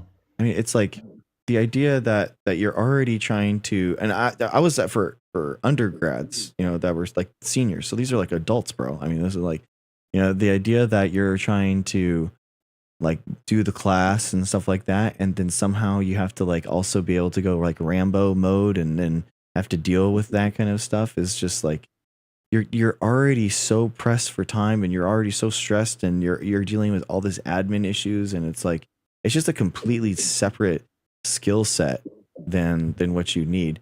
I mean, bro, but honestly, man, I mean, at this point, like I am so open to really anything being studied, like legitimately. Like when we moved from Riverside to San Diego, like I was like, dude, what are you guys doing? Like, what is the school actually doing to actually prevent this stuff from happening? I don't care, like, what it is. Like, what are you actually doing? I just want to see tangible, like, rather than like, yeah, we're just, well, if it happens, it happens. Like, that's not good enough anymore, which I think is it's ridiculous, but I mean, it is what it is. We have to see some type of movement on this issue. I see it. I have a friend of mine who's on a campus out of Riverside, a really big school, and he's an ex-veteran. He's got a flawless service jacket. Okay, served our country, knows how to operate these tools of mass destruction or whatever you want to call them. And he's campus security at this school, and they confiscate guns periodically, quite often, on the school grounds. It's a rough area. He's not able to protect himself or protect the children around him. He's not able to carry what he carried to protect our country. He's not able. So his wife broke down to me at one of the events that I was at, and she was like, I'm in fear of my husband's life at work at one of these schools. How does that sound in any way right? We'll give you this weapon, teach you how to use it. You can protect our country from the threat abroad, but you can't protect our children?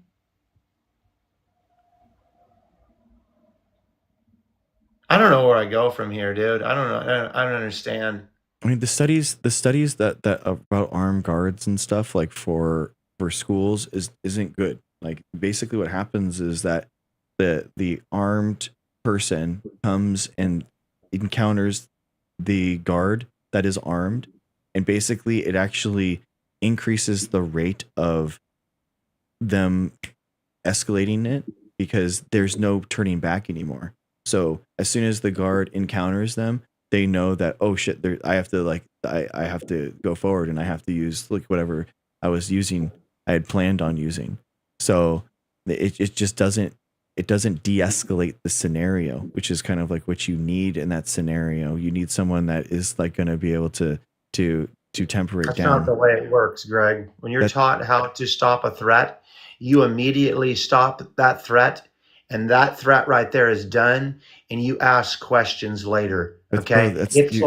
Bro, you're like living in a fantasy land. You're like living in I'm a not, video dude. game. I'm not. You're living in a video game video right now, game? bro. Yeah. That's not how it works, man. That's not how it works. Column. If someone would have stepped up to the guys at Columbine, and actually were like, "Oh, I need to de-escalate this by immediately seeing a threat and boom, stopping it right there in its tracks, and then asking questions later." How many lives, game, dude? That's a video game, bro. That's not a video game, dude. Yeah, come on, man. Like we have, like what happened to Uvalde? All those like and what happened with all these police officers can't go in. Like we had like 30 police officers.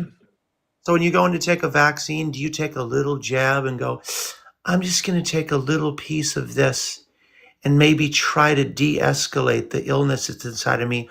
Or I need to take the recommended dose of this and go all in, 10 toes in. Dude, I was actually thinking about this. Like, I do think that there is a really good through line between the risks that we associate and we accept. Exactly what Charlie's talking about in that clip that he's talking about, right? Where we have to have some people die every year for the price of our Second Amendment. And I was talking about and thinking about that and the fact that some people are going to die every year from a vaccine. And if it's like 1 in 50 million with the vaccine and we're saving 20 million, you know, that is like something over, 1 in 50 million over 6 billion jabs, which means that, we're having millions of lives saved, 20 million lives saved. I mean, You do make a good argument there. So I'm not going to say that you don't. Okay. so that is like, but versus bro, like the actual kids, and we can, as fathers, bro, we both know like the number one way that kids are dying right now under 18 are from guns. You know, it's awful. Like that, you know, that it's not just like some 1 in 50 million, right? It's not that level. One in a million, by the way, is you being struck by lightning. I So would it's like, like to see the statistics and the numbers on private Christian schools and homeschool programs. How many unalive children there are due to guns? I would love to see the statistics on that. but we okay. Let's but But that's not a really optimistic outcome, right? We're not going to be able to homeschool everyone. not teaching. It's not teaching God in school, and maybe having people that are a little bit more like-minded in their way of life and everything, than throwing a massive group of people together who are different gangs, different this, different that. You would call it maybe like, oh, that's just called diversity, maybe. Throw them together. It's a volatile situation, especially with people who are in poverty-stricken areas. Yeah. Okay. And what do? Obviously we figured out that the metal detectors and maybe a few officers here and there that are not armed on campuses are not finding everything. These weapons are getting on campus and people are getting hurt. So what do? We just make more laws. We just get the little fairy out there to wave the little wand and go, we need more restrictions. This is going to save more lives. But like we do that with vaccines and have less side effects. We do that with science and that thing. We say we want less side effects, bad side effects for the vaccines. We want to engineer a better vaccine, you know, and we do that. We have studies on that, on how to decrease the side effects. And yet we have no studies on how to decrease gun violence in the country because the CDC is literally banned from studying it. That's what I don't understand. Like, why can't we have any action and progress on gun violence? And yet here's the hypercritical way that scientists are held to this ultra insane standard, which I mean, honestly, a lot of people are getting injected with this stuff. So it should be a high standard. And I know, but I think that science rises to that standard, in my opinion, versus like gun violence, where we're just like leading cause of death and can't do anything. You know, Greg, there should be a lot of people who are willing to fund the medical organization to bring forth the truth, compile all of the evidence, all the case studies, and just prove the RFKs and his whole administration backing him just totally false. And it's all going to come out. It's all going to be true, right? Fine. Do that. Yeah, no big deal. We don't need the massive, we don't need the big government to get to the bottom of this and all the truth. If you're backing, okay, the medical field, and you want to get out there and you want to do that, that's where your heart's at. You go out there to get people healthy. You want to give them vaccines, more power to you, bro. Go for it. Funded by the right people who have the right desire and direction they want to take this. Okay, not by big pharma that's trying to make money off of this, but people are willing to lose money to cure people, to help people. We already, like, we do that with all these countries and all you of already these. Said big pharma is all about money, dude. We already had this discussion. we already do the different studies, and all the different countries do that.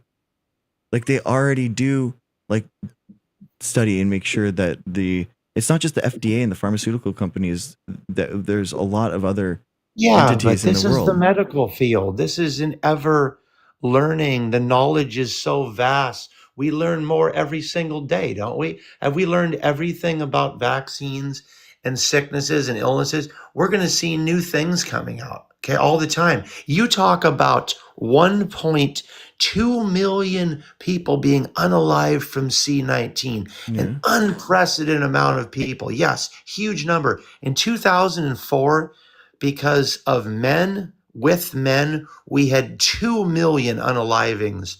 And, okay, 2 million because of AIDS, okay? I don't even know if I can say that word. Okay. The rectal lining is so thin, okay? Do your research that men with men, okay, then men being with women were giving this disease to women as well.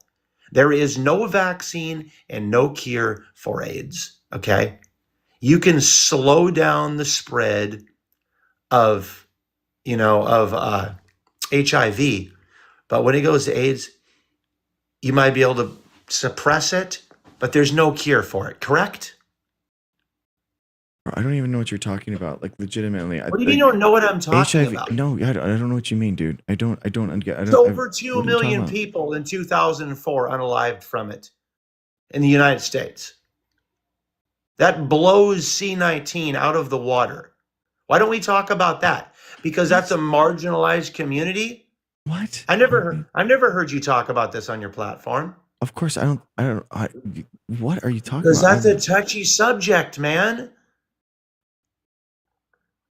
What is the biggest cause in the United States of the AIDS virus? Dude, What's the biggest cause? Bro, what are we talking about right now? We're talking about the number one way that kids under 18 are dying, and it's from guns. And I don't understand why we're talking about a lot thing. of facts and a lot of sicknesses and illnesses, whatever you might want to say it is, dude. This is all part of your medical field, right? No, well, wait. Okay, so you think that the people are dying from guns because of the medical field? I don't know, maybe mental illness or something. I don't know what you would categorize it as. Okay. What is the downturn in society when people have to pick up arms and unalive children? I do think that it is mental health related. I do think that people are like, there is a bigger mental health problem in the United States, and it's these people with these problems getting access to guns. Absolutely. We shouldn't let people that have access to these, that have these problems, access to guns, and we shouldn't, or honestly, a lot of other people too. It's the problem is that a lot of people that are in these high school, the 18-year-olds, they don't have any background in the medical field anyway, in order to do a background check, so they come clean, and that's how they can so easily get these guns. I have a couple of solutions that I think, not solutions, some things that I think that government could probably do to help people. I think that having safes in your homes, I think that we could provide a fund for every citizen who wants or has a firearm to have a safe to lock up their gun in their home. I think that everyone should be available to that. And then I think that if you're, then I think that if your child gets a hold of that firearm that should be in that safe, they should not be able to get into that, that there should be heavy, heavy penalties for the adults, for the family members, whoever is illegal guardian of these children, these younger people that get these, that are not supposed to have these things. I think that the parents should be responsible, majorly responsible. I think we should put the blame where it needs to be. Those are two big things for me. That's big. Those are two big things. I would totally support those. Okay, nice, dude. Yeah, I mean, people have talked about like insuring firearms, so that basically, like, if something happens from that firearm, then you're like held legally responsible, and then it would have to be like some type of registration system in order to do that. Yeah. So would you be okay with like registering like the firearms then in order to do that? Yeah, I mean, I would be up for the conversation and stuff. I would like to see, like, amazing, dude. I totally agree. This is incredible. Yeah, I think that I think that there's a lot of things we could talk about. Okay. I'm for protecting people's lives. Okay, nice, for sure. Dude. Hell yeah. And I totally agree with you. I totally agree with you. But listen, I think that what I did bring up as far as like it's another touchy subject. I'm not going to go back to it, but I know you heard what I said about, that virus in 2004. We'll talk about that later. You can investigate that a little more. That's a touchy one, dude. That's a tough one. And I'm sorry to bring it up because I have not heard you talk about that in your live at all, because you know why? It is, and I'm not going to go there right now. Okay. Just because if Liam is homophobe, he doesn't like this, he doesn't like it. But even though the facts are right there in front of us. Okay. Okay.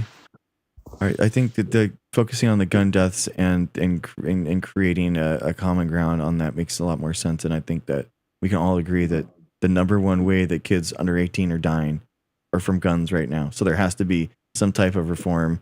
And I like what you're talking about, or register, tying parents more responsibly legally to that. I like the idea of having creating a safe fund or something, or a voucher program, so you can get a proper thing to have that in there. So yeah, I think those are good ideas, dude. I think those are good ideas. But I have strong convictions and strong feelings and tough conversations, and I apologize for that, but I have a lot of love in my heart, and I will give the shirt off my back to whoever needs it and whatever marginalized community they might be in. Okay, just because I speak my truth, okay, doesn't mean that I don't have love for people and compassion for people. Don't ever get it twisted. The receipts of someone's life should prove who they are. That's what you and I originally started with. That's what I keep going back to, because all of the other stuff is a debate and a conversation of how we help out our fellow man in the society in which we live, right? Sure. Yeah. I mean, in general, I agree with you. Yeah, of course, man. Well, I don't have a fight with you tonight. I don't. I'm really saddened, dude, by today of what happened. I really am. It really feels really sad that this guy's kids are going to have to grow up and see this video of what happened to his dad. I don't know if you saw it today or not. Yeah. Yeah, of course I didn't. Yeah. It's awful. And his wife, and stuff. And it's just, put yourself in his shoes and stuff, and it's really sad. I don't wish that on anybody. I don't care what side they support. Yeah. Okay. So blessings to you and your family, man. Thanks, man. Thank you. All You're right. great. All right. Have a good one, man.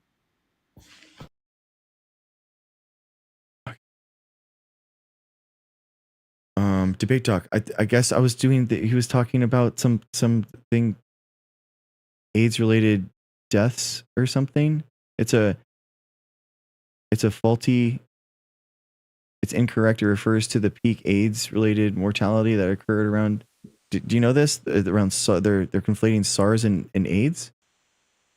Yeah, no, I just clear, because 2 million people from AIDS in 2004 would have been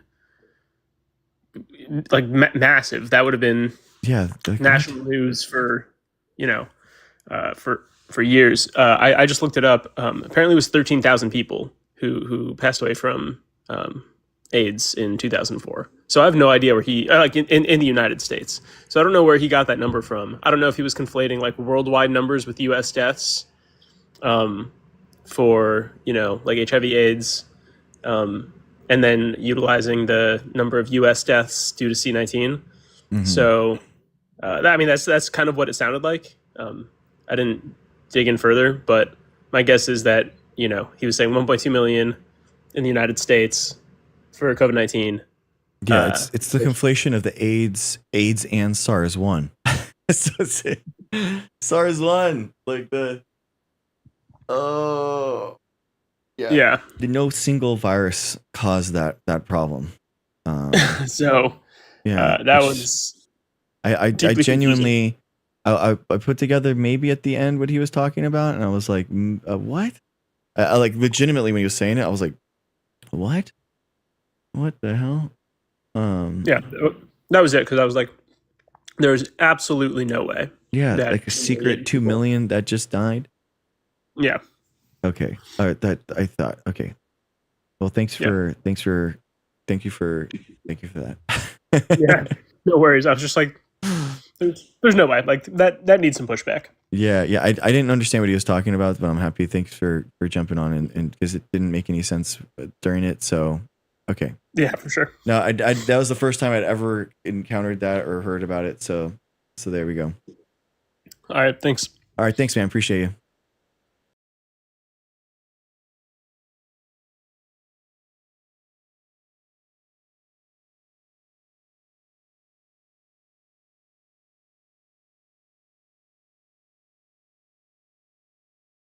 Okay. All right, guys. All right. 140. Good. Jiu-jitsu. All right.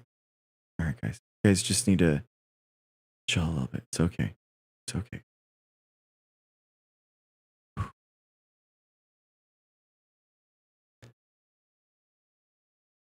All right, guys. Dude. Okay. It's all good, guys. It's all good. All right, guys. That's it. All right, guys. Thank you. Thank you for being here. I appreciate you. It was honestly a pretty chill stream. I thought the night was really, really. We just did. I did. No, it's okay, dude. We just looked it up and it's false. So it's conflating SARS-1 and AIDS deaths, and it wasn't. It didn't. It just didn't work. Okay. All right, man. All right, guys. We're done. See you tomorrow. Boom. Easy work. Oh God, guys. Oh no. How embarrassing. I thought we were gonna do the thing. Oh no.